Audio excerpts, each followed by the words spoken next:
Alright, everything seems to be in working order. What's up, my dudes, my dudettes, my dudenaries? I would usually do an intro for the stream, like, explaining my stream schedule, but I'll just do that at the end because I'm already a little late. Speaking of being late, I apologize for that. I was working on my final report and just trying to submit it to my teacher, at least with the first draft, so I can, like, get feedback on it. Once again, sorry for taking so long to start. I kind of, well, I don't want to say I started late. I started at, like, a minute after 2. It is technically a little late, but, like, yeah, kind of was busy just trying to make sure I got that working.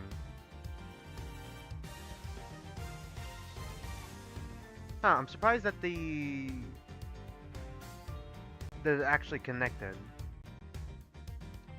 Anyways, I'm just gonna hop right into the game. Hopefully does Alt-Tab work? Sorry, my laptop's been running a little slow. There we go. Yeah, it does work. We're just gonna hop right into it and, just do my stream schedule stuff either when I get back from break, which is probably still gonna be at around the same time, like hour and a half to 2 hours, because, like, food's gonna get here. But yeah, it's either gonna be then or it's gonna be like later. Yeah, I still think Judy did it. Or at least she has way too much of a hand in this. And I do not remember her voice. April 2nd, 2:33 p.m. Zodiac Hall Fountain Room. The test results have just come in, sir. Traces of ubiquium were found in the teapot. Alright. They were? I don't know. I can't do it. Aw, jeez, they were! Just like Mr. Edgeworth said. Alright. Curse you! You better not think this means that you beat me. Alright. You really need to drop this obsession with coming in first, Mr. Winner. We're all on the same side here, remember? We're all trying to get to the truth. What? But first is best. Everyone knows it's better to be a winner than a loser. That's really no way for a prosecutor to think. Not a successful one, anyway. But I... Enough, Mr. Edgeworth. Please refrain from taunting the boy. Ignore him, Eustace. He isn't worthy of being your attention. Oh, I am worth... Alright, God. Gavel! Alright. Why don't I take care of things here for now? In the meantime, you could perform the far more important task of going and checking on the victim. Oh, yeah, good idea. I'll be right back. Excellent. We shall see you shortly then. Mr. Winner's annoying, but totally harmless. Judge Gavel, on the other hand... Now... Miss Bound, perhaps you could explain why traces of ubiquium were... Oh god, ubiquium were found in your teapot. Okay, how did I do your voice again? I forgot. I had no idea there was anything like that in there. Perhaps it's one of the ingredients in the dishwashing soap I use? So you're telling the court that you did not intentionally put ubiquium in the teapot? Yes, exactly. Why would I? Until today, I had no idea it could even be used to make poison gas. Objection! You're a trained actress, are you not, Miss Bound? I have thought you would be what? Oh God, you would be more convincing. Oh God, you'd be a more convincing liar. What do you mean? You have access to the ultimate cookbook, correct? Oh right, that has poison in it too. God. Yeah, the cookbook, the ultimate cookbook, also has formulas for curing taste disorders and other chemical and pharmaceutical items, like poison. The poison Tamba has been looking for all this time. A book that just so happens to contain instructions on how to create the poison gas used in the attack, meaning it's perfectly possible for you to know exactly how to make it. You're very well informed, Mr. Edgeworth. Miss Bound, is what Mr. Edgeworth said true? The book does contain information on how to make the poison gas, yes. But the fact that the fact that I've seen it doesn't make me guilty. Can I ask exactly how the gas was triggered? The victim used a blowtorch to heat the lid of one of the display cases, thereby melting the ubiquium. I see. But he locked himself in the room too, didn't he? Surely that and the fact that he triggered it himself. Wouldn't it point to it being a suicide attempt? Okay, yeah, she's pulling the suicide card. Oh boy, here we go. Yeah, she did it for sure. Okay, now I'm not sure if she killed, she definitely tried to kill Carmelo, but I'm not sure if years ago she was the one who killed Artie Frost. I think Carmelo might have killed Artie Frost. He has more of a motive. So she's not willing to admit anything. Furthermore, where would I have gotten hold of the infesticide Ultra? Oh, I don't know. Perhaps you stole it. You know, I did bump into Moody Judy a week or so ago. And that very evening, I noticed my infesticide Ultra had gone missing. Judy, surely you didn't...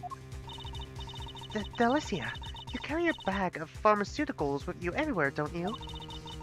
There would have been a number of there would have been any number of opportunities for someone other than myself to steal it from you. That's true. And I don't have any hard evidence that it definitely was Miss Bound who stole it. Judes, there's clearly something you're not telling us. Why don't you come clean, hmm? We all know you'd never hurt somebody for no reason, so... Not you too. You think I'm guilty as well, Mr. Fender? Can you blame me? We've got one wing disguised as another, a gas trap in one of the display cases. And you're the proprietor of the establishment. It's looking a lot like you did it, kiddo. Who's older again? 36?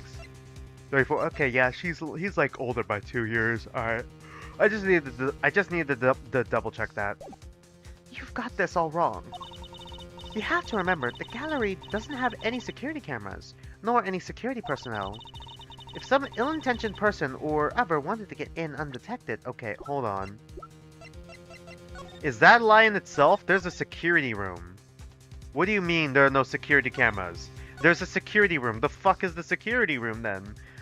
I know I cussed like 30 minutes into the stream, but I don't care. I'm already a little late to the stream, and I apologize for that. But God, what do you mean? What do you mean no security cameras? There's a security room. What is it? A fucking break room then? Like, weird way to spell break room. I don't think they'd have much of a problem. Wow, you're practically asking to be burglarized. You need to be more careful. A great thief could have had a field day in here. And I don't think she's joking. And actually, it seems that Mr. Gusto did in fact enter the gallery before it opened. Yeesh. Jeez, one tough cookie. She's not budging an inch. Maybe it's time to rock a little technique Gregory taught me back in the day. And what technique might that be? So hear me out, hear me out. Everything's connected to what happened 18 years back, yeah? I guess you could say we've been edging this case for 18 years. And since we're not getting anywhere by focusing on the here and now, maybe we ought to approach this from a different angle and look to the past for clues instead. Oh? So look at the past case then? Think in reverse. A turnabout in thinking. So my father used this method as well. Yeah? Alright, so let's run this through the old Thinkatron. How was Judes involved in what happened back then? According to Miss Bound, it was because of her that Mr. Frost's flavored ice sculptures melted. And yet, His sculptures are here on display in this very gallery today. Is it possible that she... Thank you, Fender. I think I know what I need to ask Miss Bound now. Don't thank me. Thank your bops. Now take it away, Mousley. I'll grab the popcorn. We have popcorn here? Miss Bound, you say that you were the one who caused Mr. Frost's creations to melt 18 years ago, correct? I'm afraid so. I was young and foolish, and it was a terrible accident. And yet, what you did allowed you to open this exhibit, no? What do you mean? Yes, what do you mean, Mr. Edgeworth? If you're going to ask such questions, perhaps a formal testimony from Miss Bound might be best. Yes, perhaps it might. I'd like to know a little more about Zodiac Hall, and about why Miss Bound decided to dedicate this space to Mr. Frost's work. Very well. If you believe it to be relevant to the case, I will allow it. Miss Bound, would you mind? Not at all. I'll do whatever it takes to prove that I'm innocent. I can't go any higher. Then please, if you could give us some background on Zodiac Hall and the pieces on display here. Like chess pieces? Just art pieces. Zodiac Hall. I'm gonna get some water real quick. My throat's starting to feel a little sore.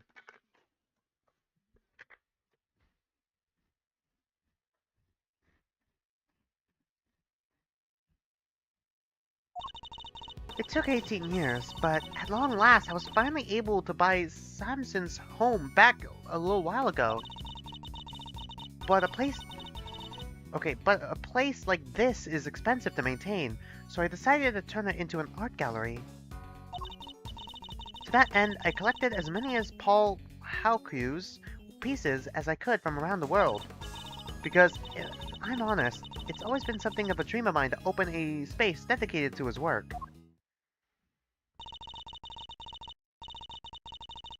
Thank you for your testimony, Miss Bound.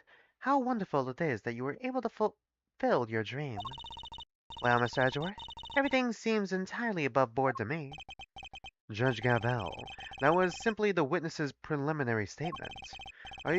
As you surely know, the value of that testimony cannot be evaluated without due cross-examination. Spoken like a true attorney. Very well. You may do what you must. Alright, Zodiac Hall.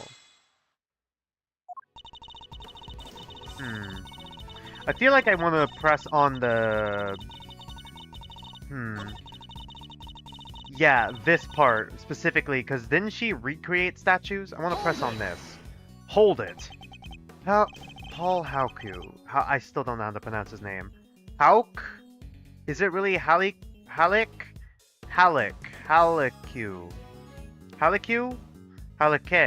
I don't know how to pronounce it. That was Mr. Frost's pseudonym, correct? Yes, he adopted it while he was working as a sculptor in France. I see. I'm curious about some of the pieces in your collection. More specifically, how are you able to acquire the Taurus and Gemini sculptures? It was my understanding that Mr. Frost died before you could complete them. Yes, I was able to create replicas for the Winter Wing based on photos of the sculptures he's made. Really? Perhaps you can go in some more detail on that? Because, if I'm honest, I've always been something... Okay. This one. I was able to create replicas for the Winter Wing based on the photos of the sculptures he made.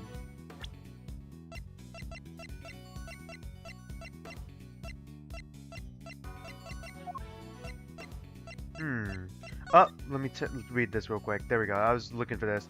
Detected salt, sugar, blood.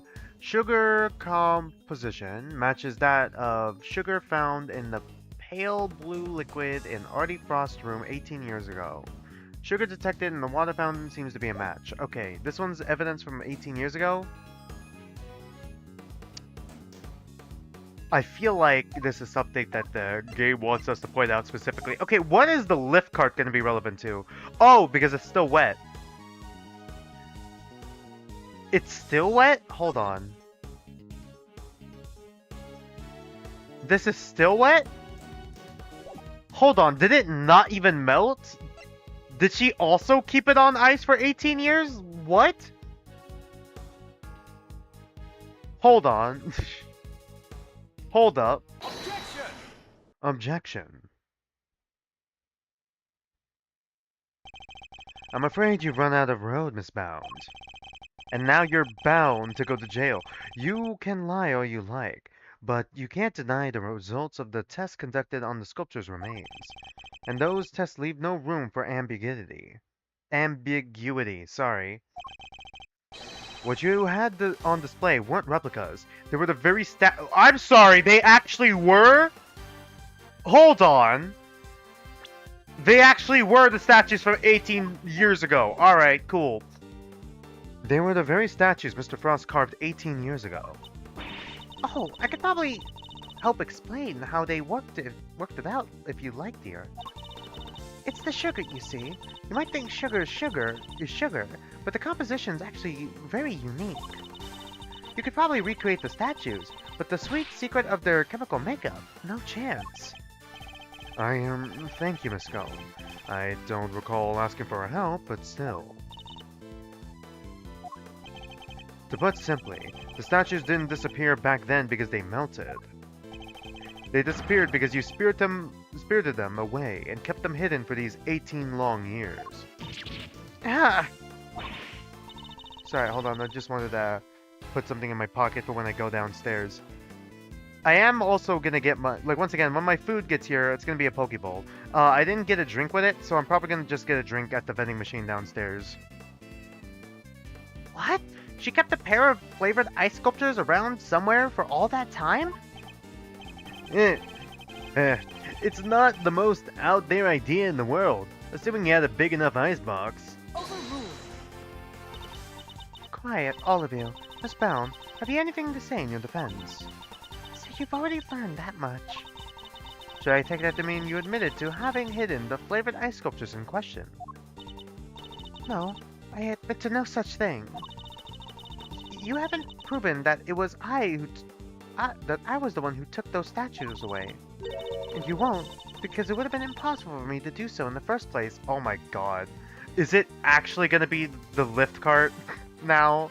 I'm like, how is the lift cart relevant? The police were already here when they disappeared. How could I have done it without them noticing? How indeed. I don't yet know how exactly you did it. But I'm far from ready to say that it was impossible for you to have stolen them away. You're a very persistent man, aren't you, Mr. Edgeworth? I am indeed, and it won't stop until I get to the truth. I'll just keep edging until then. I see. Then I'd better tell you exactly what I did that day 18 years ago. What I did that day. The whole time before judging began, I was waiting upstairs in our living area on standby. During the judging, I had to go change the camera's film cartridge for Samson. But before I could take the camera back to Samson, I discovered Mr. Frost's body. Later, around when your father arrived, I began to make the rounds and serve tea to everybody present. That was when I saw Mr. Gusto entering Mr. Frost's room. And those were my movements on the day it all happened. I hardly see how you could take issue with any of that. That's for us to decide, Miss Bound. What about when you were in the room with the statues and pulled the plug?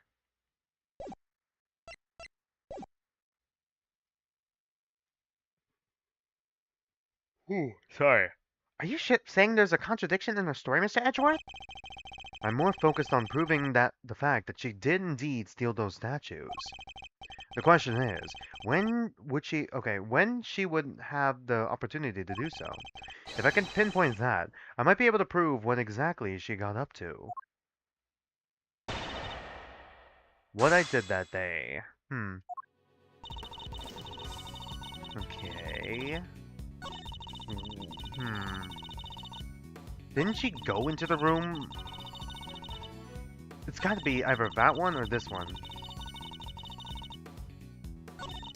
I'm gonna try pressing the third and then we're gonna go to fourth. Hold it! Hold it. You entered the room containing Mr. Tangaroma's work before bringing the camera back to him, correct? Yes, I heard the sound of something collapsing.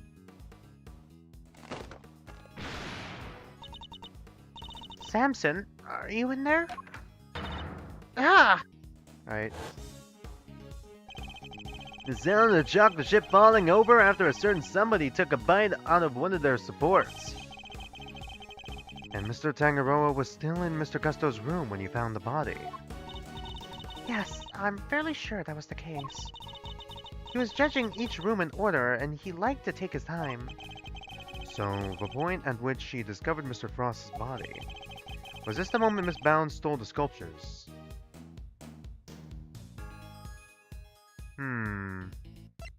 I don't think it's this one. This wasn't the moment. That can't have been the moment she did it. I'd better listen carefully to what she said. Okay, well, I guess we press on the fourth statement then? Maybe it was when she was making the rounds. She could have. I guess I can kind of see it. Just as you did today. Yes, I went around and offered everybody working on the investigation a cup of tea. Present company included. I remember it well. You were here, there, upstairs, downstairs, everywhere with that little card of yours. Interesting. And did anything strike you as strange around that time? Oh yeah. Gregor was singing the praises of Judy's tea, and I think he mentioned his saucer was cold. His saucer was cold. Oh. Oh, okay. I get why he said that now. God, they pointed that out long ago, and I forgot about that. I forgot about that part where, like, the tea cup saucers keep the tea warm. And it's designed that way, so the saucer shouldn't even be cold. I forgot about that. That's such a small detail. Was this the moment when Miss Bound stole the sculptures? Yeah. Miss Bound, I believe this was when you stole the sculptures. I hate to contradict you, but the found room was full of witnesses at that point, Mr. Fender included. Are you suggesting that I somehow got the sculptures out of Mr. Frost's room, right under everyone's noses? That is precisely what I'm suggesting.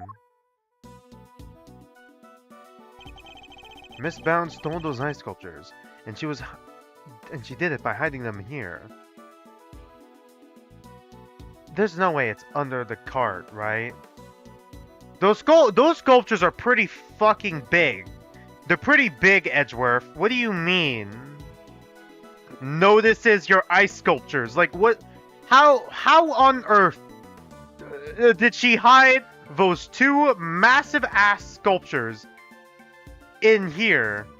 There's no way it's this. Take that. It is that. How? How? How? Those statues are fucking huge! They're humongous! There's no way she fit one, let alone both in there. Interdimensional fucking cart? How? My father and Fender had no idea that one of the sculptures was mere inches away from them. Okay, even if it was just one of them, look at these fucking things. They're still pretty fucking big, my guy.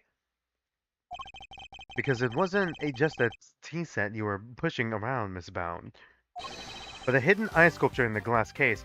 God, how big is fucking Phoenix Wright's dick for you to think that these statues are, like, small enough to fucking fit in a small-ass cart in comparison? What is I'm trying to understand, like, the fucking measurements of that massive-ass ice sculpture being able to fit in that tiny-ass cart.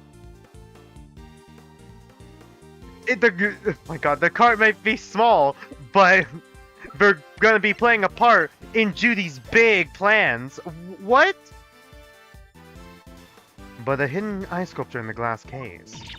Ah! Literally, how the fuck would it fit in there? Surely such a thing would have been impossible. How would a case of that size fit on a serving cart? It would have been spotted immediately. Yeah, it was under the serving cart. Who said anything about a serving cart? What? I'm not sure I follow, Mr. Edgeworth. What are you suggesting she used instead? I'm suggesting that Miss Bound use this to transport the ice sculptures. Is it the lift cart? Take that! And this is... Oh my god, does it look like the fucking cart? Hold on, okay. Now I kinda get it a little bit. Alright, now I understand. It was just laying on its side. Okay. Alright, that makes more sense. Alright, I was confused, but if it was laying on its side and you have like a... like something draped over it, it would be harder to notice, yeah? I guess, maybe? It'd still be pretty big. And this is... The cart that Miss Bound used to move the flavored ice sculptures out of Mr. Frost's room 18 years ago. And it would appear that the very same cart is still here with us in this fountain room. God, you can even see it there. In the, like, the background. So, yeah, okay. We originally bought it for use in the contest. And you're saying that Miss Bound loaded Mr. Frost's sculptures onto this cart and carried them off? I am. As you can imagine, all one would need to do is lay a case on its side and add a tablecloth, and it would look exactly like a normal serving cart, thus allowing her to move the sculptures around freely. But only one of them! What about the second? Can it be? Holy moly! Of course! That's why those saucers were so chilly! They were sitting on top of a big block of ice! Judes, how could you? Impressive. Then again, you are Mr. Gregory Edgeworth's son. I should have expected no less. There isn't a scrap of evidence that I stole the sculptures all those years ago now. And yet, I knew that no matter what I said or did, I'd always be under a cloud of suspicion. So you admit it? You admit that you stole them from Mr. Frost's room? Yes, I do. I took those sculptures in their glass cases out of that room 18 years ago. And Mr. Edgeworth correctly deduced I'd dress up the lift cart as a serving cart to do it. No, I didn't deduce it. I cross-examined it. And slipped in and out of Mr. Frost's room while I was going around serving tea to everybody. In the end, I'd removed not only the sculptures, but the flavored ice zodiac blocks as well. Zodiac blocks? I feel like I've seen them for myself before. Yeah? The statues, you mean? Oh, you mean those ones. There's a huge block of ice on display here. It must be incredibly heavy. Though, maybe not. What with it being hollow on the inside. If the Winter Wing really is an exact replica of Mr. Frost's room from 18 years ago, then, even though my father never saw them because they were already melted, the Zodiac blocks must have been in the victim's room back then as well. Okay. Wait, hold on. So you moved 4? You moved 4 things, in fact. Literally, how the fuck did you get away with this? 2 is already stretching it a bit, but 4? When I had finished moving the 2 ice sculptures and 2 zodiac blocks out, I took 2 fresh empty cases to Mr. Frost's room and put them where the original 2 had been. Only the sculptures had been kept in glass cases, you see, to prevent them from being damaged. The blocks were a little more robust, so they had been displayed as well. As stated in the contest rules, we were responsible for providing all display materials, including cases. Meaning it would have been easy for her to repair those empty spares she swapped in.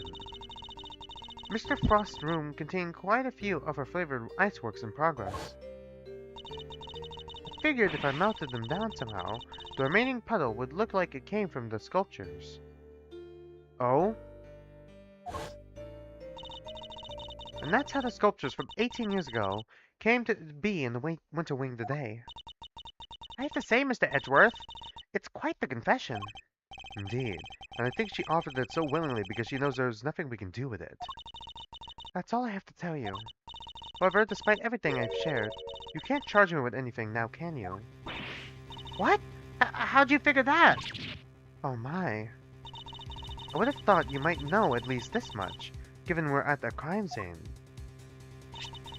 I suggest you memorize the various statutes of limitations outlined in this book. Statutes for dummies. Statues of what? Oh, fuck's sake. Oh boy. Simply put, K. Can we read it? We can. Theft, 7 years from the date of the crime. Separate timelines apply with regards to claims for damages. Murder, 15 years from the date of the crime. The statute is suspended should the suspect flee to a foreign country. Really? The statute is suspended from the time of any accomplice's indictment to the end of the trial. Shit. Simply put, K. Prosecutors only have a certain amount of time within which they can put a suspect on trial for a given crime. Let's take a closer look, shall we? Well, I read that for no fucking reason then.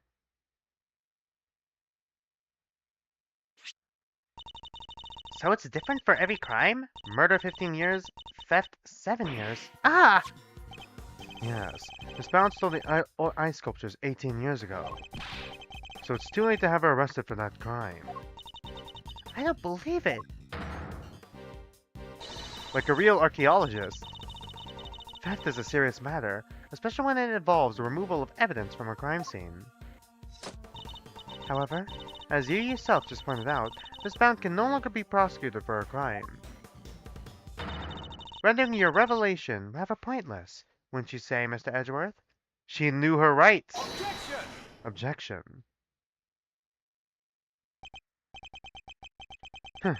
I wouldn't be so sure about that. For you see, the theft of the ice statues isn't my principal interest here. I find the body that reappeared 18 years ago after the theft to be of considerably more interest. Are you suggesting that I also hid Mr. Frost's body? I am indeed. But how do you keep a body hidden for 18 years without anybody finding it? Just put it in the freezer. By hiding it in a very unusual way. Oh, now this is interesting.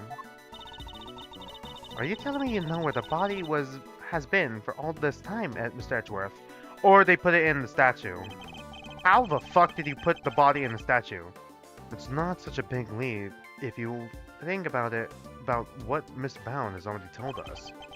Let's just say it wasn't just flavored ice that you removed from Mr. Frost's room back then. Very well. If you're confident in this claim, let us put it to the test. Tell me, Mr. Edgeworth, where exactly was Mr. Frost's body truly hidden?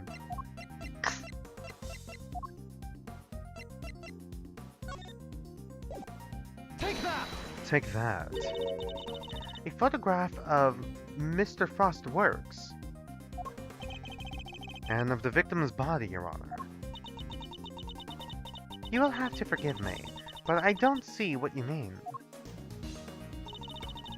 Where exactly in this photograph is Mr. Frost's body? The victim's body is hiding right here. Is it actually in the ice sculpture? God, please no. Actually, wait, no. God, please yes. Take that! Take that. It is.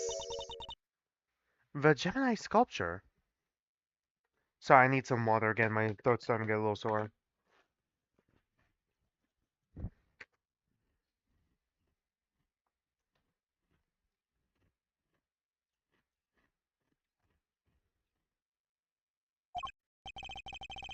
Yes, it may look like a sculpture at first glance, but it is in fact Mr. Frost's corpse. What? Surely you can't be serious. I don't see anything in the photograph to support such a wild claim. Objection! That's because a certain piece of evidence was used to hide the body in plain sight. Is it the luminous cloth? And what piece of evidence might that be? The court demands that you present what was used to conceal the body. Is it actually the cloth? Take that! Take that. It is one of the cloths from in the autumn wing. Yes, when it's made to glow in just the right way, It's so visually convincing you might mistake it for eyes. Isn't that right, Miss Scone? Oh, Well, yes, dear, but you could make it look like just about anything, really. Even blazing fire. And the right shade of blue would make it look like ice. Yes, exactly like it, in fact. Overruled. it is not the case that a certain... Is it not the case that a certain special device is needed to generate these colors? Colors, though? Objection! Objection. If you would care to take another look at the photograph of the Winter Wing, Your Honor, take a look at this photograph. You'll notice that there's a small box connected to the bottom of the Gemini display case. Yeah, exactly. That's one of the very light-emitting devices in question. Detective Gumshoe even confirmed its... Oh god, confirmed its presence. Confirmed. In fact, this particular device went missing 18 years ago. Back then, it was no doubt firmly connected to the cloth inside the display case. Which means Miss Bound had no choice but to take it with her when she removed the sculpture.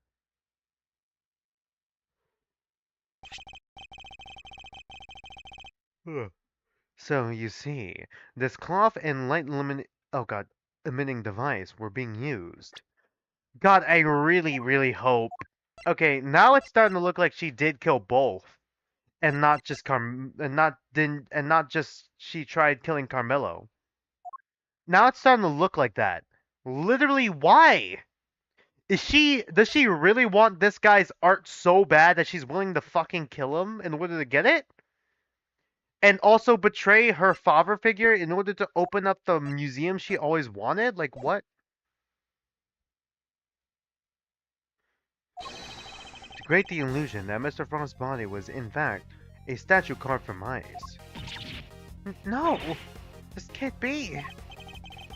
Wait, so you're telling me that we took that photo of that when we took that photo of us in the Winter Wing? Yes, we were standing right in front of the body. God, that's insane! But the body and the cloth were recovered from the fountain.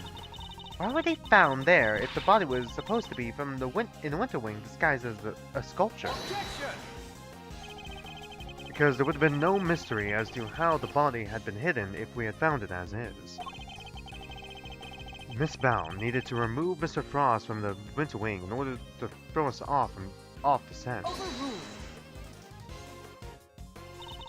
Ridiculous. I don't recall her sneaking around from behind our backs to throw a body in the fountain. Oh, no, she didn't need to, because she had another method at her disposal. Her trusty lift card, the same card that had proved so useful in executing her original theft. What? Ah! I believe she wheeled the body into one of the upper wings and floated it down the stream to the fountain. What's the sound mixing like again? Let me check the sound mixing. Sometimes it resets. Sorry. Sometimes when I reset my OBS or reopen my OBS and plug it into a new window, sometimes the display audio resets.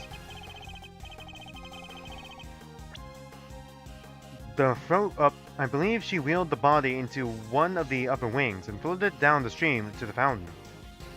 Literally how? I'm sorry? It's a pretty big... How big is the gap for it to have been able to flow a body back into the fountain? What do you mean? The frozen body, being quite solid, would probably got stuck somewhere along the way. Which is why only the cloth appeared at first. The cloth Miss Scone discovered.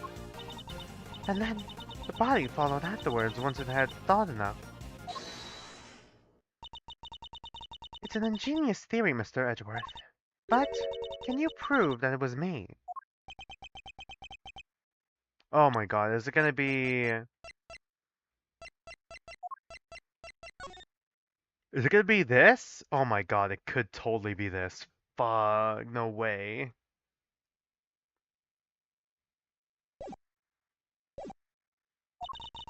It seems a little unfair to expect me to accept your accusations without proof, don't you think? What about an eyewitness? Do you think someone might have spotted her when she was moving the body? Oh yeah, for sure. As a matter of fact, I do. Yeah, me and Edgeworth, man, in sync. And the contradiction in the piece of evidence I provided will shed light on how exactly, on exactly how Miss Bound moved the body as well.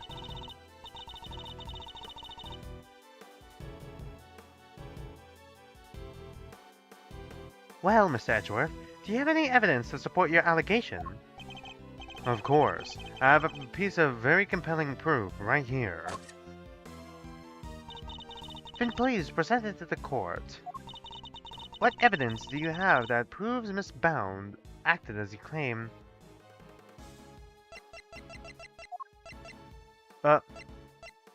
Take that! Take that. More drawings. And is that me? Yes. Mr. Butts drew sketches of people as they passed through the bound room. But what I'm interested in oh god. What I'm interested in is the cart we can see here. Miss Bound's serving cart? What about it? You don't see it. She's using the same trick she used 18 years ago. Ergo, we know that Miss Bound was busy moving Mr. Frost's body when this picture was being drawn. What? If I may, I don't see Mr. Frost's body anywhere in that sketch. All I see is a picture of me delivering chocolates to everyone. Really? Then allow me to direct your attention to the color of the tablecloth, Miss Bound. I'd originally thought that Mr. Butts had made an error, but he assured me that that couldn't possibly be the case. This tablecloth appears to be light blue. Yes, a shade of tablecloth that Miss Bound doesn't seem to own. The cloth only appears to be light blue due to the body hiding just underneath it. What? But the shape of the cart is perfectly rectangular, just as one would expect. Surely would be immediately obvious if the tablecloth was being draped directly over the body. What if she took the case? Not if the body had been placed inside one of the hollow zodiac blocks in the winter wing. Or that. Place one of those on the lift cart and it easily pass muster? Really? And it easily passed muster as a regular serving cart. Wouldn't you agree? Goddess of justice! Miss Bound. Surely now you must admit that it was you who moved the body, just as you did 18 years ago. I didn't expect you to deduce all that from a single simple sketch. But that sketch alone isn't really enough to prove your theory, is it? You needn't worry on that front. My case doesn't rest solely on Mr. Butt's artwork. Once you have disposed of the body, your serving cart became a simple lift cart once more, which is exactly what we discovered here in the found room. Oi, and without a serving cart, you had to find some place to put your chocolates. My chocolates? The ones I was handing out. We saw in the sketch that you had originally placed them on top of the shopping cart. On top of the cart.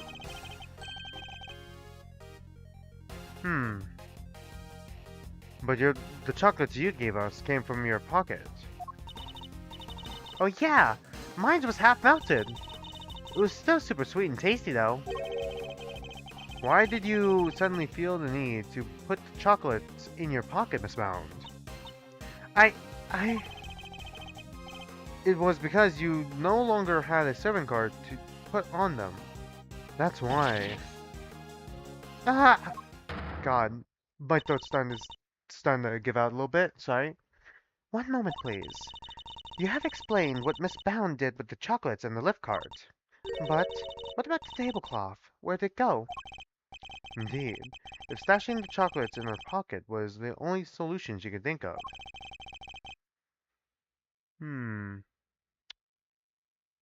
I doubt Miss Bound had the time to dispose of an entire tablecloth. Unless it's not a tablecloth and it's a luminous cloth.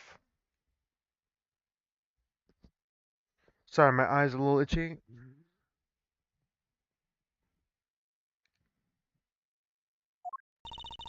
Well, Mr. Edgeworth, do you have an answer for me? Miss Bound didn't hide or dispose of the tablecloth, Your Honor. In fact, it's right here in front of us. Perhaps you would care to enlighten us. Where exactly is the tablecloth Miss Bound used to hide the body?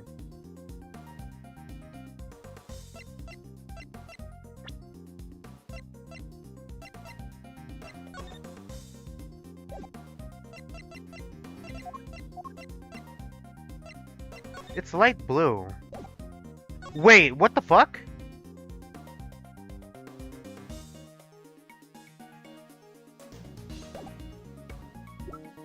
Does her design look different? Hold on. I was about to say, it's what she was pulling out. But with the way she's dressed, didn't she have like a cloth at her hip? There's no way. Wait, hold on. Is it actually on her person, actually? Hold on.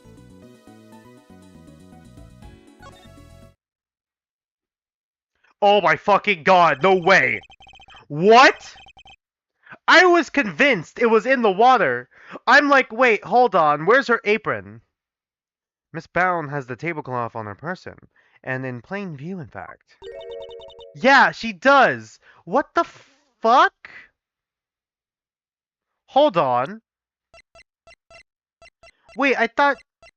Unless it's luminous cloth, and she has the battery of it, shoved right up her... In plain view? No, surely you don't mean... Miss Bound. It's the cloth around your waist, isn't it?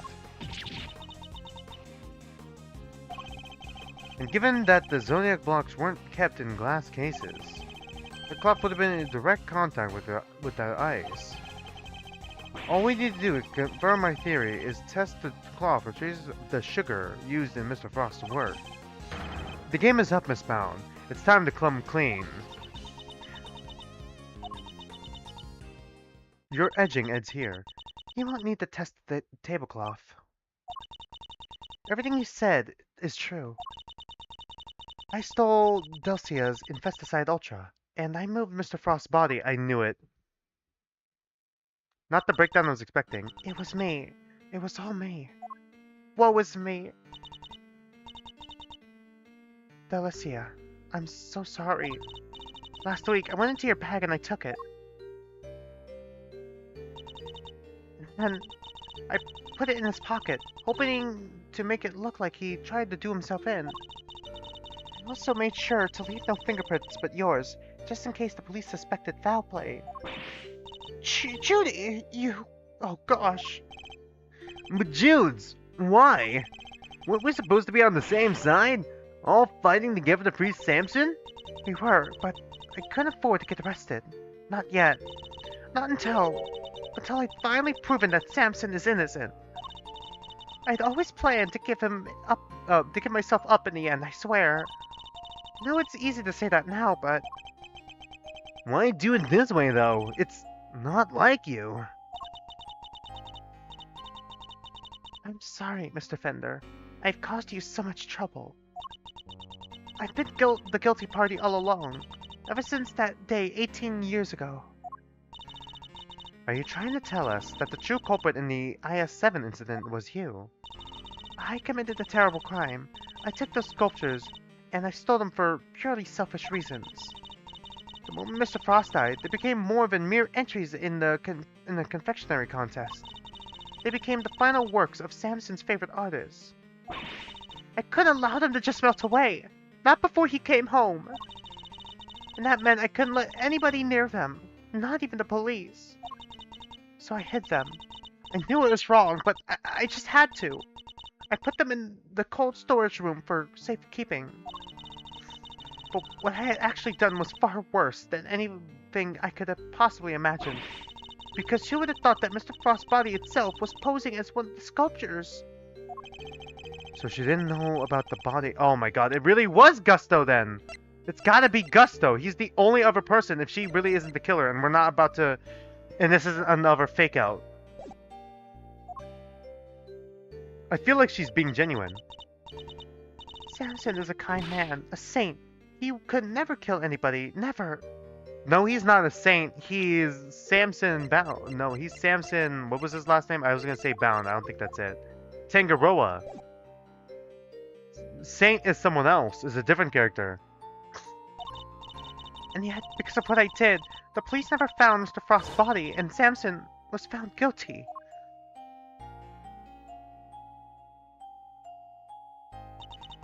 After all he'd done for me, he was my family, the only family I've ever had. He was the most important person in the entire world to me, and Judes. Can he relate? I guess he can kind of relate because a mentor character. Was Gregory like a father figure to him? Maybe. After his conviction, I was forced out of our home. I was finally able to return only a few days ago. And when I did, I went to the cold storage room to check up on the sculptures, and that's when I saw it. Mr. Frost's body. It had been there the whole time. Of course, by that point, the statue's limitations had expired. So I did what I did today. Because it was the only way I could think of to make things right. It seems I've misunderstood her intentions. Everything she's done really has been for Mr. Tangaroa's sake. Hey, what are you thinking about, Mr. Edgeworth? Ow, I hit my knee on my table. I was just trying to shift back forward because I was pretty far back. Something that's been puzzling me. Why did Miss Bound use poison gas? Why not a more reliable method? And why disguise the Autumn Wing as the Winter Wing? The only reason I can think of is to confuse someone who was here 18 years ago. Yeah, I wonder what she had in mind. Well, I wonder who we're trying to prove the killer to be now. If she was trying to prove that Mr. Tangaroa was innocent, Miss Bound's ultimate goal must be to find the true killer. Could she have been trying to discover the identity of the true culprit? Miss Bound, your ultimate aim was to see Mr. Tangaroa cleared of all charges, correct? And to that end, you had to expose the real killer and have the police find the body from 18 years ago. Is my understanding of your intentions correct? Oh, wait! Then that means the Pisces statues. Wait, no, that's Gemini. Never mind. I was thinking of the other statue with the Pisces. Is my understanding of your intentions correct? Exhibiting the sculptures was sure to force the killer to return to the crime scene. After all, they were the only one apart from you who knew that the body had been hidden in the icework. So they would have freaked out, thinking the body was about to be discovered and come running, yeah? Exactly.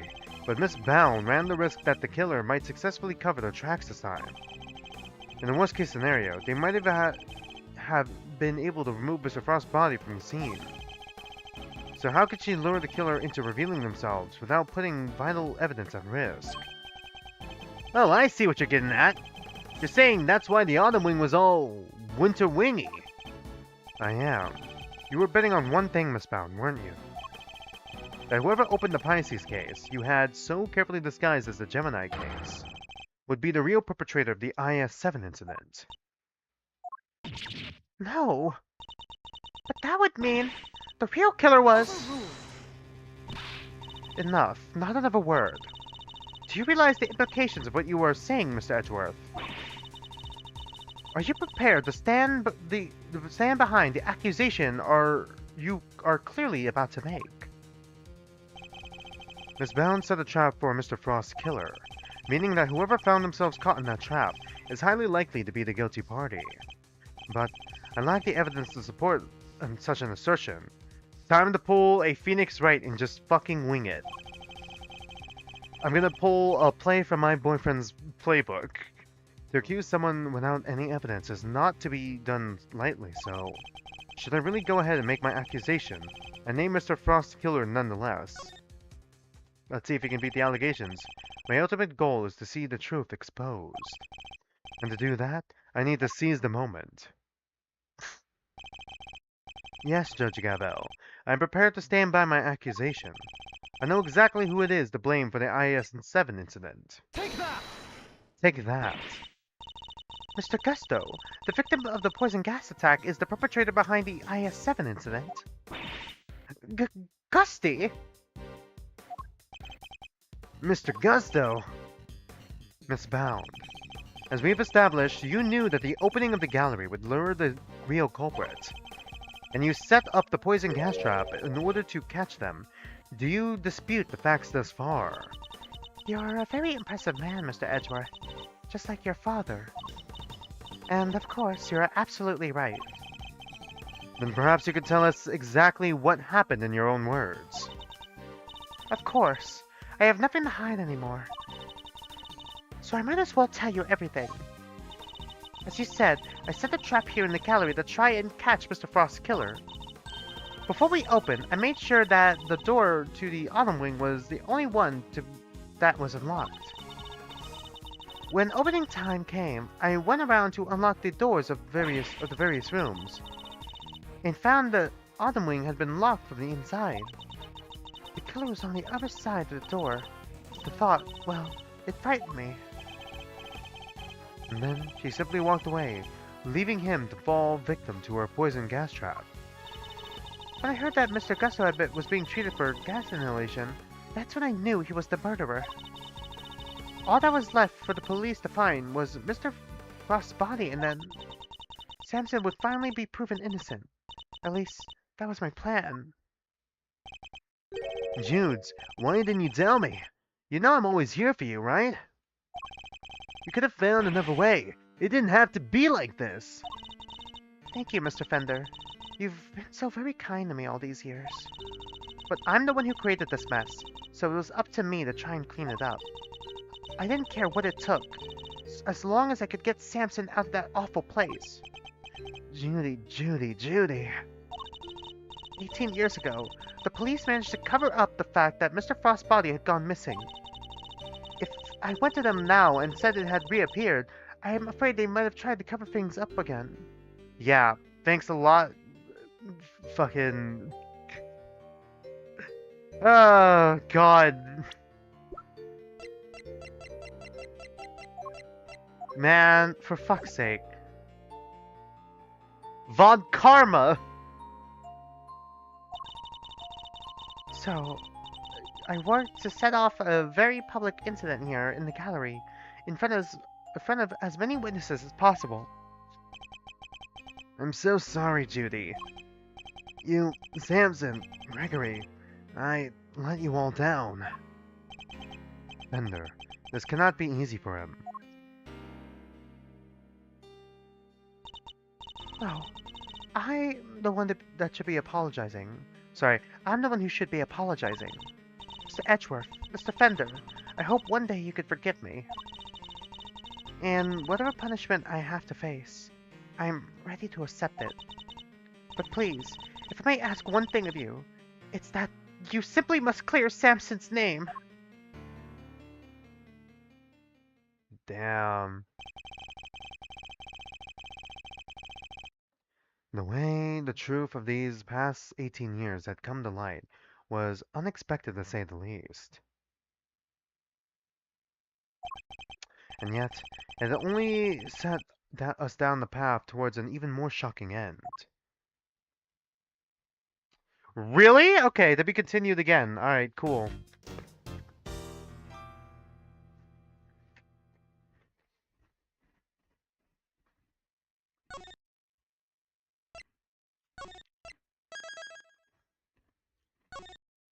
How many slots do we have up? 1, 2, 3, 4, 5, 6 of the first game.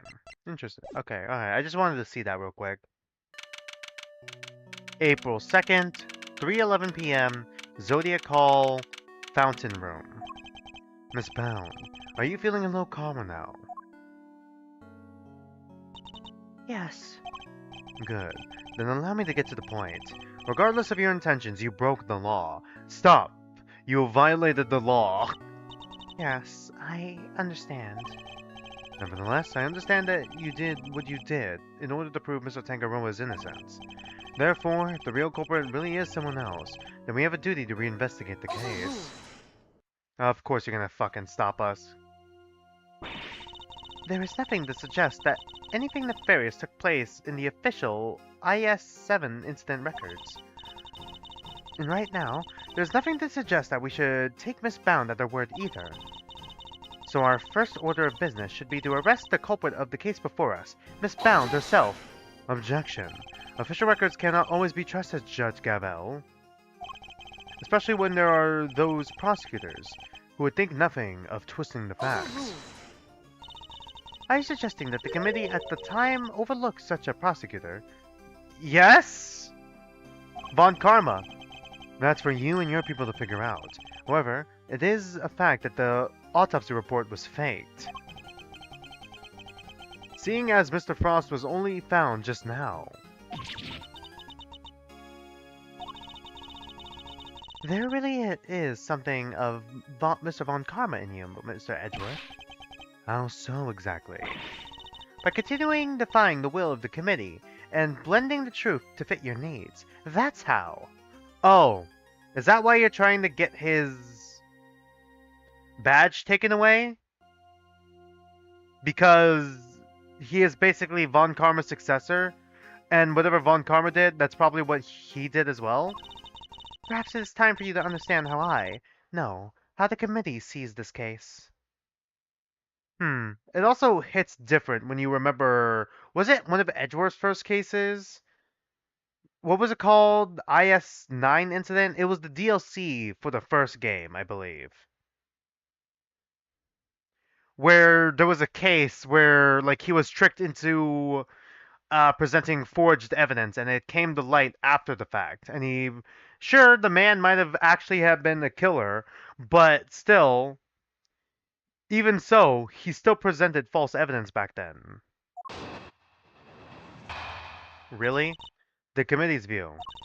The committee is willing to accept that Mr. Von Karma falsified Mr. Frost's autopsy report. Even still, Mr. Von Karma only managed to have Mr. Tangaroa convicted as an accomplice. I personally have come to believe that the real culprit behind the IS-7 incident is Miss Bound. Her plan to poison and kill Mr. Gusto today was her attempt to frame him for Mr. Frost's murder. Literally, why though? 18 years later? Why would she do that? And this is how the committee sees things, is it? Were you just on the fucking phone with them? Are you just telepathically connected to them? When the fuck did you come to this conclusion? With the committee? It is, as always, I act solely in service of law and order. The show? It sounds to me like all she's doing is acting in service of the committee in covering up the truth. If I can't change her mind, there will be no saving Mr. Tangaroa or Miss Bound. The committee's view. I think I'm gonna press on the fourth one. Based on what?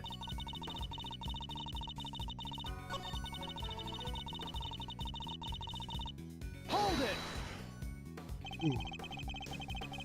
Why would Miss Bound have chosen to frame Mr. Gusto for the murder? No doubt because he suspected her of being the real culprit. He may have entered what he thought was the Winter Wing to simply see if the Gemini statue was genuine. Little did he know that he would be greeted by a trap designed to silence him, a trap that nearly worked. Objection. Do you have any evidence to support that line of reasoning? Unfortunately, Mr. Gusto remains in critical condition. It will be difficult to prove anything until he regains consciousness. In other words, there's little we can do for now. So you're basing it on basically nothing. On the contrary, there's plenty we can do.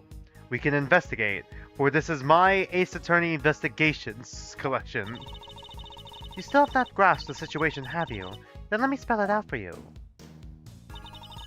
We have all the evidence we need to explain both the IS-7 incident and the poison gas attack. We therefore have determined that there is no need to investigate either case any further.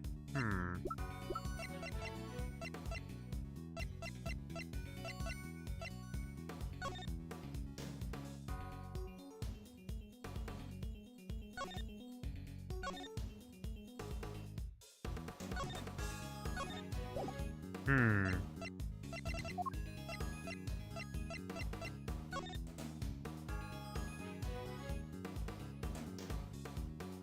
Hmm. Hmm. Are we gonna talk about the sugar in the fountain, maybe? Objection! Yes, okay. Objection. I'm afraid there is still one question concerning the IS-7 incident that remains unanswered, Your Honor. Would you mind taking a look at this? What is it? They're test results, carried out on the liquid at the bottom of the Gemini case in the winter wing. As you can see, traces of blood were detected. Ah, yeah, the blood, I forgot. There's blood there, too. The question is, whose? Until that question is answered, I can hardly think you can claim to have all the evidence. There was blood in the Gemini case. Why did I not hear about this from Eustace? Because Detective Gunshoe informed me of the results directly. I was planning to tell Mr. Winter about it myself, of course. You kept this to yourself until now, despite having no jurisdiction here whatsoever. Mark my words, the committee will hear all about what you've done here today. As ever, my interest is in the truth, and if mistakes were made in the past, they will be rectified. If you must report me to the committee, then so be it. But in return, we must also be allowed to investigate this case to the very end. Okay, so yeah, my Uber Eats is working on my order. What time is it gonna get here? 3:30, might come a little later. Alright. That is not my decision to make. You will need to discuss it with Eustace. Is he back? Guess who's back, losers? And with good news, too. Ah, it's him again. Great. It was a close call for a minute there, but Carmelo Gusto is alive. Gusto! He made it.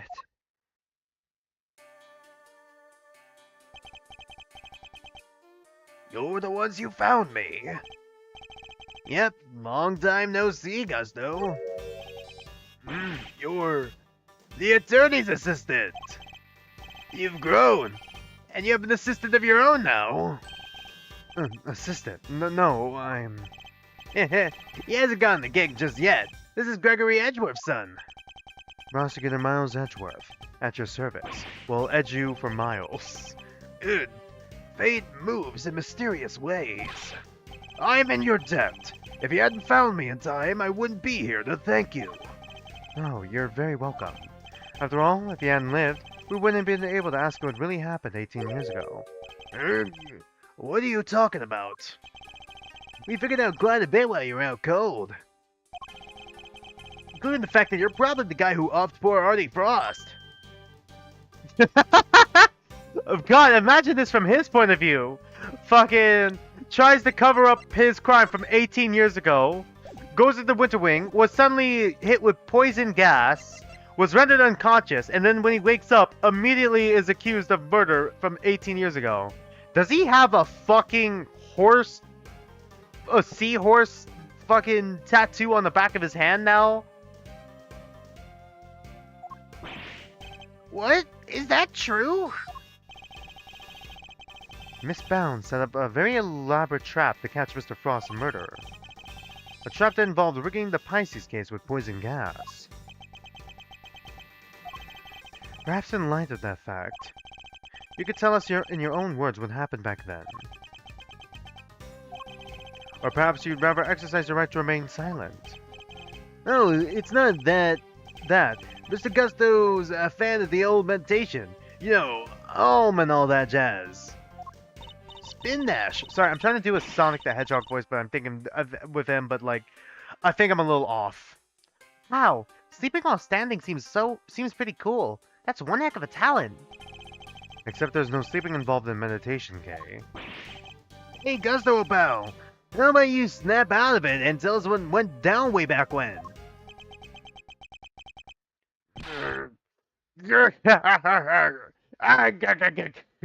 It is just the fucking... It is just the... Mr. Krabs left, isn't it? Kinda. I was caught in the girl's trap, so I must be the killer. Is this your idea of a joke? I'm the victim here. Indeed you are, Mr. Gusto, and there's no evidence that you've done anything wrong yet. Yet. Mr. Edgeworth and Mr. Fender are merely speculating. Rest assured that they have no authority here, and that you may pay them no heed. Sorry. At least somebody here seems to be on my side. Judge Verity Gabelle, it's a pleasure, Mr. Gusto. I'll assist you in any way you may require. Perhaps you could begin by explaining what actually happened 18 years ago to Mr. Edgeworth. Fine. You want me to prove I'm innocent, Mr. Prosecutor? I'll be happy to. Objection. So this is how you mean to play it, Judge Gabelle? You're hoping Mr. Gusto will help you hide what happened instead of you trying to correct the record. Do you have any idea how much paperwork goes into correcting these records? And then I have to be the one to do it. I believe only in the infallible judgment of the goddess of justice. Except it is us humans who make the actual judgment calls in the court of law. And so long as there are those who will use the law to their advantage, our rulings are fallible indeed. If you would use your position to further obscure the truth, then neither she nor I will forgive you. Haha, we shall see about that. What do you advise, Judge Gabelle? It would seem that you are under suspicion because it was you who triggered the poison gas. Specifically, by opening the Pisces case lid. Would you be so kind as to share why with us? Understood. I came to see Frost sculptures. Simple as that. I made a mistake with the opening times and arrived a half hour early. Miss Bound, was there no one at the reception desk at around the time? At around the time. I had left the main entrance unguarded and unlocked just in case the killer made an appearance. I was also busy making preparations elsewhere, all the way up until the gallery's openings. So no, there was no one here on the first floor then. But I did make sure that all the wings were locked up tight, all except for the autumn wing, that is. I see.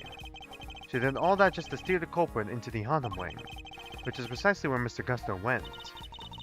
Sneaking into a building is pretty suspicious, however you slice it. Silence in the courtroom.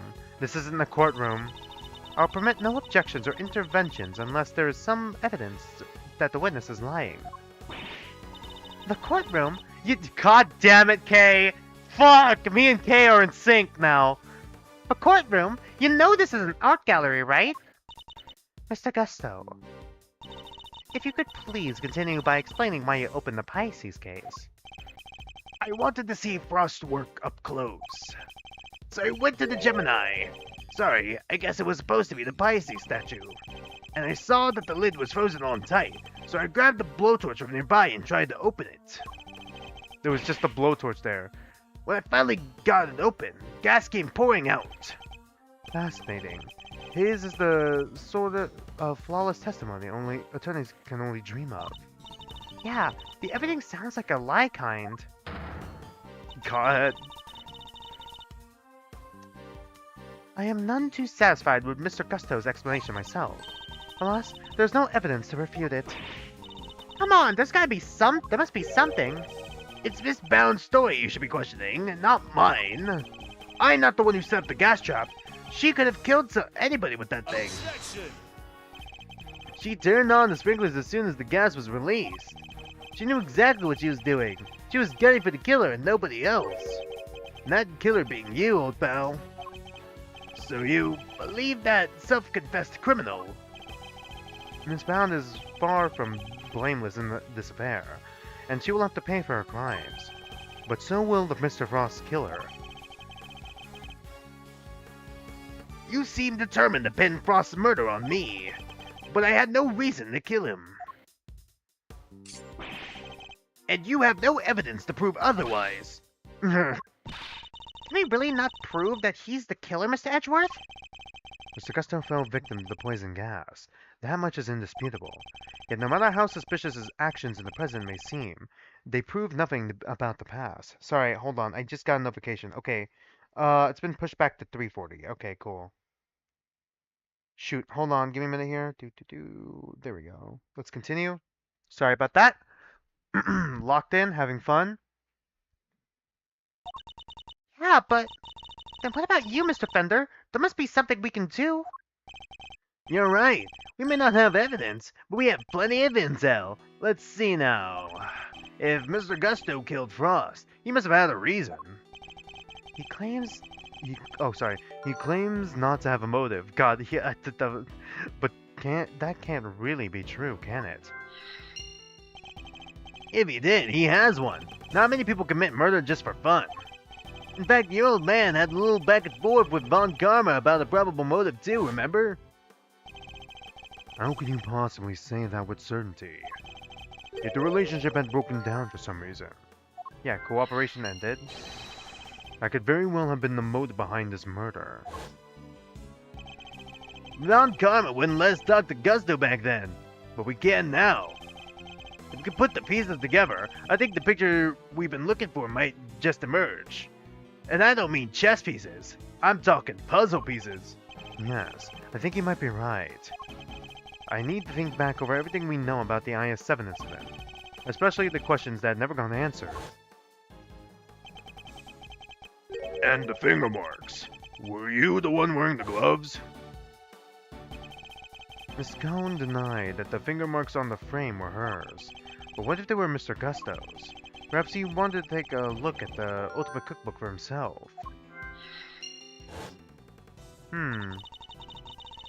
So he asked me to go to put in a new cartridge.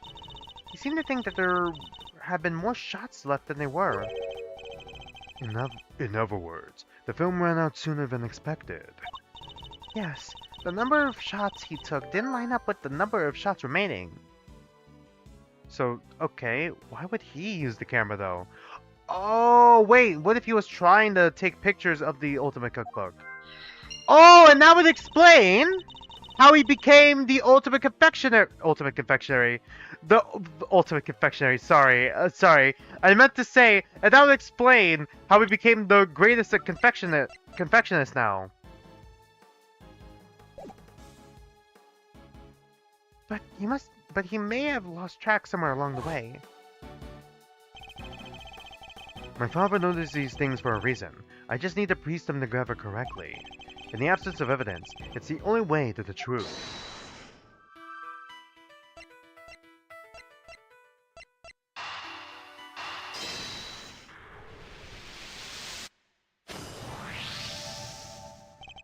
Mr. Gusto, you and Mr. Frost conspired to create works for the contest together, did you not? So you know my little secret. Mr. Fender was kind enough to inform me. Mr. Frost was in charge of the designs, while you were in charge of the flavor. Is that correct? What can I say? I still have a long way to travel on the road to becoming a master confectioner. The ultimate confectioner. But you only collaborated up through the semi-final. Something changed after that. We both wanted to show what we could do. Show that we were better than Tangaroa. Objection! Then why did he help Mr. Frost with his entry for the final? What grounds do you have to say that? Your own statement, made to Mr. Von Karma 18 years ago. You told him that you'd been working together right until the day before the final. Mr. Frost's entry was carved entirely from the blocks of flavored ice. Ice which would have needed at least a day to freeze. And those flavors would therefore have already been prepared by Mr. Gusto. Yes, which perfectly lines up with what Mr. Gusto told me. That he helped Frost until the day before the final. In that case, why didn't Mr. Frost reciprocate and help Mr. Gusto in return? I could hardly be expected to read the minds of the dead. So why didn't Mr. Frost help you in return, I submit that your relationship broke down for some reason. You cheated on him, and that became the basis of your motive for murder. That's not how it was. Okay. Sure, we stopped working together, but it was all perfectly friendly. You stopped working together in a friendly way. Kinda hard to imagine, but okay.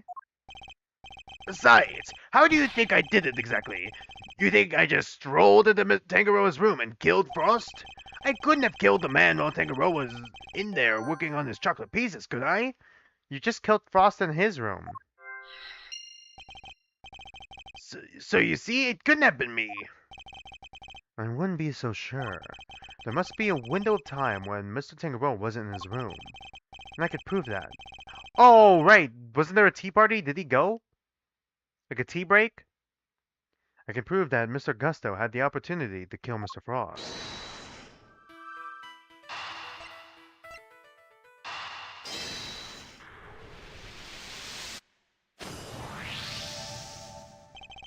Photographing the cookbook's contents would be the perfect way to steal its secrets undetected. And what if Mr. Gusto did just that? What if he used Mr. Tangaroa's camera to photograph the book?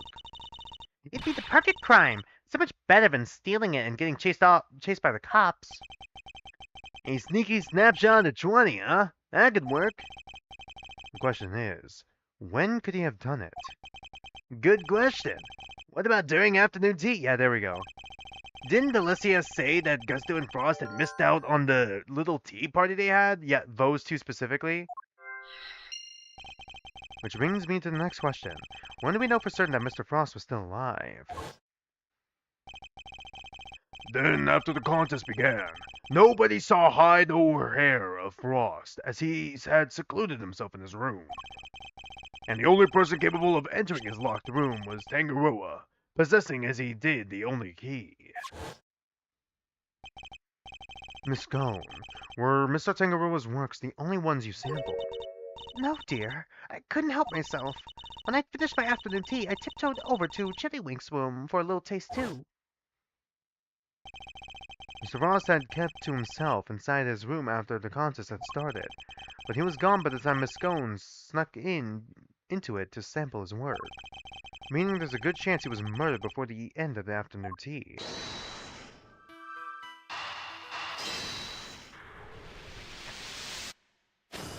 Yep, there we go. Pieced it all together. It's all coming together. Oh yeah, it's all coming together. We can be sure that Mr. T was alive until the beginning of the afternoon tea party. Oh, tea. Not tea party, just tea. Making tea time the only window during which Mr. Gusto could have killed him. Are you satisfied with Mr. Gusto's story now, Mr. Edgeworth? Sadly, I'm afraid I'm still rather unsatisfied. Still left on the edge, if you will. But things are finally starting to come to... Sorry, I thought he was about to say, come together. No, to become clear. And the truth will soon come to light at last. We're about to hit the climax. Do you mean to say that you have uncovered new evidence? Evidence, no. I was hoping I might convince Mr. Gusto to open up to us about it instead. Oh, is it mind games time again? Mind chess. It is. Mr. Gusto, I have a question for you.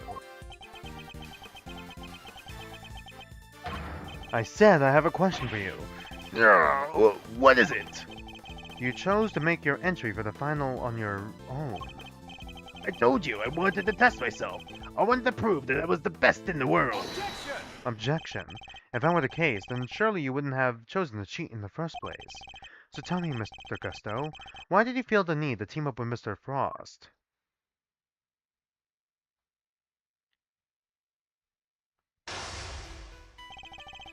Okay, I need some water before we start this.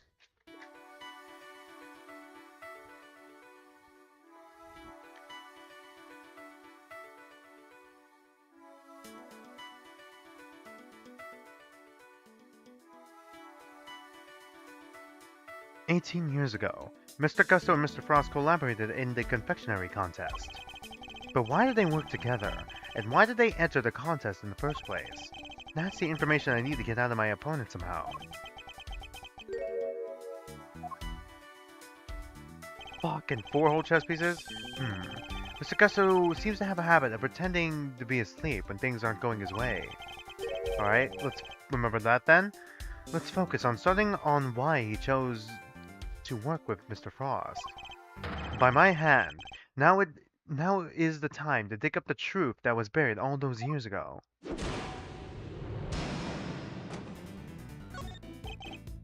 Mr. Gusto, what inspired you to collaborate with Mr. Frost? We were acquainted before we were contestants. He was interested in entering the contest, so we decided to sign up together. And they were roommates. Toxic yaoi, tragic yaoi. And your decision to pair up with a sculptor had nothing to do with your own lack of faith in your skills. You don't know me. We joined forces because we wanted to make the most perfect creations possible. That's all. Bye time. Frost's son and mine were in the same grade school, so we got along pretty well too. Oh? So you were just friends who just so happened to try for the title of World's Greatest Confectioner. And is he asleep?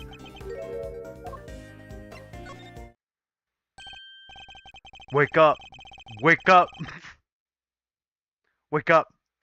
Wake up! Pretending to be asleep when the going gets tough won't work on me, I'm afraid. Mr. Frost was a sculptor, Mr. Gusto. I doubt he cared much about winning a title for confectioners. In which case, he probably would have had a different motive for taking part in the contest, wouldn't you say? Fine, it was me. I wanted that title. Frost was only in it for the prize, the ultimate cookbook. I see. And since your objectives dovetailed so neatly, you decided to work together. But then something happened. It broke down in your relationship, perhaps. God, they broke up. If so, I want to know why. Mr. Prosecutor, I'm still quite unwell after my brush with death. Push me too hard. Now be on my way back to the medical room. No, wait. Hold on, sorry, I just got another notification again.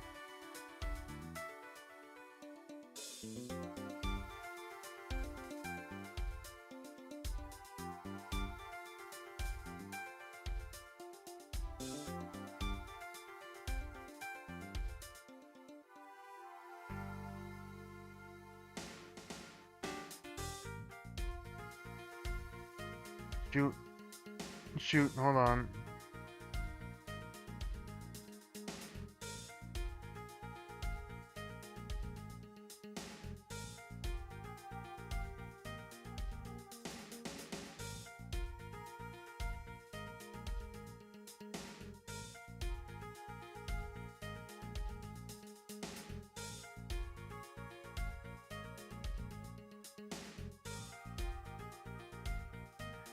Alright, sorry about that. No, wait. And you'd better wrap this up quickly. I'm already dangerously low on patience. Mr. Gusto is desperately trying to make his escape, but he's not going anywhere yet. Not as long as he's still keeping things from me. So let's figure out what he was really after next.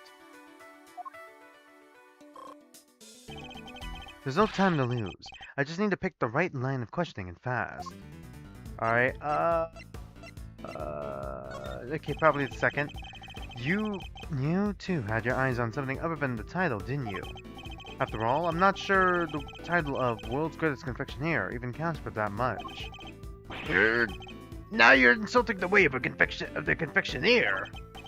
My only goal was to win that title. I didn't care about anything else. You have no idea how much it would have meant to me. Bide my time.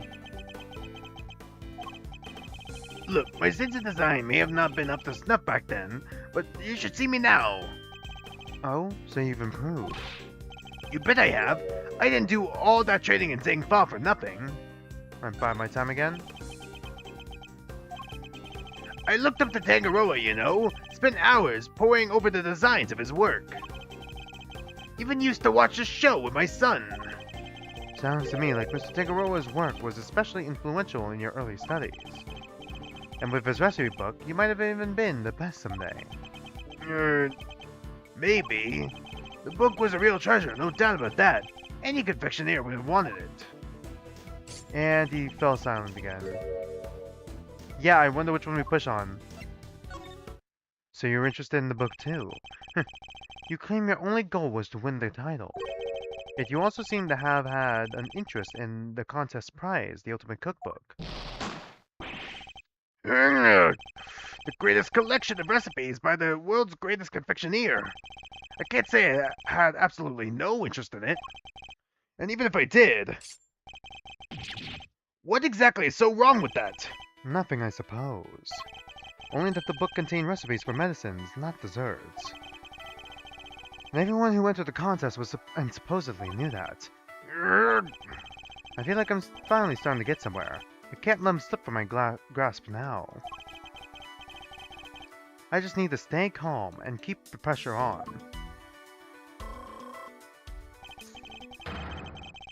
Now, next, let's find out why he wanted the cookbook.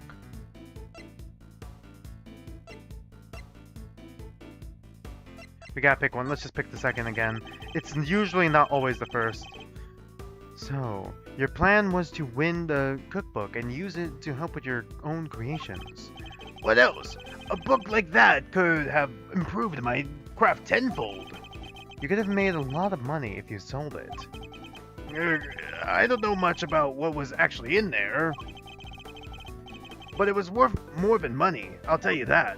Did he? Yeah, okay, I think we press on this. You know more than you're letting on. Come now, Mr. Gusto. I think you know more about the Ultimate Cookbook than you claim. They told me a little about it at the start of the contest. Then you know what kind of recipes it actually contained, didn't you? And that they weren't... Oh, and they weren't dessert recipes at all. I see you did your homework. Fine. So you know what was really in there. The Ultimate Cookbook, or the Angel's Cookbook, to give it its proper title. It's a collection of chemical formulas and ways to synthesize new medicines nobody's ever heard of. So he did know that the cookbook actually contained recipes for medicines. This could be an important clue. Did you know how valuable the cookbook really was? What kind of question was that? It was a collection of Tangaroa's recipes. There wasn't a confectioner in the world who wouldn't want to get their hands on it. Time to deploy my clue. Except you knew what's really in there. Your designs may have improved thanks to your training in Zhangfa, but you clearly didn't do enough work on your skills of deception. You've already admitted that you knew that the Ultimate Cookbook was a collection of recipes for medicine. Thereby making your interest not gastronomical, but pharmaceutical in nature. Pharmaceutical in nature, sorry. But you were trying to become a pharmacist? I don't think it's that. You need the medicine, didn't you? Oh my god! Was his son dying? No way, right? Or was his friend's taste buds messed up? I don't know. You're a confectioner, Mr. Gusto. You had no professional interest in revolutionary new medicines, which suggests that your interest must have been personal. I underestimated you. Fine, you're right. Winning the title wasn't the only reason I entered the contest.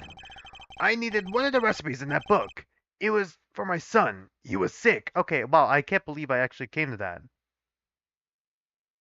Unless his son isn't actually sick and he also has a similar taste disorder and it started affecting him, and because of that it started it would have like compromised his career. Maybe. He was. Tell me more. It's none of your business. I told you as much as you need to know. He looks rattled, but I can't let him off the hook. Let's find out what this mystery illness was. I've almost gotten to the bottom of this. I can feel it. Just a few more moves. Just a few more strokes. I've almost reached it.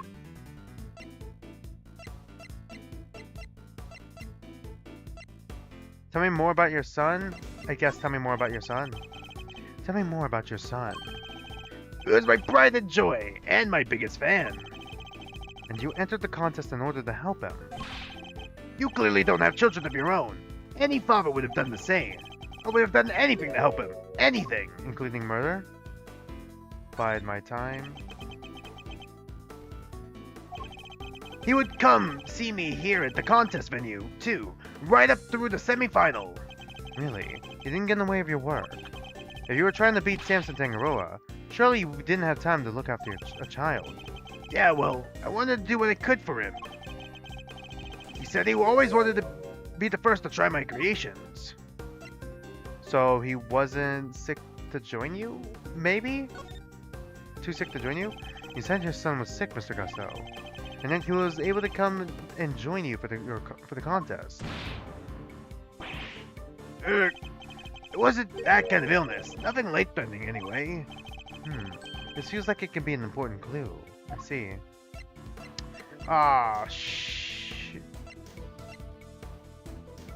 Was the book necessary for him to get better? So you needed the cookbook to cure your son. Yeah, nowadays he can get medicine he needed anywhere. But back then, the book was our only hope. Which is why I didn't dare waste my time on fancy tea parties. I had to give my all to my work. And what about Mr. Tangaroa's work? Surely the tea break gave you the perfect opportunity to go steal a glance at it. What makes you think I had the energy or time to care about what the others had made? But you cared about Mr. Tangaroa's work, yeah? You were a fan. I think you made it abundantly clear how much interest you've had in Mr. Tangaroa's work. What's more, oh god. If you were that determined to win the ultimate cookbook, I seriously doubt that you would have passed on a chance to peek at your competitors' entries. I had plenty of chances through the contest to see and sample my rival's work, you know. But each time I did, nothing seemed to have any flavor. Must have been nerves or something. Oh? Nothing Mr. Gusto tasted had any flavor. So he does have the illness. That seems to be an important clue. What was the name of your son's condition? Could you tell me the name of the disease your son suffered from? You're a real cold customer, Mr. Prosecutor. Isn't it enough that he was seriously ill? Why would you force me to tell you more? Time to deploy my clue. But it wasn't life-threatening, was it? You've already shared with me that your son's illness wasn't life-threatening. So why are you so reluctant to share any further details? It may have not been life-threatening, but it doesn't mean it hadn't been life-altering. I see. That must have been very hard on both of you. Of course it was. That's why I did everything I could to find a cure. We were desperate. He couldn't taste anything, not even his favorite desserts. Oh? Was he overweight? Oh my god. Did he have a taste disorder? Did he have a taste disorder? As I understand it, the Ultimate Cookbook contains the recipe for a particular medication. One that Mr. Tangaroa used to cure himself of his own taste disorder. So he had it too? Two, you say? So your son has a taste disorder then, am I correct? How did I let that slip? You've been asking me to believe that you needed to win the cookbook in order to cure your son, but was that really the case? Of course it was. What are you saying? I'm saying that I'm not so sure that's true based on everything you've told me. Time to deploy my clue. Yeah, you were sick yourself, weren't you? Taste disorders are difficult to live with. It isn't easy not being able to enjoy your food. You should know. After all, you just told me you'd experienced something like that during the contest. You said that nothing you sampled had any flavor. Those are your words, correct? Which would seem to suggest that you were suffering from a taste disorder.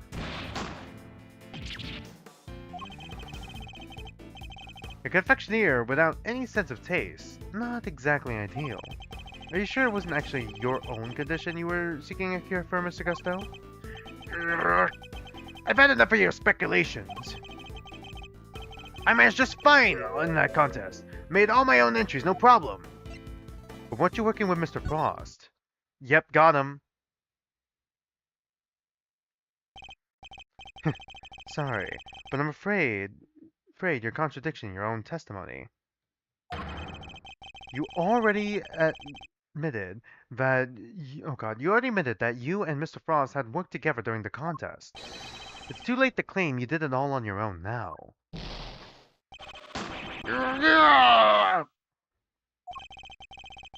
You would have us believe that you are a man of principle, a dedicated student of the confectioner's art. Yet you abandoned those principles and conspired with Mr. Frost to rig the contest. Also, you could cure your own taste disorder. You got me, Mr. Prosecutor. As you said, my sense of taste was shot. My son's was fine. I kept it hidden for so long. 18 years and nobody knew. Sadly, you can lie to others.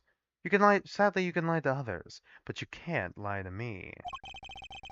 Both Mr. Gusto and Mr. Frost entered the contest hoping to obtain the ultimate cookbook, for the medicine that would cure Mr. Gusto's disorder, and the money it would bring in for Mr. Frost. Thus, an uneasy alliance was forged. That, I believe, is checkmate. Literally, why would you kill him? Did he walk in on you? And as he witnessed you taking pictures of the cookbook? You could have just taken pictures of the cookbook, got your cure, and then just be done with it. Mind chess checkmate.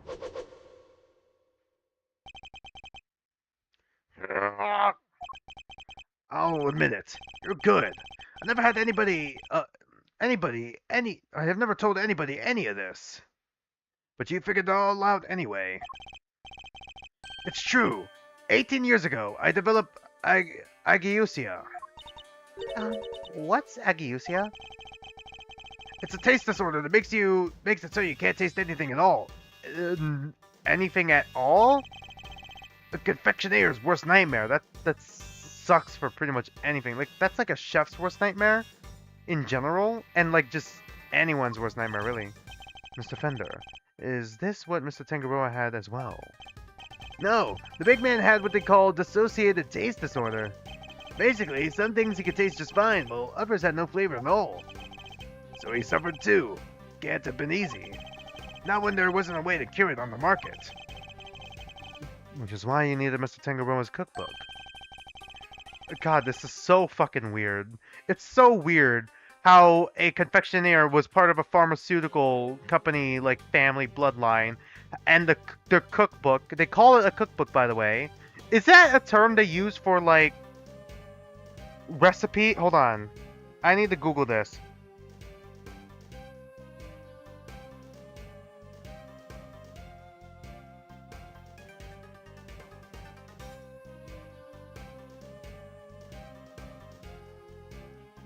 They call it a recipe book.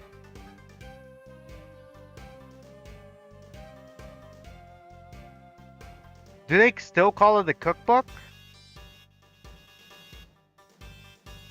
They're just called recipe books. Why would they call it a fucking cookbook, then?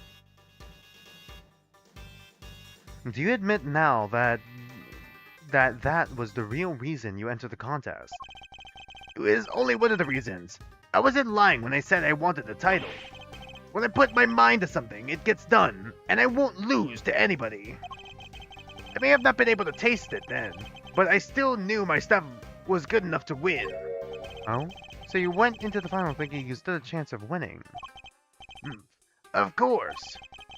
What was it that Vendor said about what Mr. Tangaroa thought of Mr. Gusto's creations? Mr. Gusto's creations were a perfect balance of flavor and design, at least up to the semi-final. But disappointingly, his entry for the final was subpar on both counts. Oh? We were told that your entry for the final was far from the prize-winning taste sensation you described. What happened, Mr. Gusto? What went wrong that day? He had no one to taste his food, and he had no one to basically, you know, help him with the design. Fine. You want me to talk? I'll talk. But you're not going to like what I have to say. My entry for the final. Frost and I were working together right up through the semifinal. I handled the flavor, he did the designing. But I wanted to face Teguro in the final on my own. No help, just me and my skills. So I helped Frost with his entry, but mine I did alone. If I didn't taste good in the final, that's on me. What can I say? I lacked training. And that's all there is to it. Happy now? There doesn't seem to be any obvious contradictions in this testimony. Yep, not that I thought it'd be easy to get anything real out of him. He managed to not slip what really happened for 18 years after all. Why don't you try pushing him a little bit, Malzarino? See if you can shake something loose, so press him. I think I just might have to, Fender. My entry for the final. I'm gonna get music started and I'm gonna go downstairs to grab my food. We'll go on break. I'll be back soon.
Sorry it took me so long to get back. I had to make a quick pit stop to the vending machine to get a drink because this restaurant didn't have any drinks that I wanted, so it didn't come with my order. So I just got myself a Gatorade.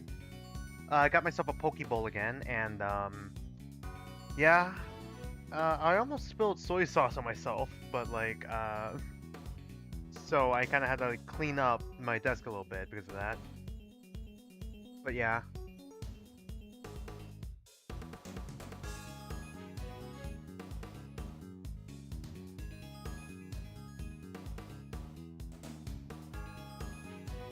Sorry about that, let's continue.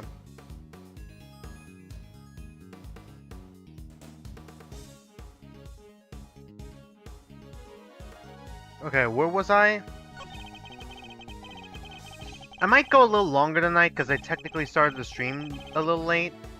I don't know, I might push it to 6:30 instead, but I usually go for the 4-hour limit anyways. Hold it! Hold it! And yet I heard that your creations prior to the final were scored highly for their flavor. So what went wrong? Was there some kind of cooking accident on that day? No, nothing like that. It was, I told you, I had a taste disorder. My sense of taste failed me. It's as simple as that. But Mr. Frost entry was complimented on its flavor. Your sense of taste hasn't failed you then. Did something happen overnight? Er, I don't think he's gonna spill any more beans, Mr. Edgeworth. Then perhaps I should ask him about something else. Stay the course? About the semifinal, alright. Hold on.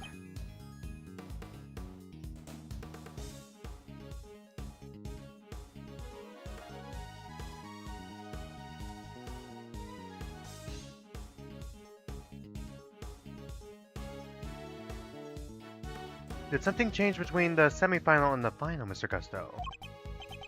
Not really.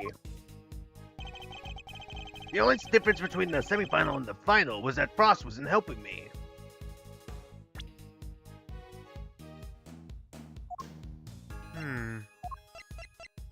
Was he not?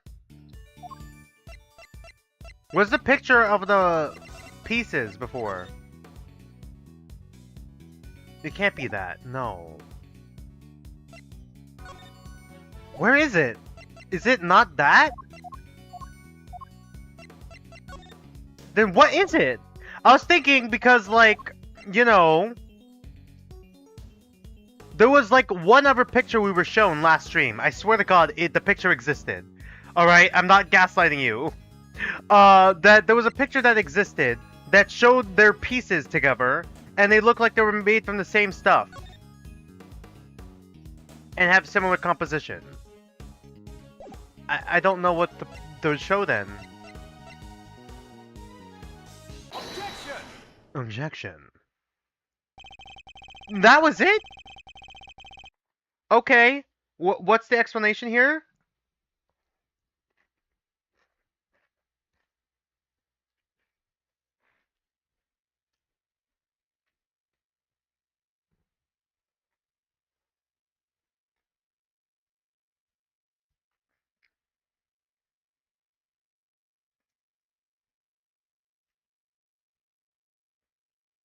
I can think of one significant difference between the semifinal and the final, Mr. Gusto. Your son. This is him in the photograph, correct? You told me he was here with you up to the semifinal. Oh, and because he didn't have his taster. He was. What of it? Well, indeed. He was here with you until the semifinal, until he suddenly wasn't for the final. And just as suddenly, your work went from being lauded for its flavor to being lambasted for it. I don't think that's a coincidence, do you? Oh, and that would explain... Okay, salt lamp. Salt is in it. I don't know. I'm thinking, why was the liar salty?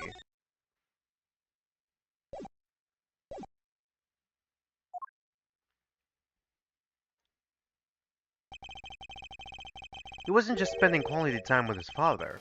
He was playing a much more pivotal role than that. I just wanted him to see me hard at work, to show him I was trying my best for us.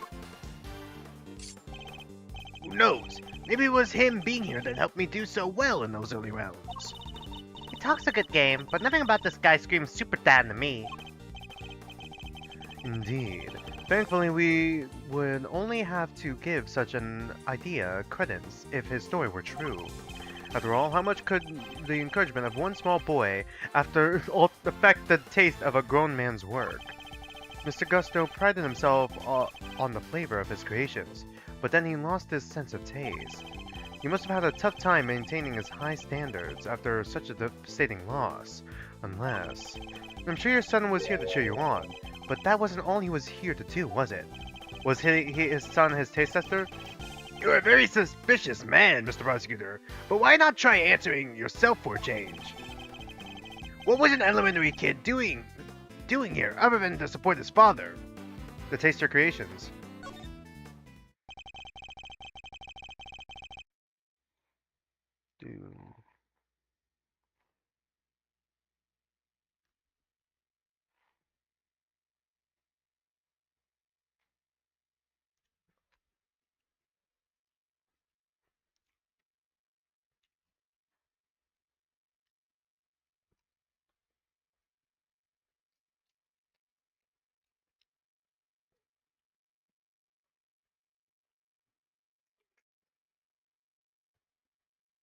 Your son knew the taste of your work pretty well, I imagine, Mr. Gusto. He was my biggest fan. Of course he knew. In which case, he would have been a good judge of whether something tasted on brand, so to speak, no? What are you implying? You've already told us that you were suffering from a taste disorder. Okay, yeah, we were just here. Yeah. Okay, we were just here. We don't need the flashback. I know, I got it. No one knew about your condition. Indeed. I doubt Mr. Frost would have wanted to continue collaborating with you if had he found out. After all, it was your job to make sure his creations tasted good. Therefore, your son wasn't here to support you. What happened to their kids, though? He was helping you by taste testing your work. He's gonna run out of those eventually, right? Dang, now it all makes sense. Frost stuff tasted good because it was really finished the day before when the kid was still here. You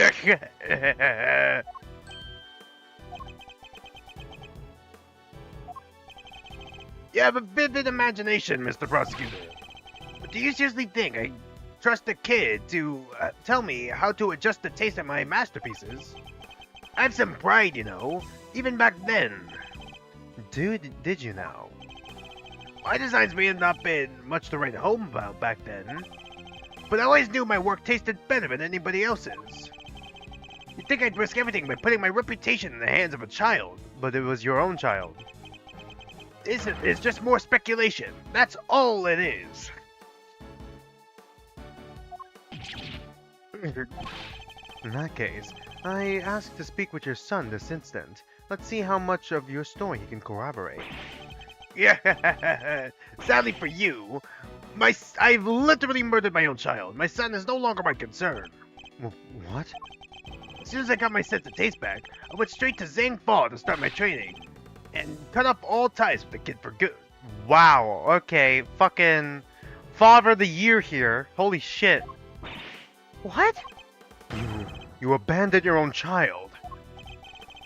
And ain't that the half of it? No one knows where he is, even now. Is he gonna be fucking relevant to the future of the story? Is the son gonna pop up? Like, why are we fucking establishing this? Is his son the Zhang agent? I don't know. No, it can't be. Who's your son? The cops have looked all over him, but no dice. So, you still think you can prove your asinine theory? I'd like to see you try.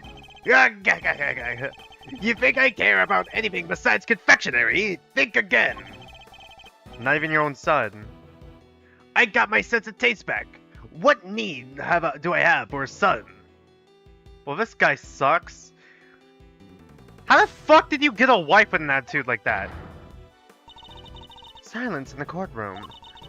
While Mr. Gusto's words and actions may demonstrate a certain lack of humanity on his part, the gods of justice cannot judge him for that. Whatever. Therefore, Mr. Edgeworth, I believe it is time for you to admit defeat. Yeah, give it up. 18 years is a long time for anything to surface now, proof or otherwise. The salt lamp. The salt lamp, the murder weapon. Maybe his fingerprints are on it. Mr. Edgeworth, we have to do something!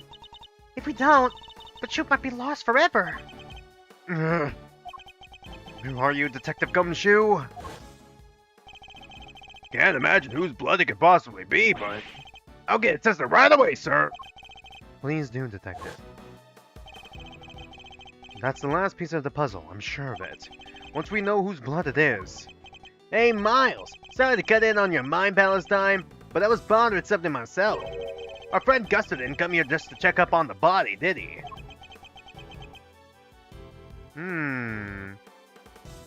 Probably to cover up evidence. Once again, could be also the murder weapon. You mean because he tried to open the case? Exactamundo. Think we have anything that might explain why he tried to do that? They might. Detective Gumshoe can make it back in time with a certain piece of evidence. That's quite enough idle chatter, defense. Now, if you... Mr. Edgeworth, sir! Sorry to keep you waiting. Speak of the devil. Or the detective, in this case. I take it you have the results, Detective? Yes, sir! The lab just got back to me! Detective, please. The court is in session. This is an art gallery. This is... Ma'am, this is a Wendy's. Now then, am I right to assume that you were bringing us the evidence Mr. Edgeworth was speaking of? What? Hey, no fair! Why didn't anybody tell me about any of this? I, forgot. It is indeed the evidence in question, Your Honor. It is in need of testing, so I asked him to carry it out.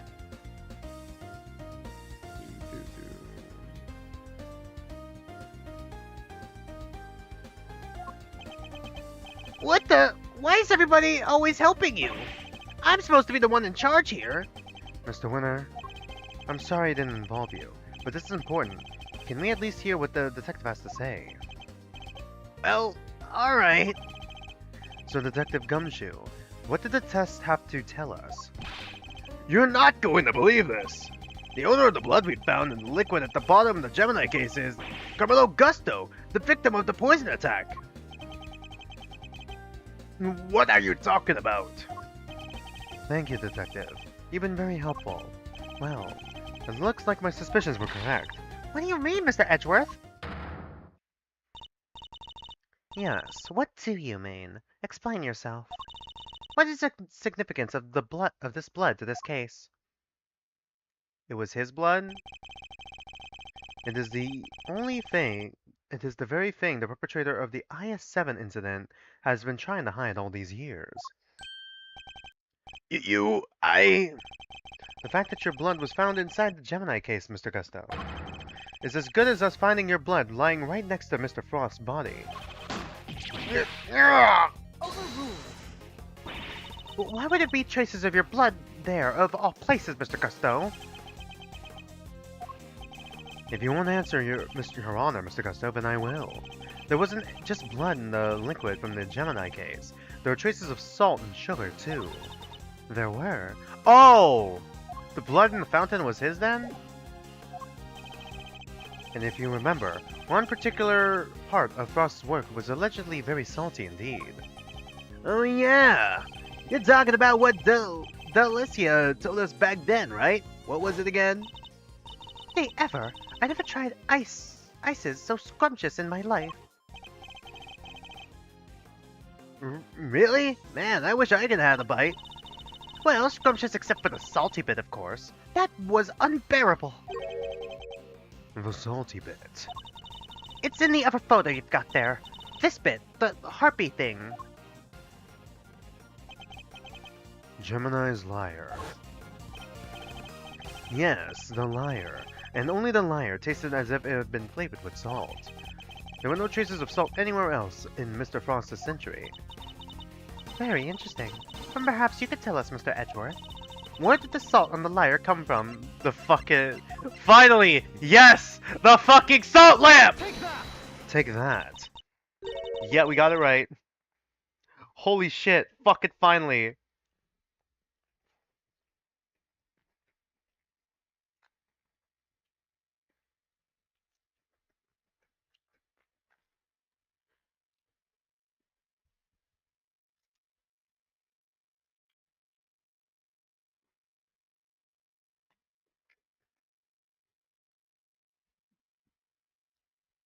This is the lamp from the IS-7 incident. Indeed. And I believe that the salt that gave the liar its flavor came from just such a lamp. Mr. Von Karma had established that both salt lamps were in Mr. Tangaroa's room at the time of the crime. One of them was used to kill Mr. Frost. And it was stained with his blood. But no corresponding pool of blood was found in Mr. Tangaroa's room, sorry. Right, because the culprit had chucked the piece of chocolate with that on it into this little stream.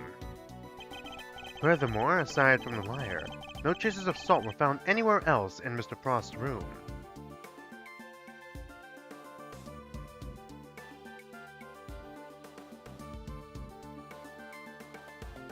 Sorry, hold on. What is it saying here?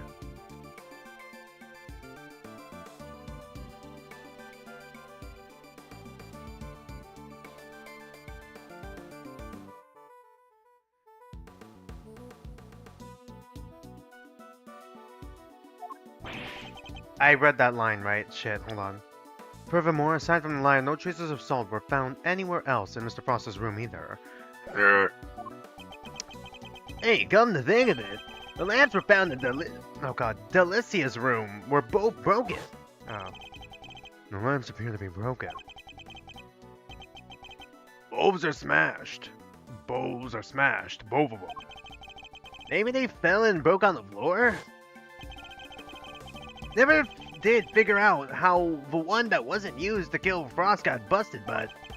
Are we thinking maybe it had Gusto's blood on it at some point? Oh my god, they tried to kill each other?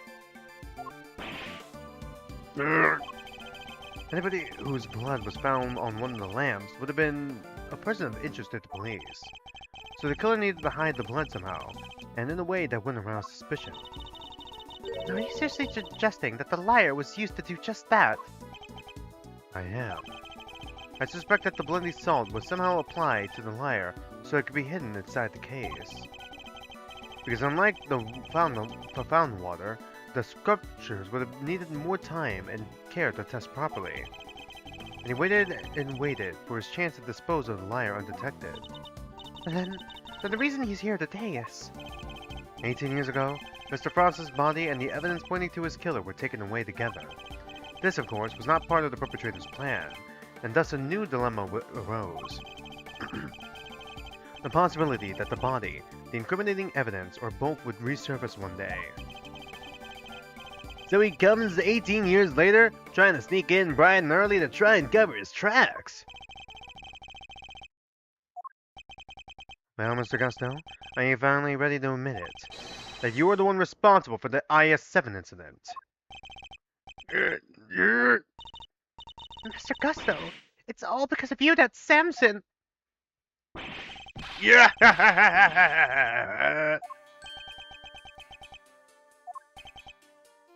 Gusto. So I finally got caught, huh? All these years later, he's just admitting it? Nobody came close back then. Not even the big shot prosecutor or the attorney. That's some impressive work, Mr. Prosecutor. I have to hand it to you. You admitted then that you murdered Artie Frost. Yeah. Sure I do. I did it. I killed him. But he only had himself to blame. What do you mean by that? What do you mean by that? He agreed to help me. We were supposed to help each other so that one of us could win. And whoever won was supposed to let the other use the cookbook. But on the day of the final, the rat finally showed his true colors. Seriously, Frost, we had a deal. Sorry, but I'm not helping you in the final. Our little agreement is over, Gusto. But I helped you. I spent all day yesterday making the ice for your pieces. Did you? And you can prove that, I suppose? What do you... Wait. You were planning to betray me right from the start, weren't you? After Frost double-crossed me, I had to make my piece for myself, by myself. The piece for the final, by myself, right. Like you said, my son wasn't there, so I couldn't have any help with the flavor either. So much for the pride you claim to have in your ability to make delicious desserts. Go ahead and judge. You have no idea what it was like to have someone like me lose my sense of taste. Dude, you threw away your own relationship with your son in order to pursue your career. Fuck off. I give up everything to become the best. Everything. I take pride in that. Samson worked hard and he still adopted a daughter. Like, clearly, Carmelo, you're still a scumbag here.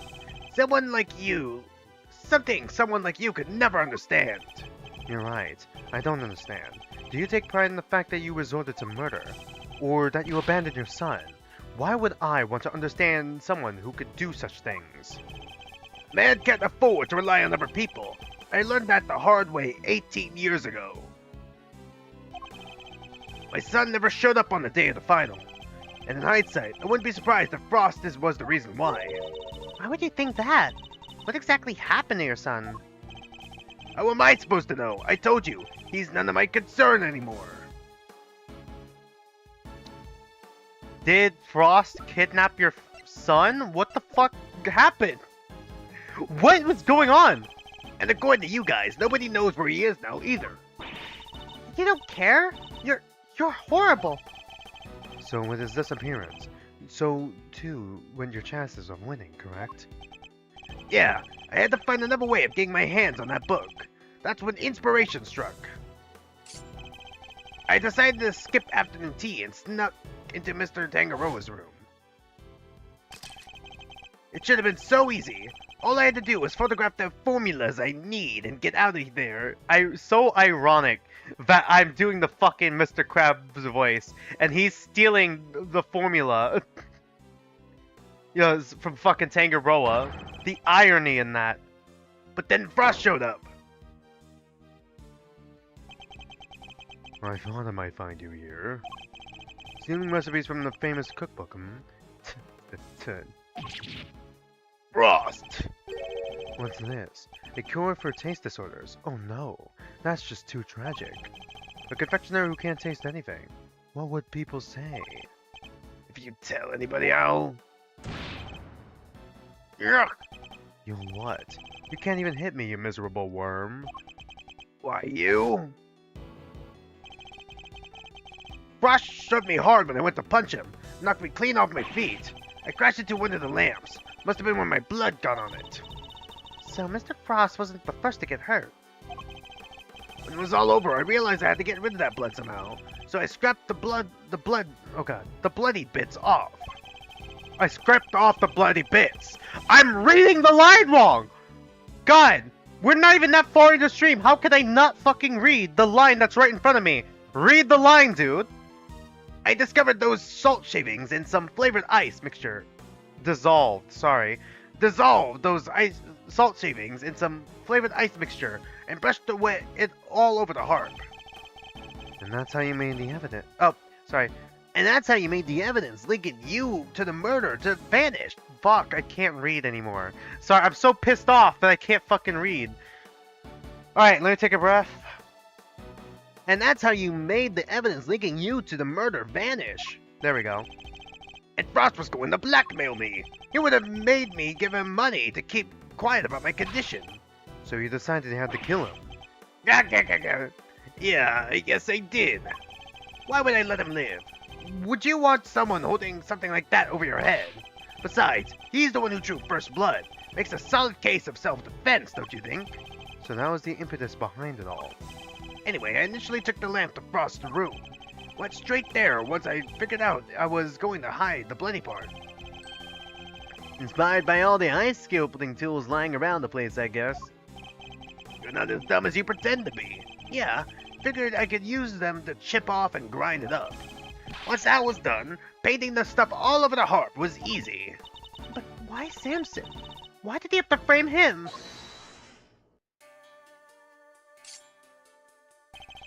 I never meant for the cops to pin it on him. That was your fault. You and the rest of them. Why do you figure I went to the trouble of placing the lamps and cloths back in Scone's room? There's only one reason to plant the murder weapon in the room of another contestant. And that was to cast suspicion on that person. What? You tried to frame me, Gusty Pants? Yeah. But why? Why poor old me? I respected Tangaroa. He was the best. A true champion. Not enough to admit your crime. would never have wanted him to take the fall. But you're a fraud. Your work wasn't even real. You had no respect for our craft at all, says the cheater. You deserve to be punished for what you did. Oh, Gusty, how could you? And you had refrained from eating Tangaroa's work. And had you refrained from eating Tangaroa's work, Frost's body wouldn't have been found. My plan was to wait until Tangaroa was judging your room, and that's when I'd sneak the corpse into Frost's room and freeze it.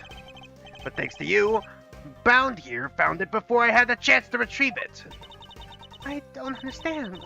Why did you need to freeze his body at all? Ah, why indeed? Mr. Edgeworth, surely you must know.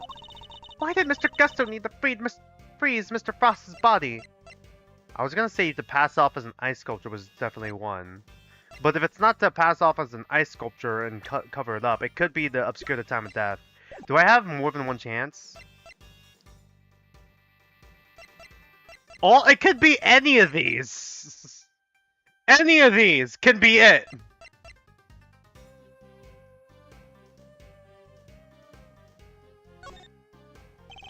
Mr. Gusto needed to freeze it in order to pass it off as an ice sculpture. Is that really why? Now look what you've done, Mr. Edgeworth. Miss Bound's so lost in her thoughts she's frozen up. I'm so sorry about that. I guess that wasn't it. Okay, cool. The truth this time. Fuck's sake. I guess to obscure the time of death? Mr. Gusto needed to freeze Mr. Frost's body in order to obscure the time of death. Would he know that?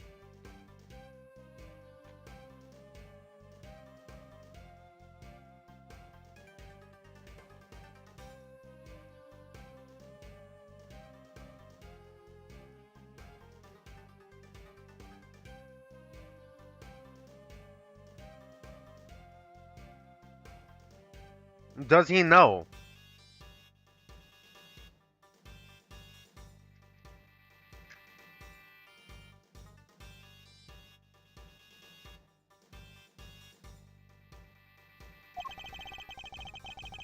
If they determined that the murder occurred during the afternoon tea, he would have been the most obvious suspect.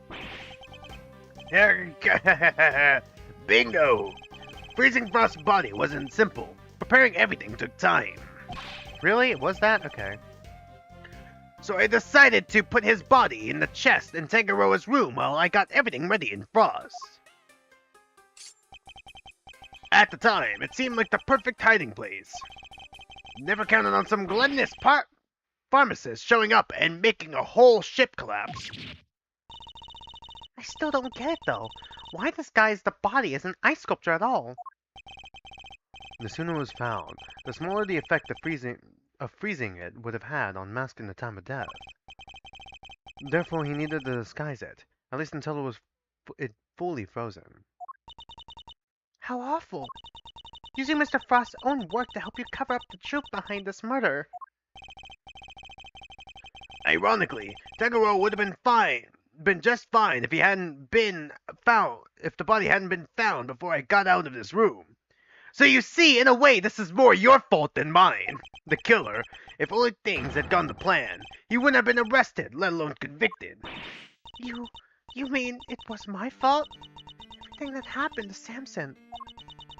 It was all because I found the body? Don't let him get inside your head, Judes. None of this was your fault. If it wasn't Samson, it would have been Delcia instead. She would have been the one they arrested. Either way, there's only one person to blame here, and that's Gusto. It didn't help that the initial detective was so bad at his job, either. Was he? He never even told the prosecutor that the body had vanished. So then, Mr. Von Karma had unwittingly placed Mr. Tangaroa under arrest in the absence of a body. I mean, it would expect why he was so keen to wrap things up. Still, you'd think he'd know something as big as that if he had taken a look at the few reports, right? Not if someone had been deliberately distorting the facts of the case, though. So Von Karma wasn't? He just didn't know either? Somehow? Either way, it seems that Mr. Von Karma didn't know about the body until after the arrest had been made. Oh, okay. But admitting that would have spoiled his perfect record. So he kept it to himself, and proceeded to prosecute Mr. Tangaroa nonetheless. Can this really be true? You don't feel bad at all. Somebody spent 18 years in prison because of you! Yeah, sticks and stones, girlie. Sticks and stones. What a jerk. I ought to arrest you right now, pal. Unfortunately, we can't. I'm afraid I can't allow you to do that, Detective. Because by all means, he is innocent according to our fucking laws. This is bullshit. Yeah, so you noticed, huh? Glad somebody did. The judge is right. You can't lay a finger on me. What? Why? You just confessed to murder! Yeah. No idea, huh? Then I'd better lay it out for you. Actually, he didn't do the murder. He's just an accomplice to the murder, right?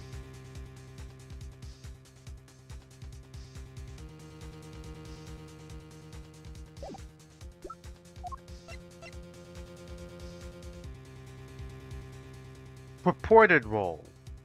Was he an accomplice then? Because I don't think that would apply. No idea, huh? Then I guess I'd better lay it out for you. Alright, I didn't expect testimony to pop up so suddenly.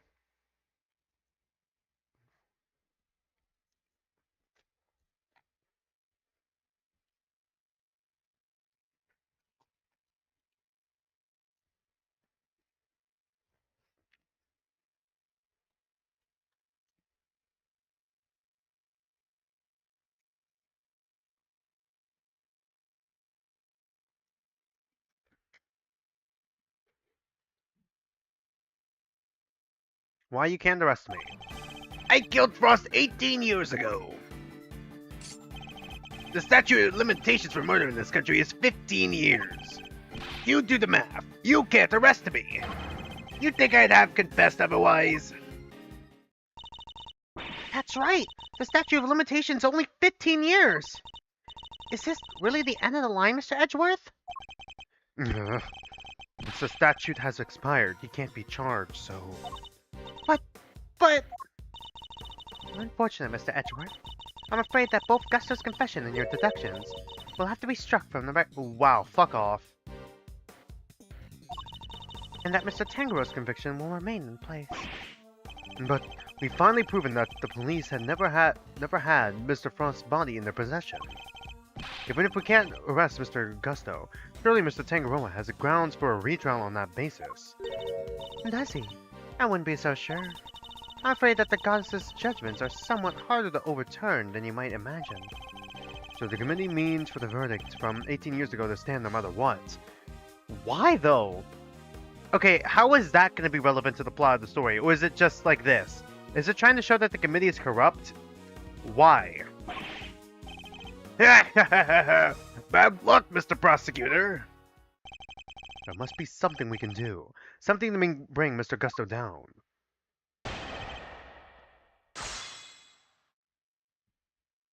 Why you can't arrest me?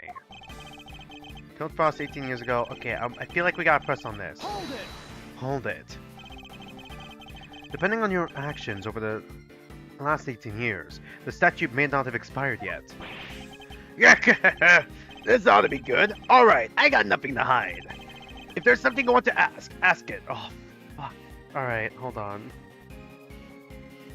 I got nothing.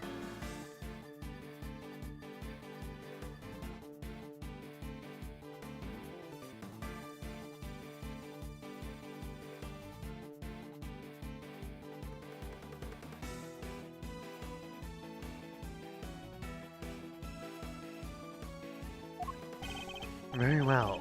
Tell us where you've been and what you've been doing since the incident. Oh wait, the timing! Suspended should the suspect flee to a foreign country. Oh, for fuck's sake.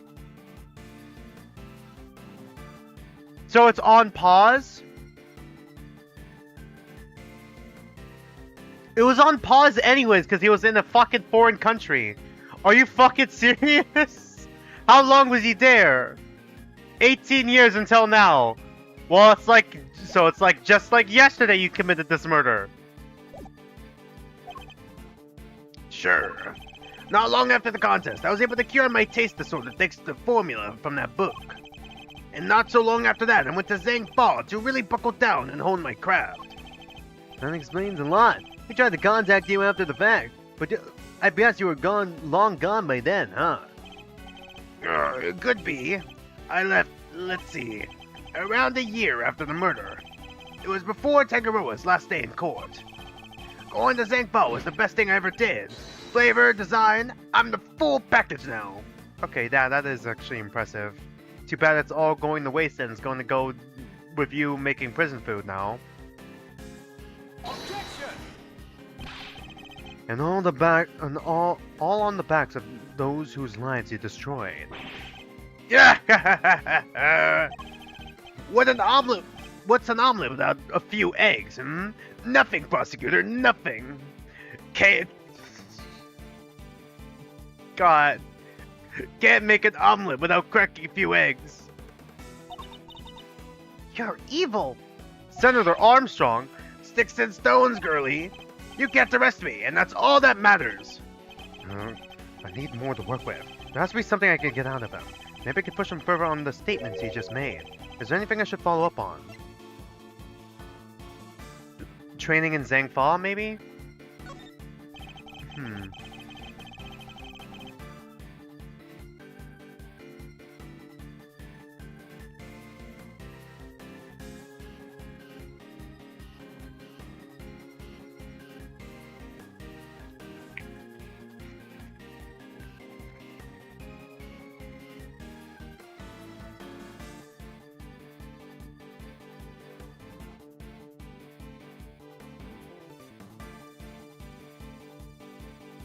I'd like you to tell us more about your training in Zhang Fa, if you wouldn't mind. Fine. I went to Zhang Fa to train, and I finally became the best in the world. How long? How long were you gone? Where's the law? Objection! Objection. Oh my god, it actually is that.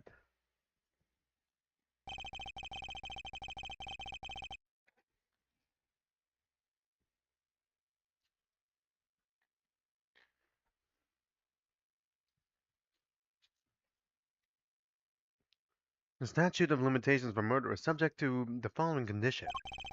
The statute is suspended should the suspect flee to a foreign country. Which means that the time you spent abroad doesn't count toward the total time under the statute. No way! So it's like someone hit pause while he was in Zhang Fa? It appears that there may be time left on the clock yet. But that would depend on how long you stayed in Zhang Fa, Mr. Gusto. It was 3 years exactly. 3 years? Hold on! Nobody say anything until I've done the math. The murder The murder happened 18 years back. The statute is 15 years. Add 3 overseas. It's 15 plus 3 makes exactly 18, which means no way.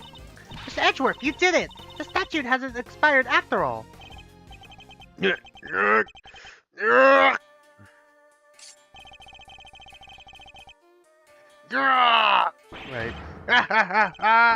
Bingo! 18 years exactly. Glad you worked it out for yourselves. He's just been stringing us along this whole time. But Christmas hasn't even passed yet. Well, why is he laughing? We're good, aren't we? We can arrest him now. I hate to break it to you, little sis, but IS-7 went down in the end of December. It's April now, which means, strictly speaking, it's been 18 years and 4 months since Frost's murder. Really? How is it not just considered 19 years? Fuck off.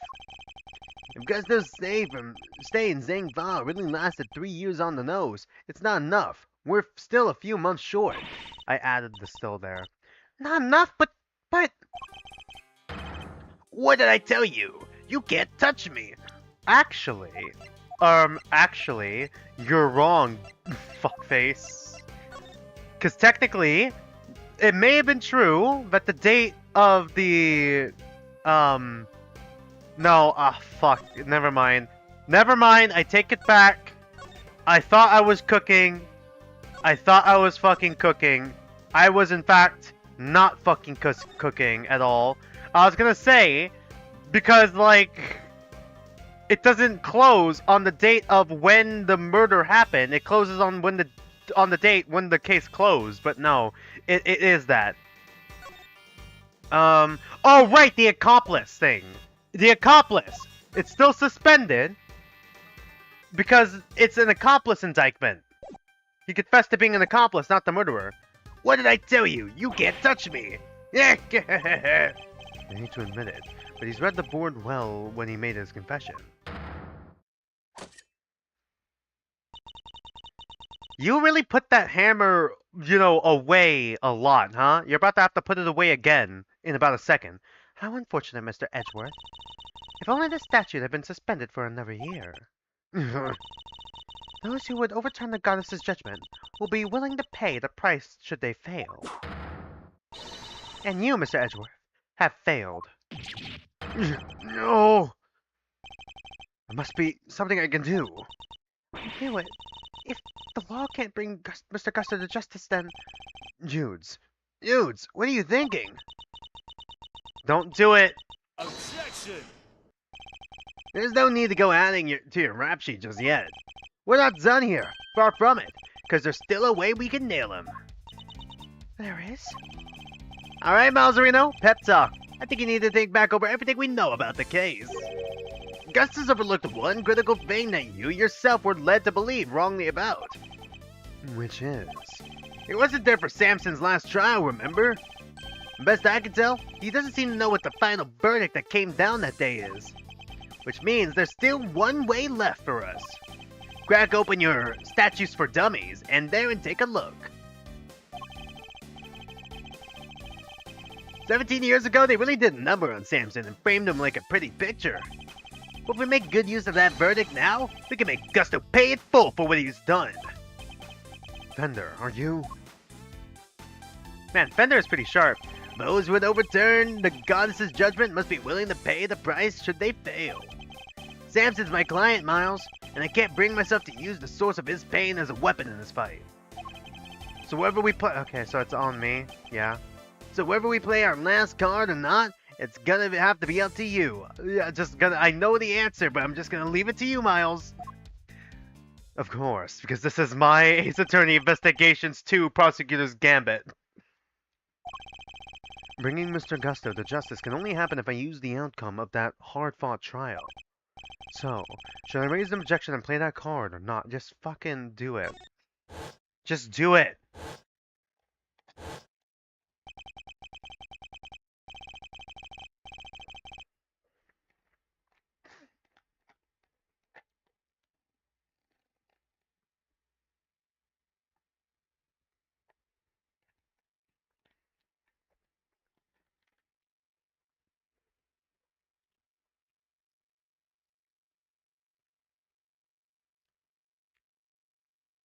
My father and Mr. Von Karma.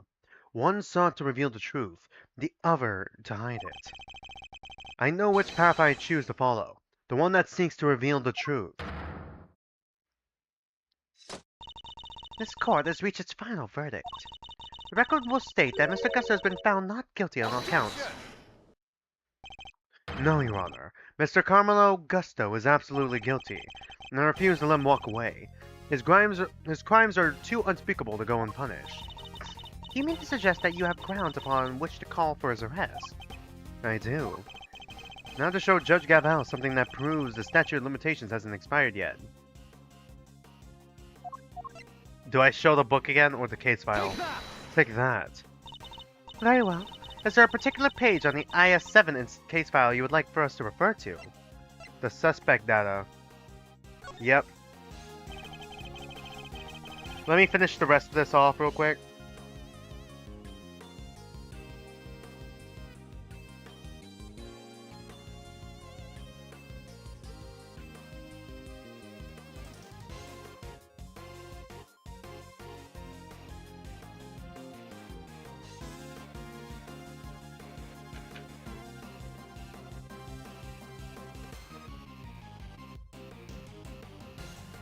I'd like to direct your attention to the page concerning the suspect.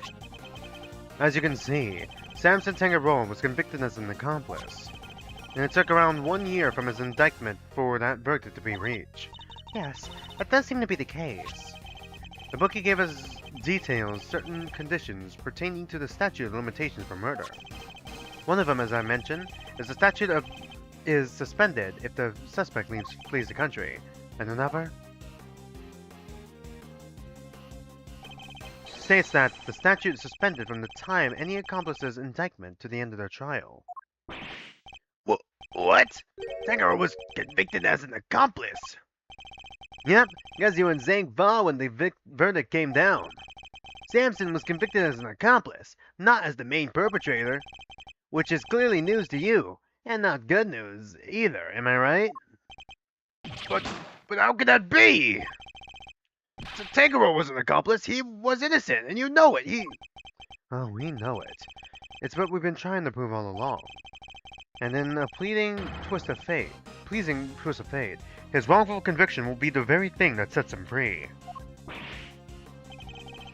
If you spent 3 years in Zhangba, and your accomplice Samson Tangaroa was on trial for 1 year, it means you could still be charged with Mr. Frost's murder up to 19 years after the fact. In other words, the statute of limitations hasn't expired at all. Based in facts and logic. The goddess's judgment is infallible, but that of her servants, it appears, is not. It seems the prosecutor in charge of this case may have erred. Unbelievably, we have no choice but to instigate a full inquiry. No! How could this? You weren't supposed to be able to. 18 years! That's a long time to let somebody else suffer for your crimes. It's time for you to pay the piper, Gusto, and not a moment too soon. But I'm finally the greatest! My brilliance has been realized!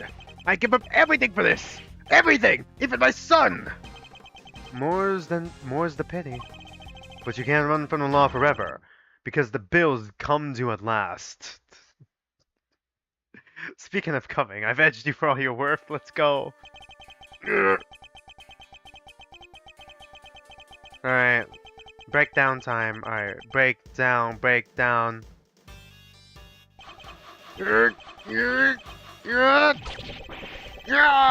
is going on? Alright. Okay. Well, that was a unique one.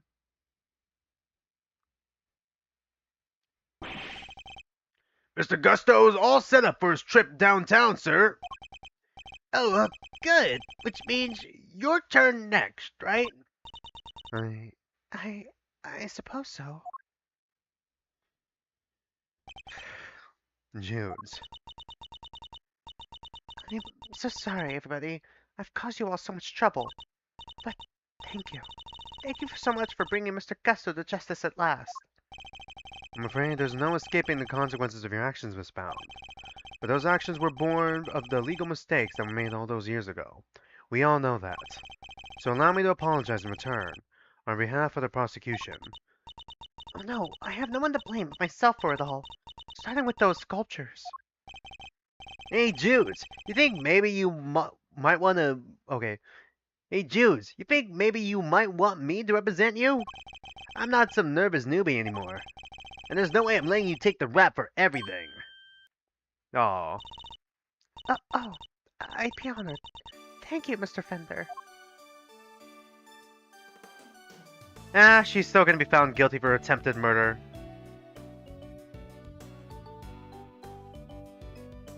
That's at least one of them. She unwittingly covered the body. Sorry, ma'am, but you gotta come with me now. Of course. Are we actually gonna see Samson?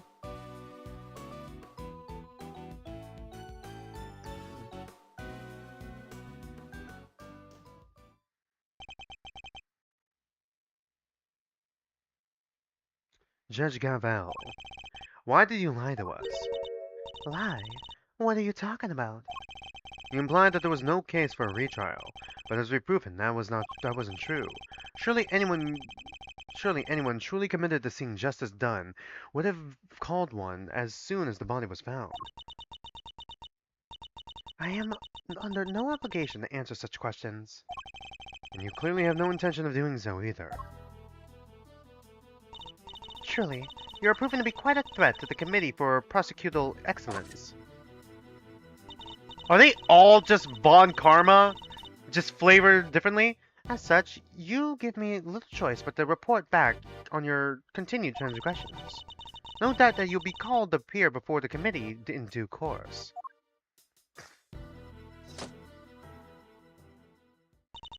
Now, I must be on my way. What the heck? And after you caught the real killer and everything, isn't that what the prosecutors are supposed to do? Regardless of how it all may play out, I will never regret what we accomplished here today. Mr. Edgeworth. God. Hey, Mr. Edgeworth! Yes? Why did you stick your nose in this case anyway? You weren't even on the job! My job is to bring the truth to light, Mr. Winter. And not only as a prosecutor, but as a person. I don't get it. Is he gonna get character development? I wouldn't expect you to understand. Not as long as you believe closing a case is what makes you a winner. That's going way over my head. Many things go over your head, my guy. I'm going home. What was that all about? Eustace still has a lot to learn. Learn is all. Hmm? Oh, fuck's sake. Mousy Wisely! Yes? I just wanted to say that old Gregory Pegleg would have been proud of you today. Oh, look at me tearing up. You've met him like once. And had like one conversation with him. That and thanks for helping poor Sammy Pooble. Of course.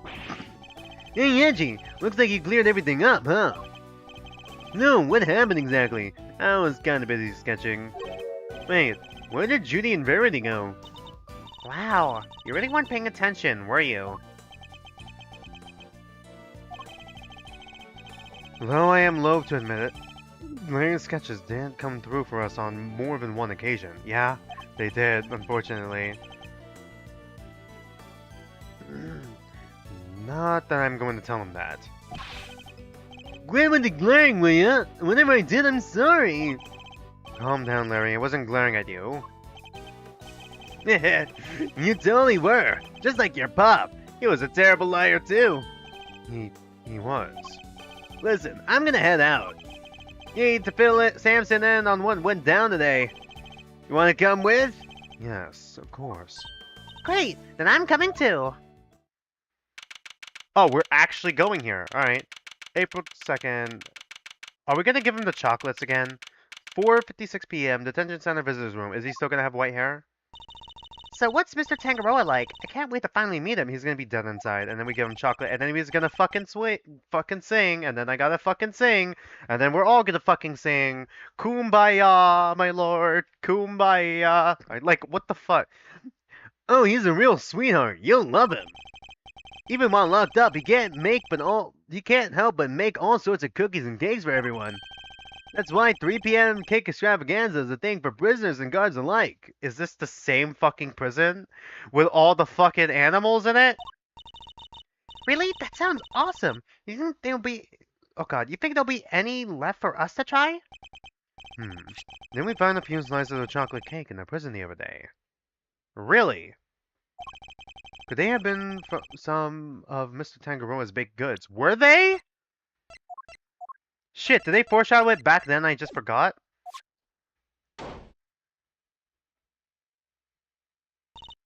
Tell me, what are you doing here? I heard you were all coming to see Mr. Tangaroa, so I volunteered to escort him. Hello, new friends. I'm Samson Tangaroa. Prosecutor's Mal Edgeworth at your service. And I'm Mr. Edgeworth's trusty sidekick, Kay Faraday. It's very nice to meet you both. Miles here is Gregory's son. Well, Miles here is Gregory's son. Is that so? Your father was very kind to me, and fought so hard for my case. But in the end, I betrayed him. I made a false confession and... Don't worry, Mr. Tangaroa. Mr. Fender has explained everything to me. Sure did. And now we're here to tell you the truth of what happened 18 years ago. The truth. Judy did all that for me. Crazy kid racked her brain for 18 years until she finally figured out how to set you free. What can I say? Turns out she really would do anything for you. Oh, Judy. I never did anything to deserve such devotion. Come now, Mr. Tangaroa. I think we all know that's not true. The bond between the two of you has held strong for all these years, after all. You think so? I guess I'd better show him. Which piece of evidence proves the bond Mr. Tangaroa and Miss Bound share? We actually are about to show him the chocolates, and he's about to fucking sing. Here we go. These chocolates. Judy made them, didn't she? Yes, she did. They're super delicious and sweet. Miss Bound continued making them just as you taught her, even after that fateful day. So there will always be some waiting for you when you finally came home. Judy. Start singing? No? I bet they're beyond super sweet then, aren't they? Very much so, I'm afraid. I only wish we could hand them to you. No worries, sir. I'll make sure he gets them later. Which would be a clear breach of prison policy. Not that I have the authority to stop him anyway. Thank you very much. You know, Detective, something about you reminds me of Detective Bad. Does it? Really, pal? Because I looked up to him a lot. He's my role model, you know, until he was convicted of being a phantom thief, I guess. You don't say. Seems fate likes to bring people of all sorts together, huh? You hang in there, Samson. Just a little longer. I should be able to get you out soon. I'm sorry it's taken so long. Nobody should have to wait 18 years just to get justice. Don't be silly, Eddie. I'm the one who should be saying sorry. Or ever. Is he about to sing? Not yet. Thank you. Truly. Is he actually not gonna sing? It's not gonna be that fucking cheesy of an ending? Really? That's cool, actually, if they do that. Samson. Well, I guess it's my turn to wait for Judy to come home now. I'd better make sure there's something delicious on the table for her when she finally walks through that door. Don't let me down, Eddie. Leave it to me, big guy.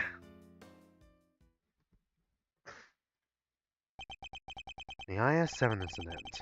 It's been 18 long years, but this case we'd inherited from my father is finally coming to a close.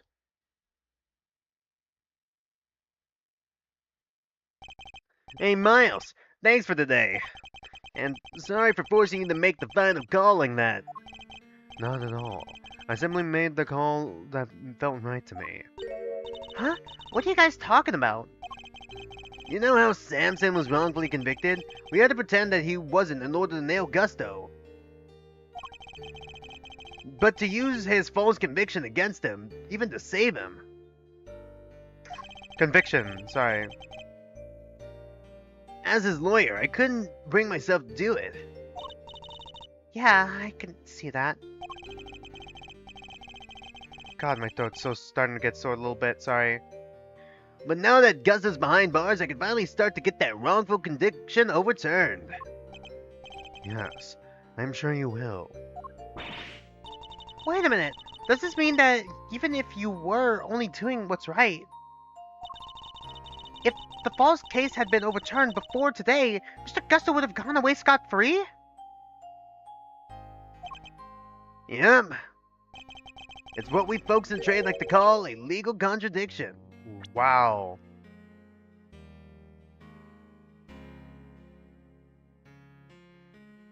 Yeah. The law is far from perfect. There's some things like legal contradictions, right? Yeah, but you never know. Things might change. The law is always evolving, just like us humans. Your Uncle Eddie and Mazzarino included, am I right? The potential for growth and change. In people and in law, huh? Yeah! Yeah! So, Miles, are you going to keep fighting crime as a prosecutor, or help people as an attorney? Oh, okay, now I see this. Well, clearly, we know he's gonna keep fighting crime as an attorney. As a prosecutor, sorry. Something tells me you got a big decision ahead of you. Only you can answer. I know. Well, let's just say I won't complain if you show up at the office one day. And on that note, it's time for me to skedaddle. I you big time, and I'll always repay my debts. But for now, thanks again for today. I mean it.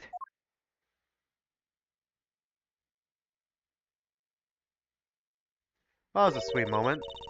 Did he seem kind of in a hurry to get out of here to you? God, he did. And honestly speaking, I'm the one who owes him a debt of gratitude. After all, he gave me a chance to reckon with my father's final case.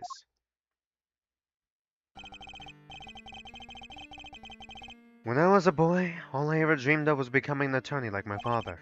But then, during my time with Mr. Von Karma, I learned the way of the prosecutor instead. Eventually, with the help of some good friends, I found my own voice and a new way of life. Yeah, some friends, and they were roommates.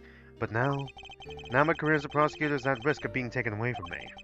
It may be time to take another long, hard look at how I want to live my life, whether I like it or not. April 2nd, Edgeworth & Co. Law Offices. Hey, Gregory. Sorry for reporting in so late. It may have taken 18 years, but we're finally in position to prove Samson's innocence. All thanks to your boy Miles. Couldn't have done it without him. You should have seen him. The way he fought for the truth gave me chills. It was like I was watching you. Look, I know I'm not half the attorney you were, but those guiding principles you tried to instill in me, I like to think I am embodying them now as I carry on your legacy. Here's hoping.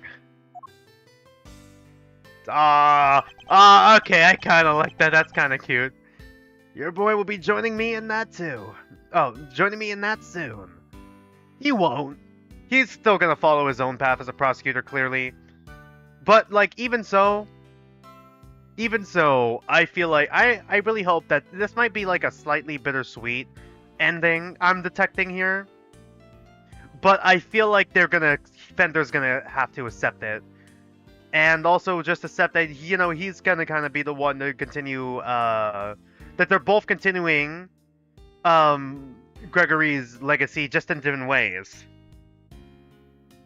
As Fender follows, Gregory in his footsteps of becoming an attorney, Miles will follow his father's footsteps in, like, finding the truth, no matter what. That's how I'm viewing things right now. That's how I'm predicting the ending to go. How the fuck is there two more episodes? What is episode 4 gonna be about? Am I No, I didn't stop! Stop! I didn't read it!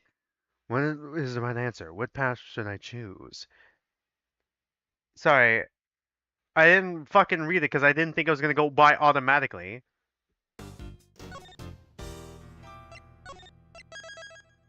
So we're in episode 4. Let's see if we can get past the beginning part of episode 4 before we hit... I guess we still got technically an hour and a half. I might take a break at like 6.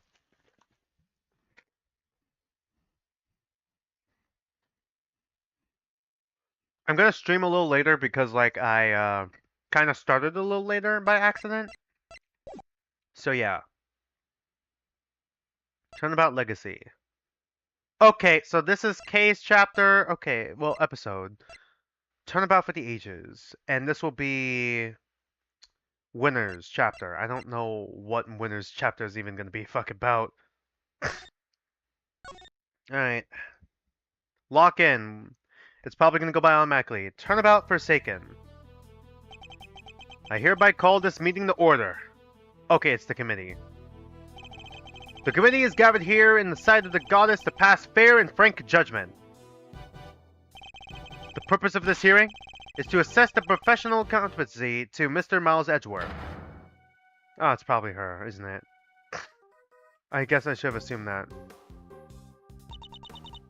Are you... Why are you wearing that raincoat? Uh-oh. No! Ah! Hey, there she goes. She's not gonna be dead, right? It's a fake out death.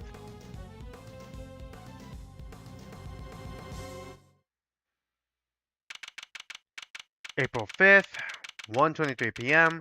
High Prosecutor's offices, room 1202.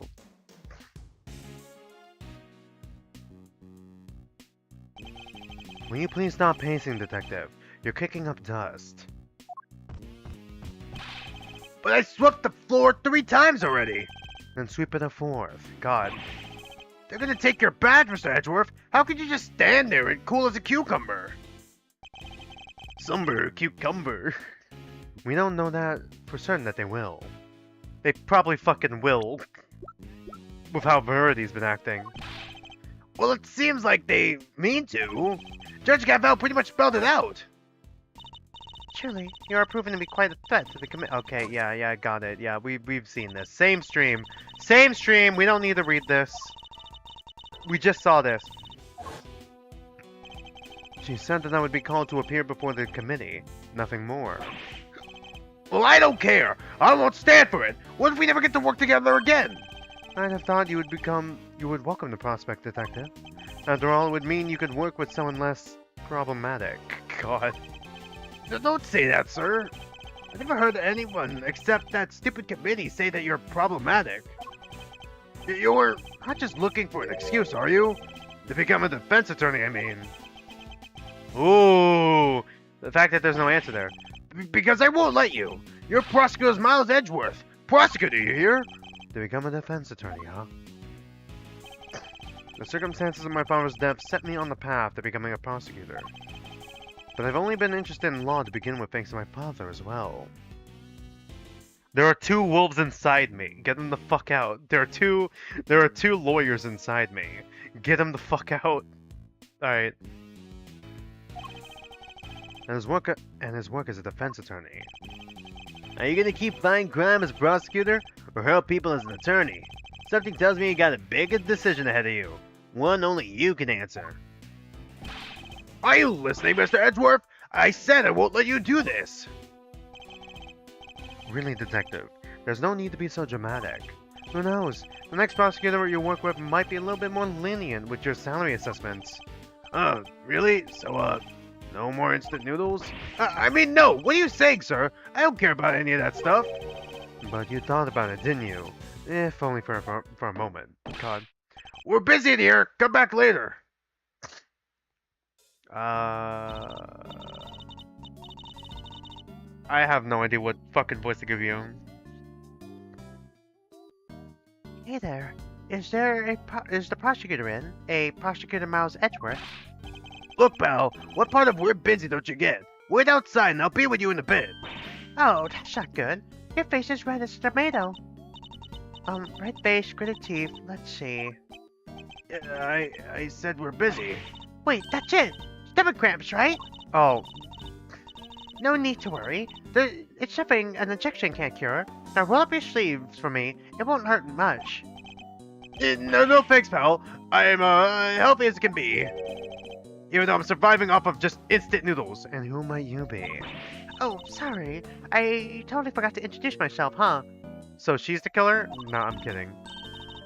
Oh my god, Florence Needler? The name's Needler. Florence Needler. I'm a nurse at... Oh! Oh wait, Hertz Hospital? It's not the other one, right? It's not the other hospital, right? Hertz Hospital sounds familiar, but I could be wrong. Because there was another hospital, right? I just forgot what it was called. I'm a nurse at Hertz Hospital. But nobody here is her. So, are you sure you have the right room? Sorry, I was in the middle of beyond there. Wow, you're Prosecutor Edgeworth, right? Wow, those are some deep furrows in your brow. Are you feeling alright? Suffering from a severe headache? I could give you an injection now. I'll be fine, thank you.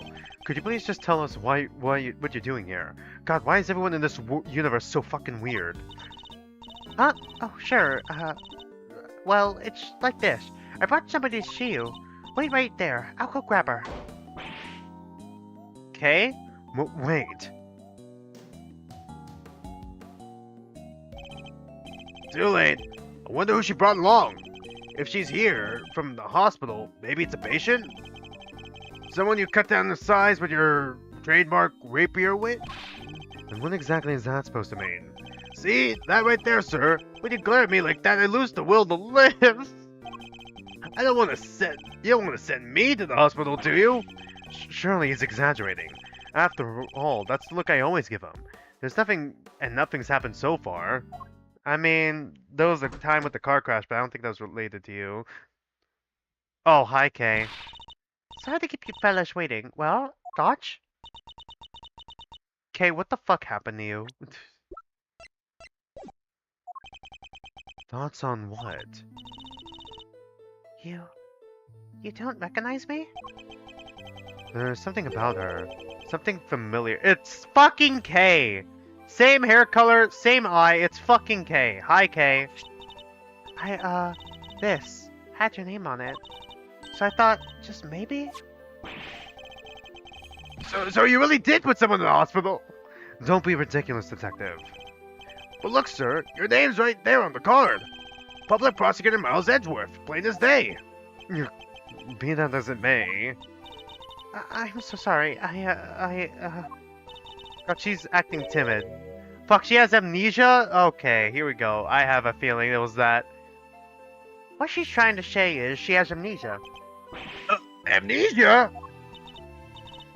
Yes, at least that's what they tell me.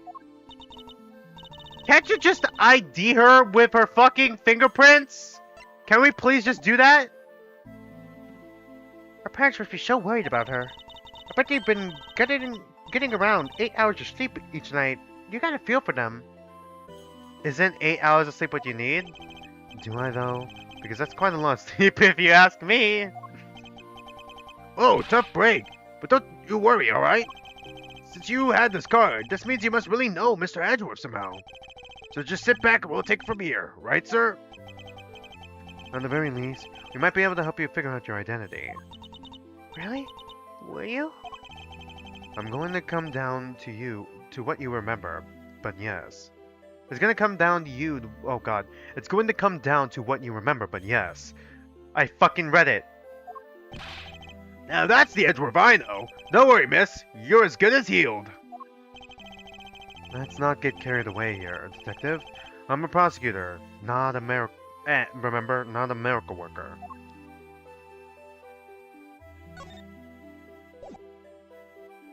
So, wait a minute.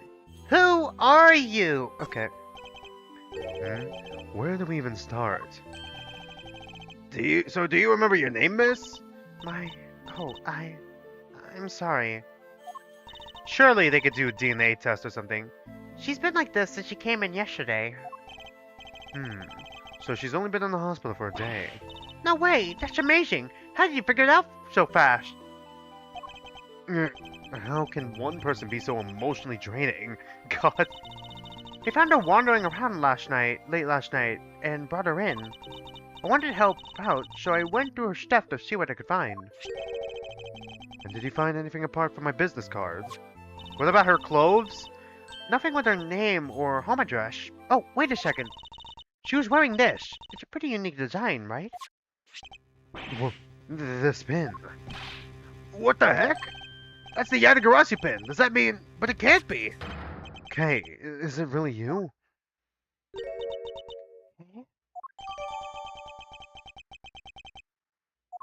It's gotta be Kay. Your name. It's you, isn't it, Kay? I'm Kay.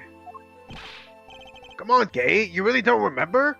Is she missing an eye? Why is her eye covered up? Did they just add those bandages onto her as an aesthetic? Like what? Look, it's me, Gummy. That's what you always call me. Gummy. But you're an adult. That's so rude. I don't really call you that, do I? It's just a nickname. I'm so sorry. I can't believe I feel so guilty now. God, she's just fucking flipped. Well, Monk has told me in a previous stream, back when we did the Snoot Game streams before, that his personality did shift dramatically after he got amnesia. It was him that said that, right? What the heck happened to you? I've never seen you so polite. Holy shit! Being polite and sensitive is just not... Where's the Kay I know? You're nothing like her. Careful, detective. You wouldn't want her to get the wrong impression. You make it sound as if Kay is a normally polite or a sensitive soul. Not that he's wrong exactly, but poor Kay, holy shit. So what kind of person was I before? Well, first of all, your full name is Kay Faraday. You're bright and fun and full of energy, and oh yeah, you're a great thief. A great thief? There's a little more to it than that, but yes. Thieves generally steal other people's valuables from their dressers or vaults, and... Steal? But that must be so awful for the people it took things from. Oh gosh, I'm so sorry. I didn't know I was a criminal. Maybe I lost my memory as some sort of punishment. No, that's not what I meant at all. I don't think that did much good, sir. But it sure explains one thing. Look at these gloves. They're just the kind a person like that would wear. Hey, that outfit! It's what she was wearing when they found her. But we had to get her to change out of it and put on hospital gloves, so that's why I have them. There's something on this part here. Could it have something to do with how Kay lost her memory? I'll send that outfit out over to forensics later and see what they can figure out. Please do, detective. Boy, they really are some Phoebe clothes, huh? I'm a criminal. You may be a great thief, but you never committed a crime in your life. Rest assured, you are no criminal. If you say so. Perhaps we'd better leave it here for now. Memory loss. Just say she steals the truth. Memory loss. I'm sorry. I wish I could remember who you are. How do we know each other exactly? Well, that is... How do I put it into words? You're Prosecutor Edgeworth's assistant. I am? So, a prosecutor is the head of some sort of great thief network then? No, not quite. We last saw Kay 2 days ago. Perhaps we should try to figure out what she's been doing since then. She has no memories! Was the pin the only item on her person when you received her, Nurse Needler? There were a few other things, but I doubt any of it will be much use to you. They'll probably will at the end. I'll be the judge of that. Could you please show them to us? Well, alright then. In no particular order, I present... A Gambit ninja mask? Was she at a show or something? A letter, and it's just a K. Next, a ticket stub, and finally... A fake flower! The kind people like to spruce up their bathrooms with, too. It's a corsage, detective. They're normally worn by women. So either the victim or the killer is a woman. And that's that. So, anything useful in there? Kinda hard to tell. Frankly, I'm not seeing a connection between any of them. I should take a closer look at each piece later when I have the chance. Alright, Jam and Ninja Mask. Oh, for fuck's sake. Okay. Got it. Fuck! One at a time? Really? It was the Twinkler again. Okay, the Jamma Ninja... Okay, the letter. Don't worry, I'll make sure you get your precious thing back, Rosie. Is Rosie the victim? Ticket stub. Student, $6. Okay, April 4th. God, this is all happening within, like, fucking... barely any time at all, huh? 7:28 p.m. Viewing platform, entry ticket. Big building? Use limited to day of purchase, non-refundable. And a magenta flower corsage. Oh, this is bad. This is bad. How do we get Kay's memory back? We can't just let her stay like this forever. Calm down, detective. I have an idea. You do? I knew you'd come to the rescue, sir. So, what is it? Look closely at the ticket stub. Oh, it's a... Oh god, it's for the viewing platform at the top of big building. The big building? You know the place? I know plenty of big buildings. Everybody knows it, Chili. It's the hottest stage spot in town. They say that if a couple holds hands while they're up there, they'll stay together forever, teehee. This is yesterday's date, and the ticket is only valid on the date specified. Plus, it's a stub. That means she used it, right? I think it's a distinct possibility. Well, shall we go see what we can find? Now? Just like that? The only way to figure out how Kane lost her memory is to retrace her steps. How is she still alive? Did she fall from the top of the fucking building? It's a miracle she's still alive, in all honesty. But what about your thing with the committee? It's not for a little while yet. We have time. Great, Sho. Can I leave Kay with you? That would be for the best, but you don't mind, do you, Kay? Oh, of course not. Thank you. Alrighty then. Back to work I go. If you need anything, feel free to give me a holler at Hirsch Hospital, okay? How are you gonna be relevant to all this?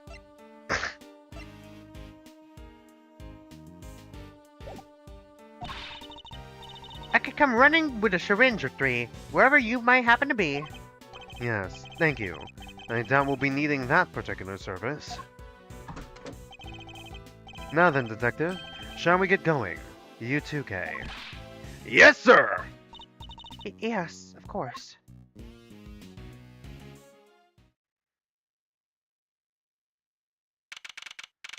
April 5th, big building, plaza. It's so weird seeing her all timid. So according to this pamphlet, the big building's 50 stories high. It's all offices inside, so the viewing platform up top is the only part that's open to the public. Here's one for you, sir. They were handing them out for free in the ticket area. How very kind of you, Detective.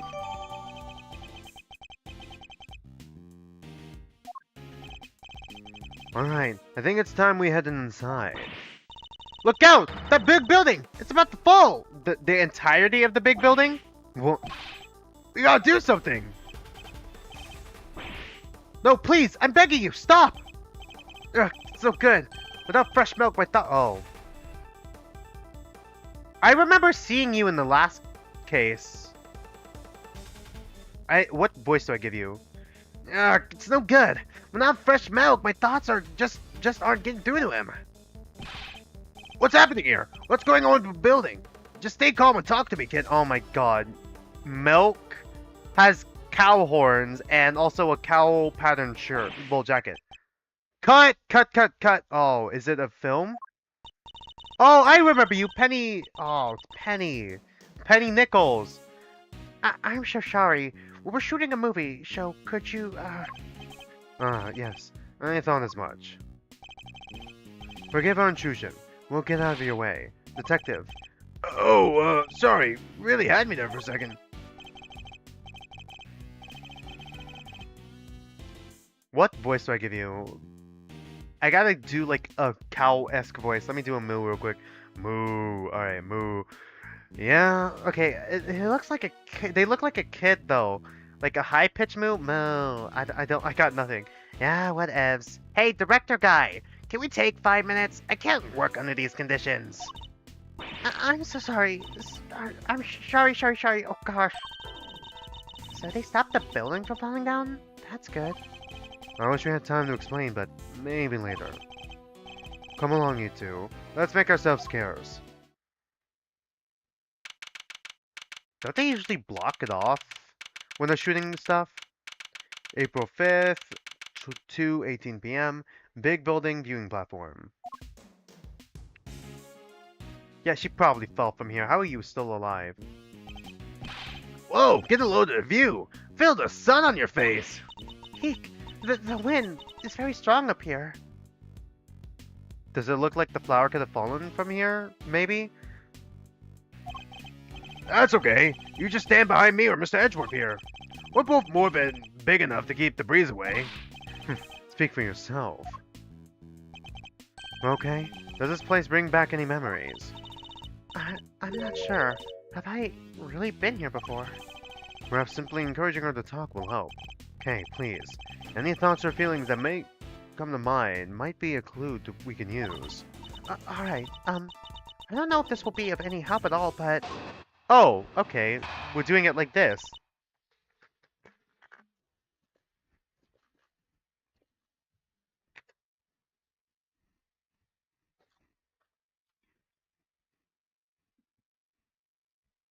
What I remember. I still can't be sure if I've even been here before. It's so high up, and the wind is so strong. It's terrifying. I don't remember. I just don't remember anything. It's no good. I'm so sorry. No dice, huh? I'm sorry. I feel so useless. Wait! Useless! I know I'm supposed to have all these memories, but I just can't remember. You have amnesia, Kay. Don't be so hard on yourself. Listen, sir, maybe just this once. Try not to be so intimidating, okay? Or at the very least, don't use your trademark glare on her. Nobody asked for your opinion, detective. What I remember.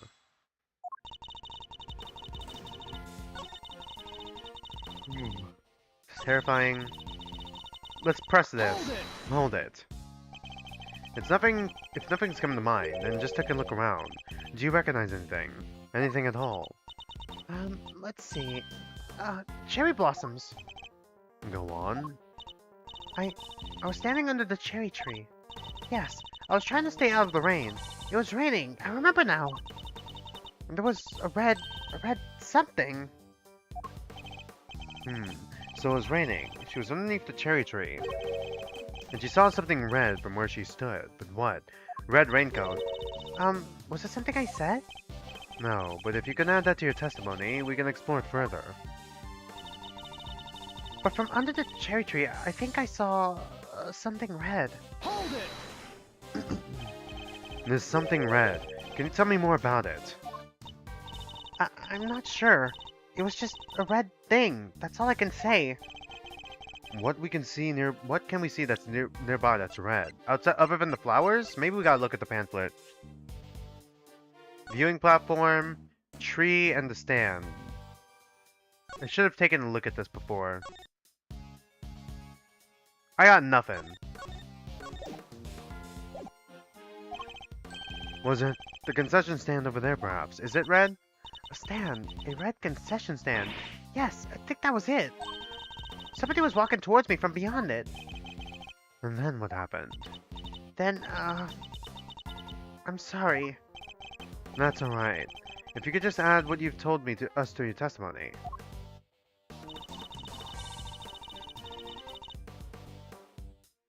But there was someone walking towards me from beyond the concession stand. Would that be possible? Objection! Objection.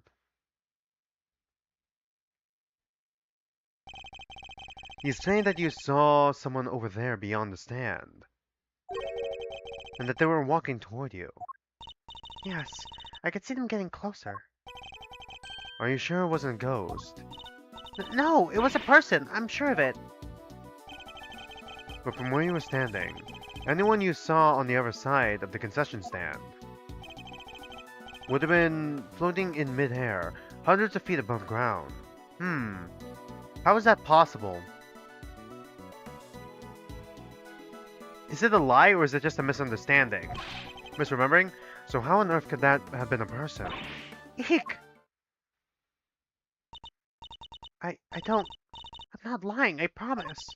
Somebody red. Stan? Somebody red. And they were on the other side? Uh-oh. They were walking toward me, getting closer and closer. And then they... Ah! Oh, there she goes. Hey, what's the matter? All right, we're here. Whatever it is, it can't hurt you. I was pushed and I fell. By a person, yes, a red raincoat. A person in the red raincoat who can walk on air. Maybe it's not that. Maybe the stand was somewhere else before, or at the very least there was probably something else red up here. And who supposedly pushed her off the building. None of this makes any sense. Not the least of which, nobody could fall from this height and survive. Was it not from this building then?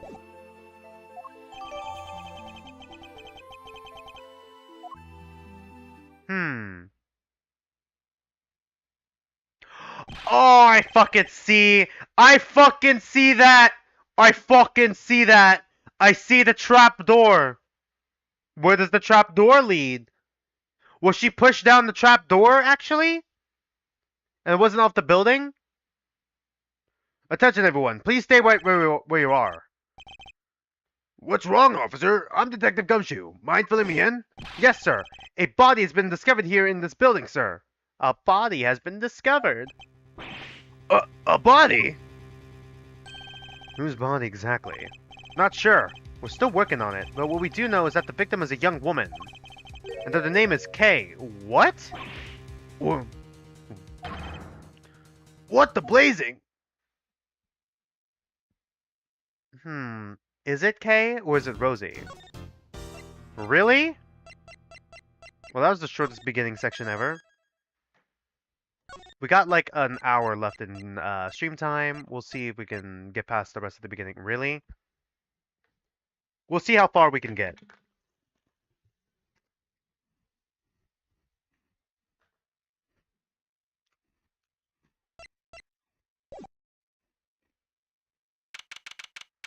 Oh, it is in the committee's place. Who the fuck is that? April 5th, 2:36 p.m. Committee for Prosecutorial Excellence Chamber. Wait, this room. Officer, isn't this... Yes, sir! It is the trial chamber for the Committee for Prosecutorial Excellence. So it's here now? I knew they'd move out of the prosecutor's building, but I had no idea that they'd come here. Really? Oh, for fuck's sake, updated like the autopsy report's gonna be. You're here, too? What the fuck is the old lady's name? Oh my god, no! No! No! No! How many floors are gonna be filled out here? And how many of them are gonna be fucking relevant? Very big building. Oh, Mr. Edgeworth and Kate too. How are y'all doing? Is Kate feeling any better? We heard that there was some kind of incident. I'm sorry, but who might this be? This is my grandma. Hold on 1 second. Name's Hilda Hertz, Sonny. And who the heck might you be? Ahem. It's a pleasure to meet you. I'm Prosecutor Miles Edgeworth at your service. Miss Needler, your grandmother's name, Hertz. Is she... Yep, she's the director of Hertz Hospital. This old woman is the head of a hospital. Don't you old fogey me, you damn robage. Ahem. How did she do that? Whoa, sounds like you're kind of a big deal, man. Oh, that's not true. Ahem. Not wrong. Not wrong at all. God. Oh, him? He's the one looking after the girl, the one with amnesia.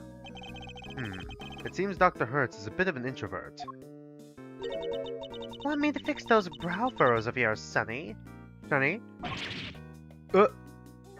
Damn. A sassy introvert. Oh, there's no fixing those, ma'am. They're downright incurable. What? You sure you want me to say that, Grandma? Well, alright then.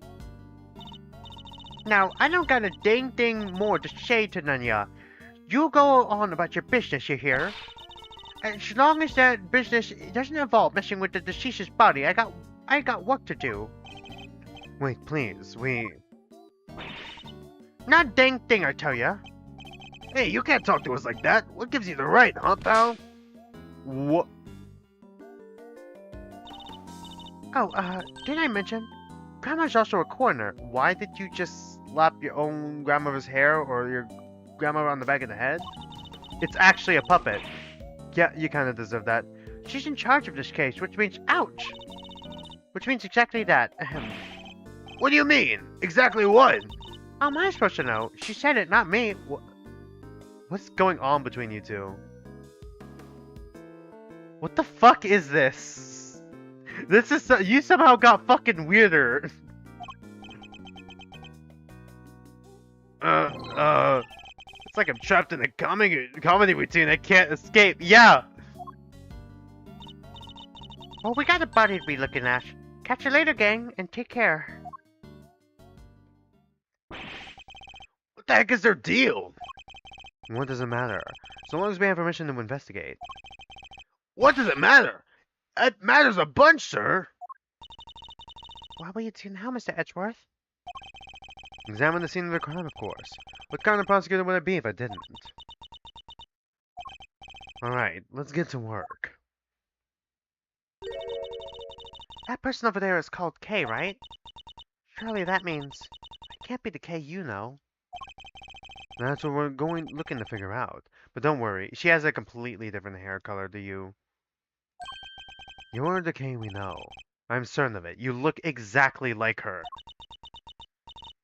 Thanks. The K lost her memory, and the victim who shares her name. There could only be one K, both meeting their respective fates here at Big Building. No doubt this case will be the key to restoring our K's memories. I'd stake my life on it. Committee for Prosecutorial Excellence Chamber. Alright. Where do we start? I guess... Officer, tell me about the security arrangements for this room. Yes, sir! You need a special keycard to enter, sir. Interesting. So not just anybody can enter here.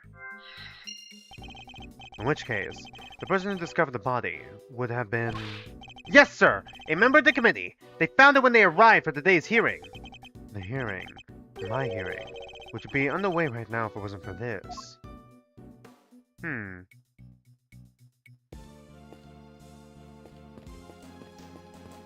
Oh, okay, there's a blood stain up here. Right under the Lady of Justice. It's the statue of the Goddess of Justice. You sure know your stuff, sir. So does she dole out blessings or what? She's not that kind of goddess, detective. She's a symbol of sanctity of the law. The scales represent justice, the sword retribution, and the blindfold shows her impartiality. Yep. I must scour the scene and inspect anything that catches my attention. Is the blood going under? Like, hold on, let me pull up my mouse. Is it going right under here? What? Or is it going onto here and then leaking down? I don't understand this. For free? There's a pool of blood here at the foot of the statue. For free? Judging by the amount and how it has spread, I'd say this is where the victim was killed. But the body's on that table behind us, sir. How come? I can only surmise that the killer must have moved it for some reason after committing the murder. That can't be it. Sorry to intrude. Who is it? Is it gonna be her? No, it's Vaughn. Really? I wasn't expecting her to show up. Hi, Francisca. Sure. Huh? What's that, Grandma? I know that voice anywhere. That's Von Karma's little girl. Oh god, you both know each other? Shit. Well, now you just became infinitely suspicious to me. Oh, so you two know each other? It's been so long, Grandma Hertz. And you as well, Miles Edgeworth. What's she doing here? Francisca von Karma. She's the daughter of Manfred von Karma and a prosecutor much like myself. These days, she's mainly been working with Interpol, though I thought she was supposed to be abroad. Don't look so surprised. Where my investigation leads, I follow, no matter where in the world that might be. Are you concerned for Edgeworth because he's gonna lose his prosecutor's badge? Which means that there must be some kind of international angle to this case, yes? You know full well that I've been pursuing a certain smuggling ring. You're still pursuing it?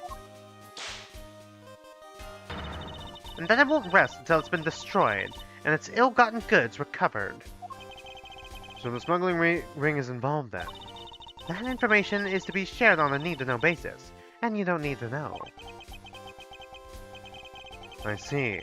So she means to be as helpful as ever. Miss Von Karma, was it? Grandma wants me to tell you something. I'm about done here. She's all yours. In that case, we'd like to examine the body for ourselves too, if you wouldn't mind. I mind plenty. I remember where I heard about you, you dang varmint. No need to be...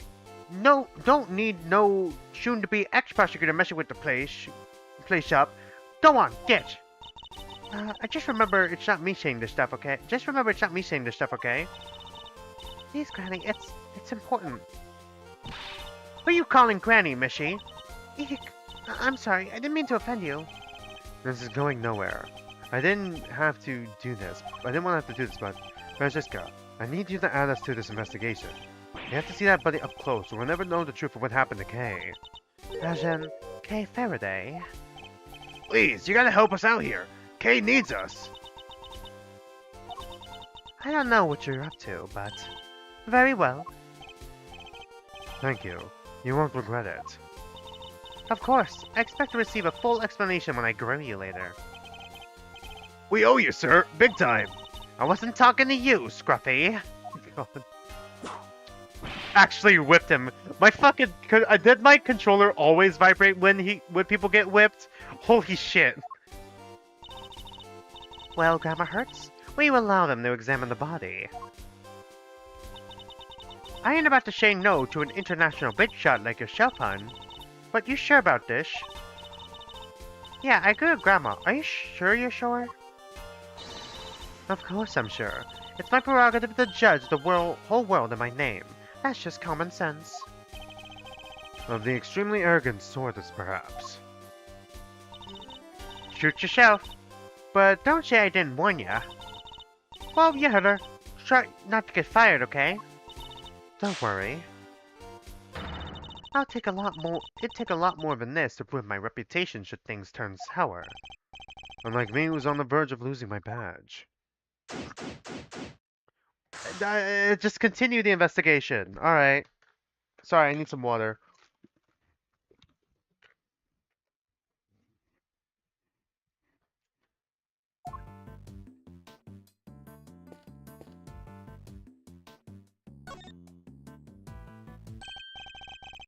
Well, one thing's for certain. Blood on her hands. Promises K. A flower.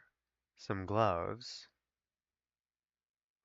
Is she Rose's? Rosie?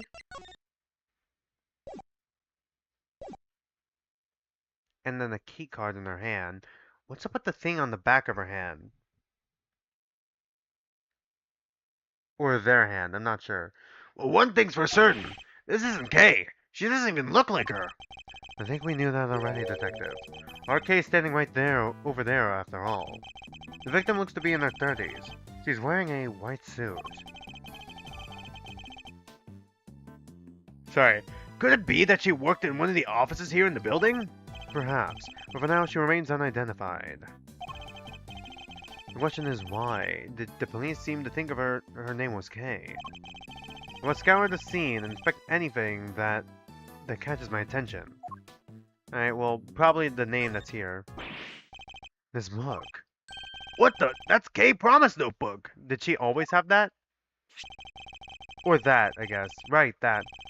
It's where she wrote down all the promises she made with her dad. Haven't seen this in a while. Indeed. Never take things from a stranger. Never go anywhere with a stranger. A book of vows made by a child to her father. Always greet people with a smile, even people you don't know. Never cry in front of strangers. Always try your hardest to learn and think about things you don't understand. Did I even read that? But what exactly is it doing here? Oh, I just remembered something Detective Bad told me a few years back. He said something about precious decay. Something precious decay happened? Oh god, had disappeared from the station. What? Evidence went missing from police custody. Is it the key again? Detective Bad said he looked for it everywhere, but no dice. What could this mean? And why did it turn up here of all places? You there. What do we know about this notebook, officer? The victim was holding it when they found her, sir. It was the only thing with any kind of name on it at the time. So that's how she became K. Talk about a red herring. Still doesn't explain how she ended up with it, though. If only we had a few more leads on the victim's true identity. God, that's gonna be important. You think this could be the murder weapon? A 3-armed candelabrum. The victim suffered the same number of puncture wounds on the to the chest.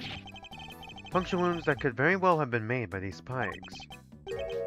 A candelabra album? Not quite, detective. A candelabrum. A candle holder, in other words. Ah, I gotcha. That reminds me. I forgot to pay my electricity bill once a while back, and I had to live by candlelight for a whole month. Who does that in this day and age?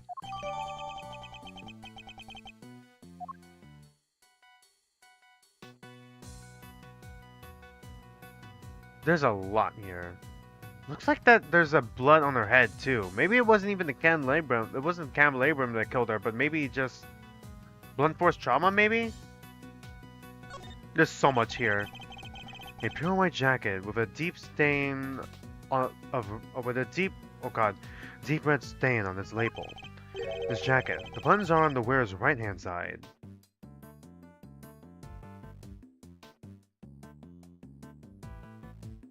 What does that mean? It can't be reversed, right? What's so weird about that? Buttons always go on the right, no? Is it because women's jackets and men's jackets are different? Maybe. Oh my god. That's right! I remember! Hold on. I remember watching a Winged Canvases video. Buttons for jackets like this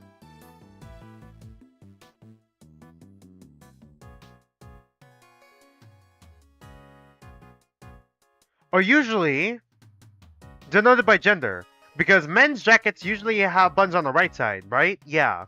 And then women's usually have their jackets on the left side. I don't know why. I don't know why, but like, it's just like that. For some reason. I should do more research on why it is. I got an AI overview, but like, I don't know if any of this is true.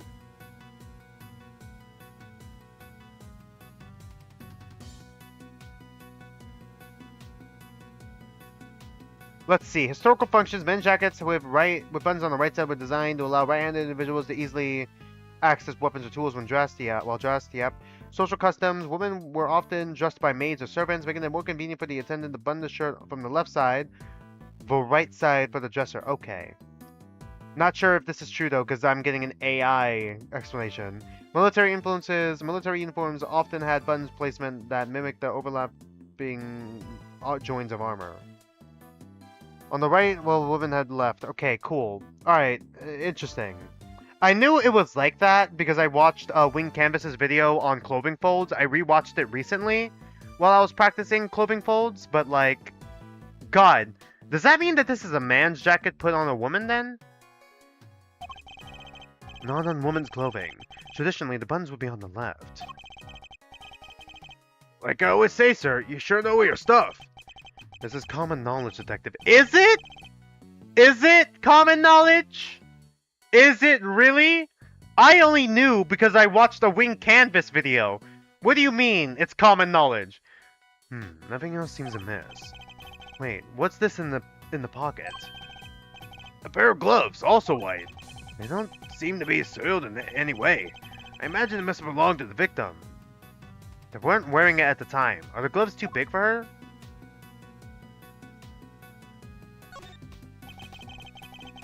No, the hand! The hand! I'm trying to look at the hand. Am I not allowed to look at the hand? Alright. Can't look at this hand that has the fucking bloodstain on it. Alright. It seems she suffered a serious burn to her hand at some point. You think it has something to do with how she died? No, the scar is too old for that. But imagine it happened some time ago. How is that going to be relevant? She's holding something. Detective, can you open her hand for me? Yes, sir, right away. What is that? Oh, wait, I know. It's a key card. It's a loyalty card, probably from a store. Yeah. It's a key card. Why, sir? Why? The question we should be asking is, what does it open? Yeah, I fucking wonder. There's something pinned to the jacket here. A piece of magenta fabric. Whatever it was, it looks like it was torn off pretty roughly. Yeah, well, I could probably deduce that. Let's deduce that in a second. The victim's hair is caked with blood. Looks like she was hit with something, huh? Unfortunately, it's too early to say for certain. Perhaps an answer will turn up as we investigate further. Alright. I think that's everything on here. Alright. Time for deduction. Could this be related to the evidence somehow? Eureka! Judging by its appearance, I'd say that the flower Kay was carrying originally belonged to the victim. Yeah, now that you mention it, it does look like it's made out of the same fabric. Indeed. Let's make a closer comparison. The torn edges matches up exactly. You've got one heck of an eye, sir. Magenta flower, alright. The flower belonged to the victim. This implies a connection between the victim and Kay Faraday. Furthermore, it appears that the flower was torn off with considerable force. Kay Faraday was involved in the incident somehow, and based on what we're seeing here, we may have no choice but to treat her as our main suspect. What? But there's no way she could have done this. I can't even begin to imagine it. There isn't a murderous bone in her body. Nevertheless, we lack the evidence to disprove such an assertion. For the moment, we're simply considering all possibilities. Isn't that right, Miles Edgeworth? For better or worse, yes. I think we can also piece this together now. I don't think we have really anything else.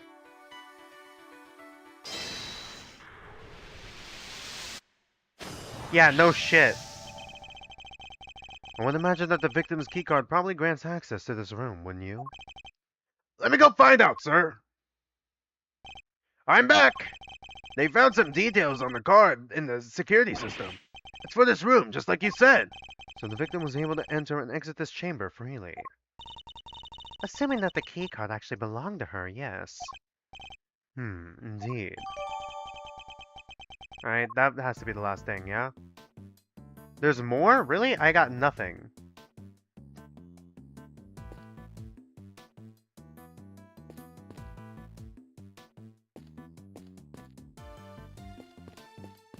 Did we talk to the coroner? You kids want something. Ahem.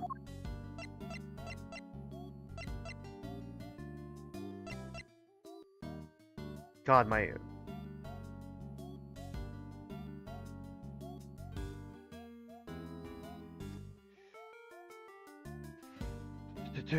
Dr. Hertz. Nurse Needler.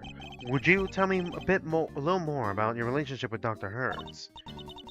Sure, well, I lived with her since I was little. If I got lost while I was out playing, she'd come looking for me until the sun went down. If I fell over and grazed my knee, she'd watch over me until I found the strength to pick myself up. That's quite a heartwarming tale. A very classic grandmother-grandchild relationship. And once I became a nurse, if I stuck a needle in the wrong place, she'd say, "Not there, you bonehead, there!" Then she'd pull it right back out, and ouch! Ouch, I felt that, pal. Can we stop talking about needles now? Anyway, sure, yeah. I could do anything, any kind of nursing thing I need for Grandma now. Thank you. That was very thorough. That was a very thorough answer indeed. Even if the story didn't end on a heartwarming note, it's nice that they share such a close bond, I suppose. Examining the body. You must be the best coroner in town, Dr. Hertz. I'll bet you can spot the cause of death in seconds and get it right every time, huh? What do you know about coroning, you big galoot? You don't know the first dang thing. Ouch! You'll have to forgive the detective, Dr. Hertz.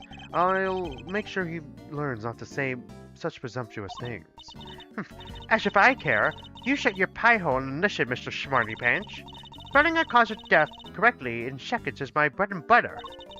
Which is why the only thing that gets on my goat worse than anything is folks getting my danged way. I think that's all she wanted to say. Satisfied? Absolutely. Thank you very much. I want to do examine... Okay. Yeah, I don't think this is how we progress. How the fuck do we progress? I already looked at everything on the body. What else could I possibly... Could there possibly be to examine? We already confirmed the flower. Already looked at the hand here. Is there something I'm missing here?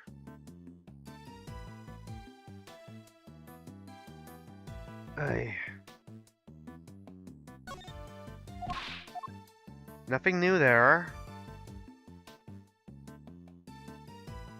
Oh, the wound, duh. It doesn't look as if there's anything in the chest pocket. Nothing except this hole right here. By the look of how the fabric was torn.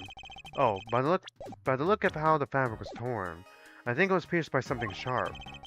Can't keep your coins in there now. They'll all fall out right now. Have you ever heard of a change purse, detective? Edgeworth canonically has a purse? Sure have, sir. It's another word for a pocket, right? I give up. Alright, there we go. That was what we were missing. Alright, sorry, I thought that was obvious. It seems we're no closer to discovering the identity of our victim. Am I really Kay? Can you be sure? Can you really be sure? Of course we're sure. What are you talking about? Thank you. And that person lying there is someone you may have murdered. But that's all we can say for now. No, there's no way she did it. Isn't that right, sir? Indeed. I don't believe the K we know could have done something like this. You're becoming a real softy, Mouse Edgeworth. Well, look who it is again. Is it Winner? Ugh, I know that voice. Ah, for fuck's sake.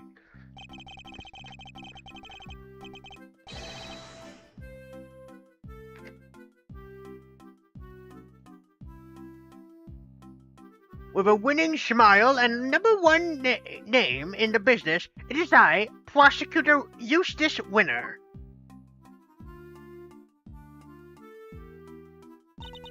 Please forgive the intrusion. Step away from the body, Edgeworth. I didn't call for you, and I don't need you. This case is mine. It's what the victim would have wanted. You knew the victim. So it really is her. Be not afraid, everyone, for the goddess of justice will guide us to the truth. She sure will. Now that I'm here and everything's gonna be alright. Okay, whoops. Whoever did this will live to regret it. I'll show them with geek. Thank God. Yes, thank you, Francisca. How's Edgeworth? Who is this imbecile? Why am I getting the death glare? I've got nothing to do with him. Francisca von Karma, I presume. My apologies. I should have introduced myself sooner. Verity Gavel at your service. Deflects her whip. And the deceased in this case is... Oh, Rosie. An attorney at law, really? Never attorney. Rosie. Oh, that's not a good sign. Rosie Ringer, attorney at law and a member of the Committee for Prosecutorial Excellence. I see. That would explain the keycard. So you're the lead prosecutor. Yep, which means this case will be solved in... You didn't tell me your name yet, little boy. If you want to know my name, all you have to do is... Ow! Stop babbling and tell me, now. It's Eustace. Eustace Winner. I think we've established where the balance of power lies in this particular room. God. Yeah? Holy shit. Mr. Guide in charge. Here, this is from Grandma. What's this? Oh, the preliminary findings. Looks like it's game over for you, Edgeworth. This isn't a game, Mr. Winner. Alright, that's me done. See you next shift. Yeah, home time. I could murder a bowl of noodles right about now. Eldon's noodles. We're out of here, everybody. Stay healthy. Not if you're eating Eldon's noodles. So much sodium in that. Let's see. So the wound on her head is from when she fell over and died. Eustace. It was a candle holder that killed her, huh? And when she died, sometime late last night. Well, what now, Gavel? It's very kind of you to share the coroner's findings with everyone, Eustace. But perhaps you should leave it there. We won't want you to strain your voice after all. No, that would be a tragedy. Stab wounds to the chest, head injuries sustained post-mortem. Where did the head injury come from then? Anyway, that shows it. We need to arrest Kay Faraday. What? What the heck are you talking about? I think Eustace's meaning was very clear. Miss Faraday is the murderer.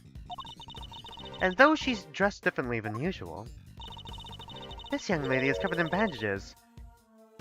This young lady covered in bandages is Miss Faraday herself, correct? You really mean to arrest her here and now? If you do, then I'll be forced to object, loudly and forcefully. And as if further confirmation were needed, there it is. The committee was right to call your conduct into question. It is questionable in the extreme. Please, Mr. Edgeworth, just go. It's fine. Fine? This is anything but fine, Kay. I still don't remember anything. So maybe I did do it. Maybe I killed that poor woman, and I just don't remember. The goddess of justice smiles on those who confess their sins. It is her wish that our confession cleanse us.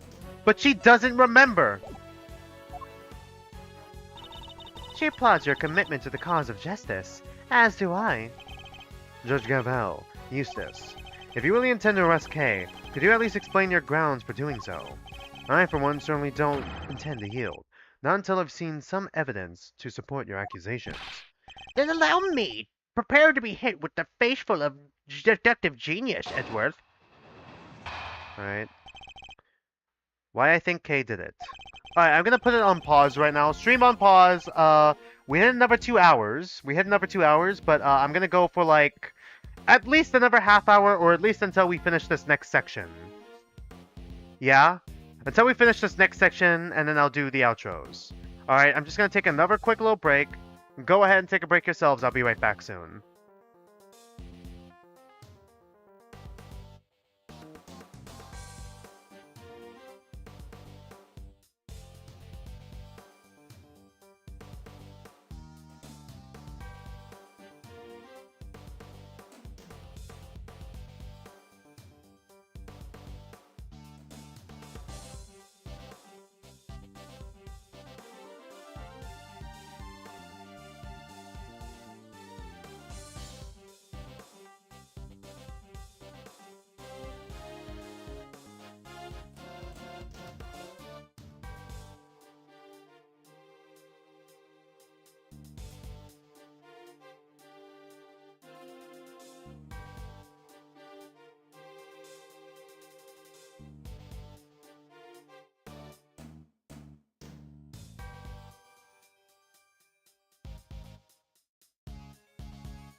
Alright, I'm back. I'm gonna keep on streaming until we finish, I don't know, the rest of the beginning section, and then I'm gonna call it a stream.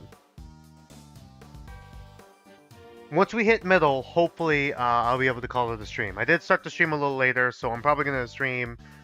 I usually start the stream 10 minutes earlier, so I can go, like, above 10 minutes our usual time. But let's just call it, stream when we hit 6:30 or when we finish this section. It can't be that long, right? They call it the human race because somebody has to win it, and that somebody is me. I won this race too. I saw it before anybody else did. Kay Faraday's the murderer, no doubt about it. He snuck into the committee chamber looking to do some of her trademark great thieving, which means that nobody but her could have killed Rosie Winger. Deductive genius. That was a total mess. And if Detective Dumshoe is saying that, you know it must be bad. God damn. I asked you to explain your grounds for arresting Kay, yet you have explained exactly nothing. True, but we haven't seen any proof of her innocence either.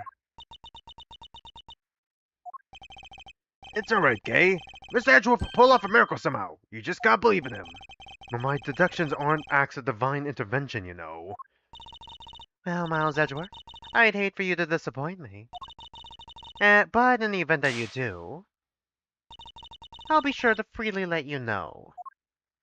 How reassuring. Rebuttal. Why I think Kay did it. Well, obviously it's the key card, right? We just already established the key card. Not just anybody can walk in here.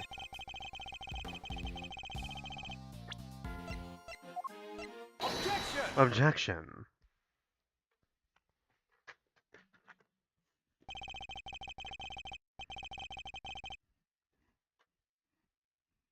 Is my mic working? Yeah, my mic is on. I just wanted to see if my mic was on. Sorry. Are you familiar with this room, Mr. Winter? It certainly sounds like you are. What can I say? Winners know where winners go. I'm number 1, and 2, and 3. In other words, the majority of your work is second, if not third rate. Damn, Why do you always have to make fun of me? you make it easy. You can take that as a slang as you wish, but the fact remains that you seem unfamiliar with this key card. What do you take me for? Of course I'm familiar with it. You need one of those to get in here. Don't you? Have you no shame? Eek! Mr. Winter, do you really even suspect Kay? Of course I do. She did it. Faraday's the killer. Then perhaps you could tell us how Kay got into such a secure room as this without a key card? She... You know where the, and she... Yeah. A masterful summary. Now, as we know, only members of the committee have key cards. Therefore, only they can enter. Precisely. Why is she agreeing with me? Please take a look at this. I had security pull the data earlier. Okay, whose name is that? That's blank. As you can see, the door to this room was open at 12:52 p.m. with Miss Ringer's keycard. God, can't read.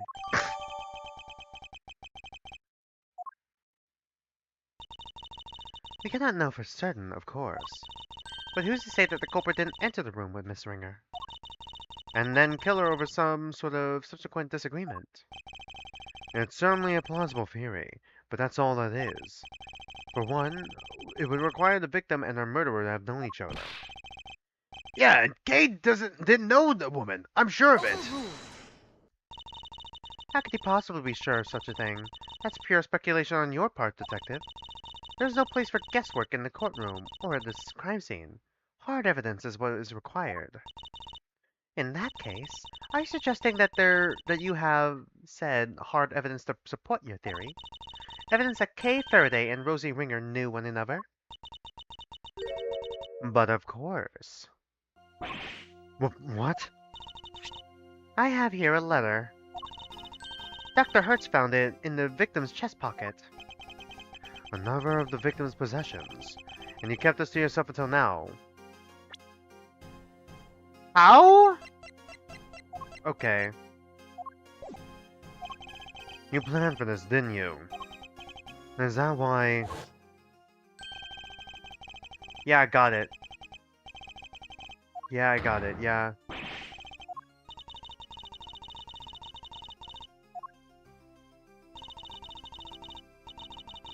Yeah, got it, cool, continue. Shall I read it to you? Rosie, thanks so much for agreeing to help with my plan. Now we can both get what we want. Good luck getting your revenge for what happened 12 years ago. Okay. This would seem to indicate pretty strongly that the two of them were accomplices, wouldn't you say? Accomplices in the plot to steal from the very room in which we are standing. No. Wait, so your principal suspect is... Can we please... Miss Kay Faraday for this second crime, as well as Mr. Ringer's murder. Miss Ringer's murder. Oh my god, can we please present our own fucking letter that we found? I'm the principal suspect. Don't listen to her. It's all lies. All of it. You're not like that. You never do any of the stuff they're accusing you of. Then how do you explain the letter, detective? With our own letter. We have our own letter! Counter letter. Dear Kay, don't worry. I'll make sure you get your precious thing back, Rosie. They may have been accomplices and in cahoots, but that doesn't mean they were stealing from here. There's evidence that was stolen. That Detective Bad mentioned. God, I'm gonna forget this when we come back to this next week. Unlike Mr. Winner, I suspected that Judge Gambit herself had some proof to support her accusation. But I didn't expect it to be quite so definitive. Nicely done, Gambit. Thank you, Eustace. Hold it! We're not done here yet. I still have questions, and you'd better have answers. Would you mind if I handle this, Eustace? Be my guest. Have fun arguing Edgeworth into the ground. You know, because it worked out so well the last 30 times. I can't let them steamroll me on this. I have to find a way to take back the advantage. Kay's letter. As the letter is more than adequately proves, Miss Faraday's and Miss Ringer's were acquainted. It seems Miss Faraday had asked for Miss Ringer's help in some kind of plot. In a plot of some kind, sorry. But for whatever reason, their alliance must have broken down. Miss Ringer lost her life in the resulting disagreement, but she had one last card to play. The letter she kept safe in her left chest pocket, which spells out the name of her killer. She's good. Better than ever, even. Think you could take her down, Mr. Edgeworth? Yes, of course. Don't do this out of pride, Edgeworth. If you're going to fail, do it on someone else's time. Oh god. I don't think we're gonna present the letter yet, but like, I don't know what else can we show here. Oh, okay, there's more here. Fuck, well I didn't know that. I guess we gotta read this. Victim's body discovered in committee chamber. Time of death late last night. 3 puncture wounds on the left side of the chest inflicted by a candle holder. Victim also suffered a head injury post-mortem. Other remarks, prominent burn mark on the back of victim's right hand. You said he found it in her chest pocket. Why is there no hole in the letter then? Hey, whose side are you on, sir? There's only one side to be on, Scruffy. The side of the truth. Oh. Looks like the kid's got something to say. Well, if there's only one side to be on, there has to be side of the winning... Ah! Quiet, you. My thoughts exactly.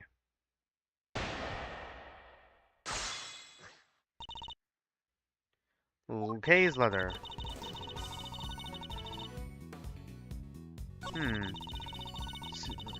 I don't think it's the letter yet. We gotta hold on to that. I don't know when we're gonna present the letter at all. But she had one last card to play. Letter she kept safe in her left chest pocket. Okay. I think we gotta present the body because... Objection.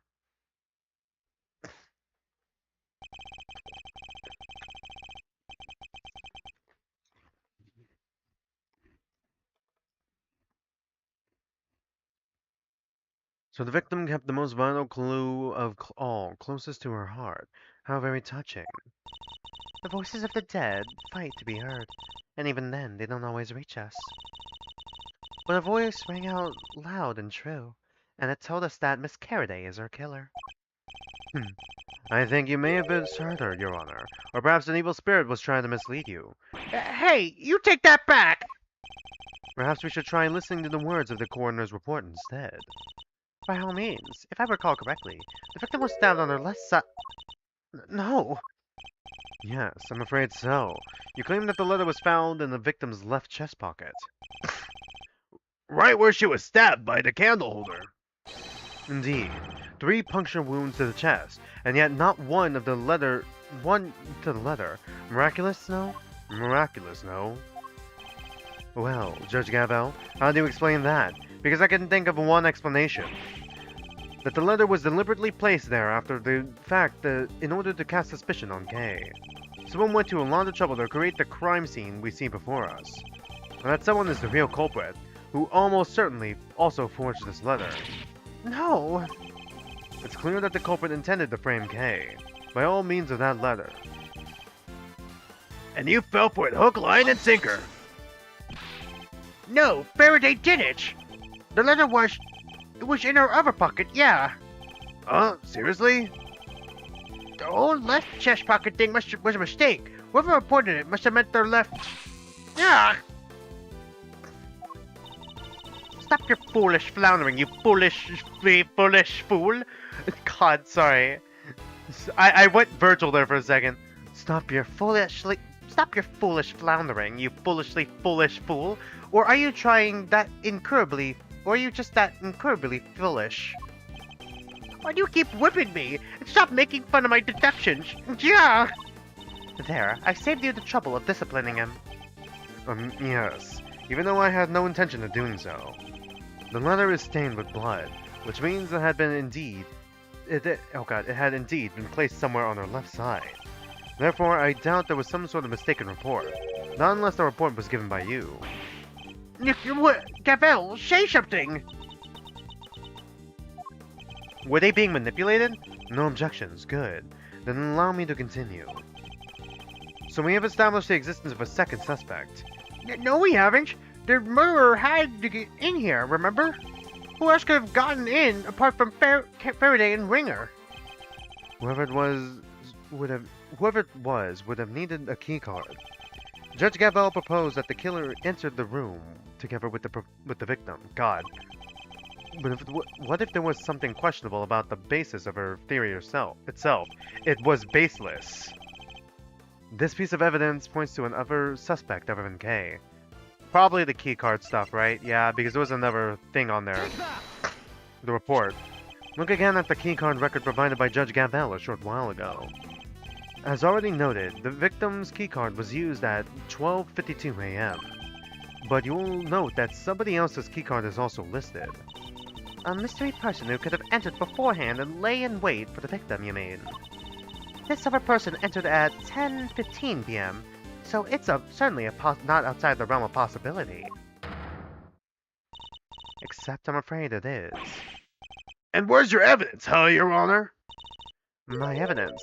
I am the evidence detective. You're the other person? It was my keycard. And you didn't have it on the record. Why?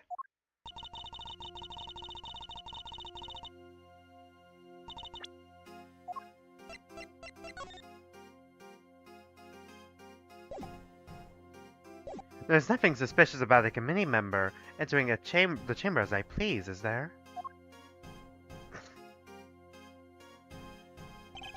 Perhaps not, but that's also not exonerating the evidence you see. But that's also not the exonerating evidence you seem to think it is. Unless it can also prove that you yourself didn't murder your colleague. Oh my god, is it also possible that she could have, like, brought her in before then? And then just came by later with Ringer's keycard and then put it back into her hand? After she was done? Just to, like, you know, obscure the time? Overruled. Whatever nonsense. What would I have to gain from killing her? Objection. I am sure you know how I'm gonna answer that, Your Honor. I believe further investigation will shed light on any motives you might have had. I am a faithful servant of the goddess. Why would I ever resort to an act of crime? I use my keycard. That much is true, but my reason for entering this room is far from questionable. Well, she does carry a gavel. Gavel does carry a gavel with her, sorry. So, it could also potentially explain why there's a... I mean, it is post-mortem.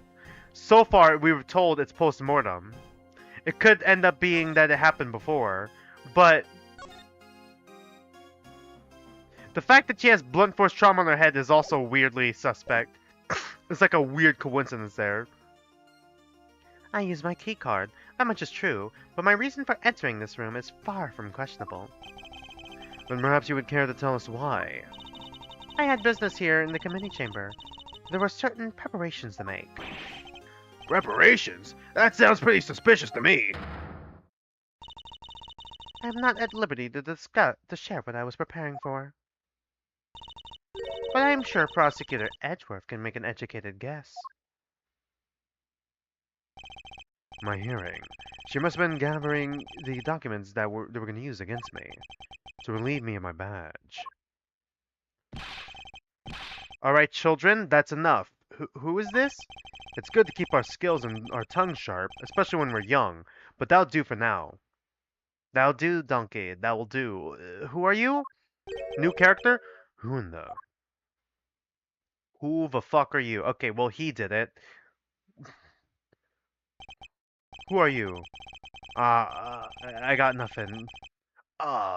Really takes me back to the old days of my youth, back when I would wrangle with a certain detective. Bad? He disappeared, you know. I hope he's out there somewhere, living his best life. You'll have to forgive me, it's just, I get so emotional. The tears, I can't stop them. Chairman Winner. A winner? He's Eustace's dad?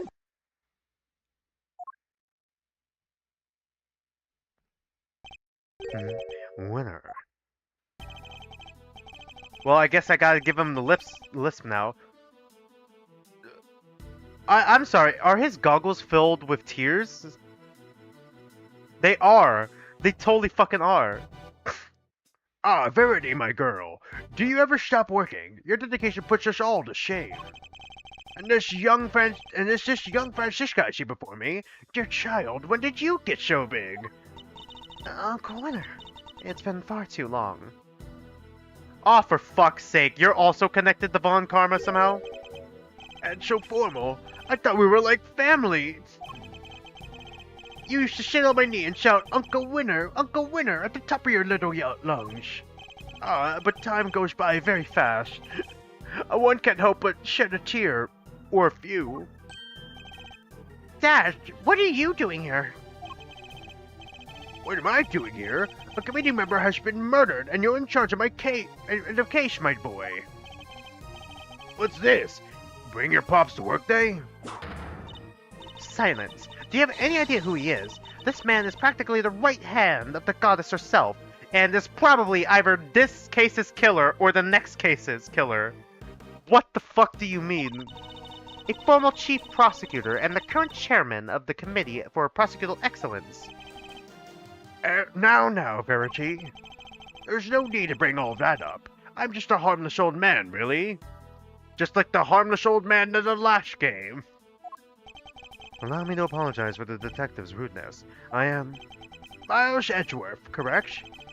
And your little subordinate, Dick Gumshoe. I am Excelsius Winner.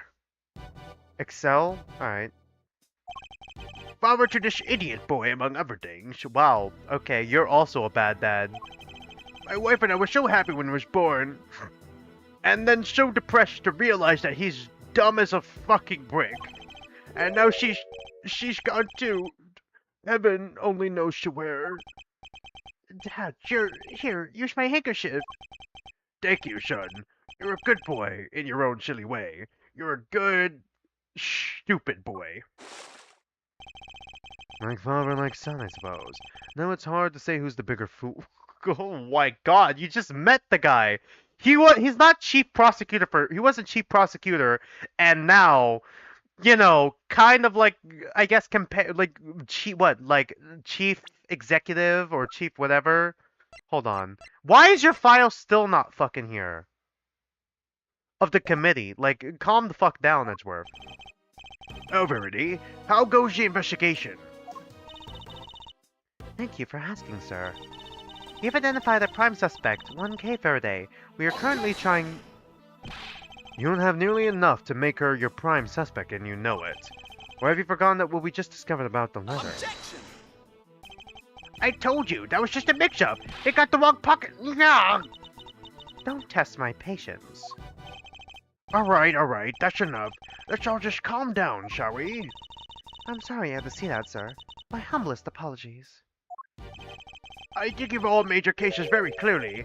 All except for you, Eustace. My useless son? What? But Dad! We are prosecutors, and it is our duty to identify suspects and bring them to justice. But I wouldn't dare call someone a suspect without evidence or a motive.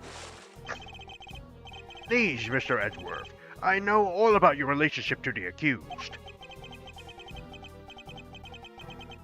Dickish Steve seems pretty apt based on what I've heard. Kay's no criminal. She's just a great thief. She's helped us catch bad guys loads of times. Much about this case is still unclear, sir. Please, you have to let us... It's heartwarming, really. The bonds of friendship are so strong among the young. Okay, yeah, he's definitely a bad guy. What the fuck? Yeah, he's definitely a bad guy. Yeah, there's no fucking way. What were on those papers, my guy? He's a bad guy for sure. There's no fucking shot. But circumstances being what they are, I'm afraid those bonds won't be enough. What the heck is that supposed to mean? The prosecutor's office needs this case cleared up as quickly as possible. Time is so precious, and we have little of it, and there's so many other cases. I'm sorry, but you understand, of course, don't you? Yeah, but you're gonna frame an innocent girl that you guys got nothing on, barely anything on? Alright, Miss K. Faraday, time to come along quietly. Yes, sir. You're not taking her. She's innocent, I tell you. To defy the chairman of the committee... Chairman, there we go. Chairman of the committee is to defy law itself. It is an act so brazen, a hearing won't be necessary at all. Are you prepared, Mr. Edgeworth, Are you prepared for Mr. Edgeworth to lose his badge over this, detective? What, you... So either K goes down, or Mr. Edgeworth loses his badge? What the heck am I supposed to do? You'd use his badge to shield yourselves. Oh, how the committee too has fallen. Hey, you're innocent. Don't let anybody tell you otherwise. Thank you. We've only known each other for a short while, but you've been very kind. I'm starting to get case 3 vibes. That's not a good sign. Not for this case. I mean, for like, with what happened last case. I'm starting to get the same vibes here, and now I'm starting to get worried. I'm sorry. Sorry for being a criminal. Your contrition has been noted, Miss Faraday, and will be conveyed to the gods of justice. Okay, remember, you have a right not to say anything. Alright, you have a right to silence. You don't have to say anything. Anything you can will be used against you in court, so don't say anything else. Starting now.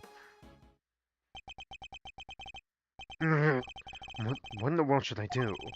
When I was little, all I wanted was to be like my father. To become an attorney and fight for those who can't fight for themselves. But now, my fate is tied to that of this one tiny badge. One tiny badge against the life of a dear acquaintance. Who am I kidding? There's nothing to weigh up here. I guess this is it. Goodbye, Mr. Edgeworth. Hold it! Judge Gavel, a moment please. Yes, what is it? Gives a... Oh my god, we actually do just give up our badge. Your badge? What is the meaning of this? I am returning it. From this day forth, I am a prosecutor no longer. I will become chief prosecutor in the future. Mr. Edgeworth! What are you doing, Mouse Edgeworth? Explain yourself right now. You're giving it all up, just like that. You can't mean it, sir. Tell me you're kidding, please. Are we gonna call up...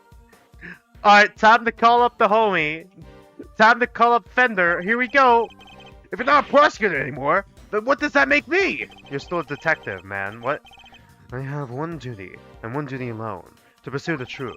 If being a prosecutor means I must turn a blind eye to the very truth before me, then I will gladly shed the title to be free. Even she wasn't expecting it. I'll carve my own path, one I believe in. I won't let my search for the truth end here. Objection! Are you running away from the Von Karma? From me? Say what you will, Francisca. You won't change my mind.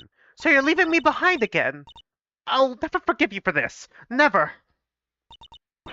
No, no. This is all my fault. None of this would have happened if it wasn't for me. Wait, Kay, don't go. You stay right where you are, detective. But, sir, I'm not a prosecutor anymore. don't say that. Where you go, I go, Mr. Edgeworth. I'm always there, right by your side. There's no need for you to do that now, detective. Simply focus on your job and do what you can.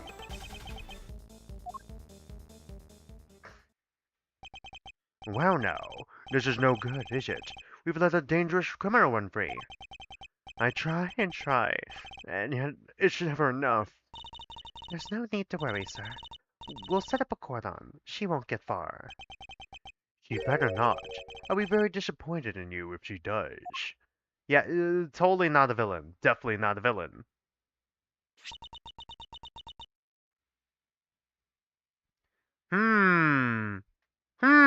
Is she questioning it now? Alright.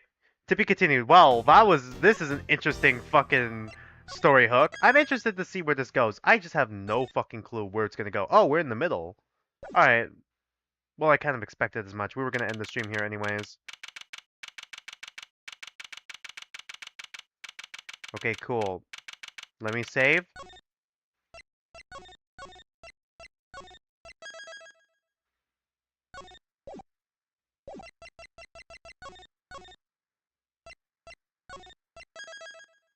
I'm actually really interested to see where the story goes from here. I wonder how it's gonna tackle the amnesia plot with Kay. She's probably not gonna remember until like either the end of like the middle section or like the end section. But yeah, I am genuinely interested to see what they're gonna do with Kay's character. It's interesting seeing her character without her memories and all that. It's also kind of interesting how you know, Edgeworth just kind of gives up being a prosecutor. He's willing to give that up in order to pursue the truth. And the little hints that, little hints that Verity is probably going to start changing her tune a little bit with how she sees Edgeworth, especially after seeing how he just gave up his badge in order to pursue the truth in her eyes. I'm very curious to see where the story goes. Right now, I feel like it's Ulysses, like Ulysses is the killer. I don't know if we're gonna figure that out though. Like right now in this case or in the next case. That's what I don't know yet. I don't know when we're gonna figure that one out. But uh I am interested to see what they will end up doing. But yeah, I'm gonna just update my stream schedule. I didn't do it at the start of the stream, so I gotta do it now. My stream schedule will be put up tomorrow, but it's gonna be a little unfinished because I don't know what next Saturday is gonna be looking like. But my next stream will be this Tuesday at 3 p.m. Pacific time. We'll be reacting to more Tetra Danganronpa Pink. Nani is not gonna be joining us for those streams anymore. I'll explain more in that stream, but like she just said she didn't want to do it anymore. Um, Next Saturday, it's kind of up in the air, but I'm stuck between playing Snoot Game Encore's demo, or next Saturday, or I'm gonna be playing Zenless Zone Zero if it comes up with a new agent story. Zenless Zone Zero will take precedent. Will take precedent though. So like if Zenless Zone Zero comes out with a new agent story, we'll play Zenless Zone Zero. Once the next update comes out for Zenless Zone Zero, I'll let you all know. But like, right now it's Zenless Zone Zero Agent Story if it comes out. If not, next Saturday at 3 p.m. Pacific time, it'll be Snoot Game Encore. And then as for next week, I'm hoping we'll get through chapter 4, episode 4, maybe the rest of episode 4, next stream for Ace Attorney Investigations, Prosecutor's Gambit. I'm actually really interested. This is actually pretty fun, and I'm very interested to see if like Fender will make an appearance. Fender's got to make an appearance. I've also seen the background with like the milk guy or gal. I don't know who they are. Wondering if they're gonna be relevant to the story. I see it in like the background of the collections art, so I am assuming that that character is gonna be relevant, but I'm not completely sure yet. You know what? Now that I think about it, I just remembered looking at the background art right now. Is D Killer also going to be relevant in this episode and the next one? There's a lot of open-ended stuff here that has me curious. Like, what is the story leading to right now? Or like, at least what is the main thing? Like, if it's tied back to the smuggling ring, how is Excelsius connected to it? I'm very curious to see how the rest of the story will play out, in all honesty. I'm wondering if Lang will make a return as well. Wondering if there's any more characters who are going to make a return. Like, maybe it'd be cool if, I don't think it's going to happen, but if Phoenix and Maya make a return somehow, either this episode or the next episode, I think that'd be pretty cool, but I don't think that's going to happen, in all honesty. But yeah, I'm very interested to see where the story goes. And yeah, I'm not gonna make this outro like too bloated. Thanks for watching. Thanks for being here with me. And until then, don't mind me. I'm just some dude on the internet, and I'll be seeing you guys next stream. Remember, it's gonna be Tuesday, uh, 3 p.m. Pacific time on May 13th, and we're going to be streaming more Tetra Danganronpa Pink. Not sure how far we're gonna get into that. I'd like to say we'd get through the rest of the chapter 3 deadly life daily life, but considering it's gonna take us 3 hours apparently to get to the motive, I have no clue how long it will actually. And since I pause a lot, I have no clue. I have no clue how long after the motive is introduced it's gonna take for us to get to the kill. So I'm not even sure if we're gonna get to the body discovery or not, but I'll see how far we get. But yeah, once again, until then, don't mind me. Just some dude on the internet, and I'll see you guys next stream.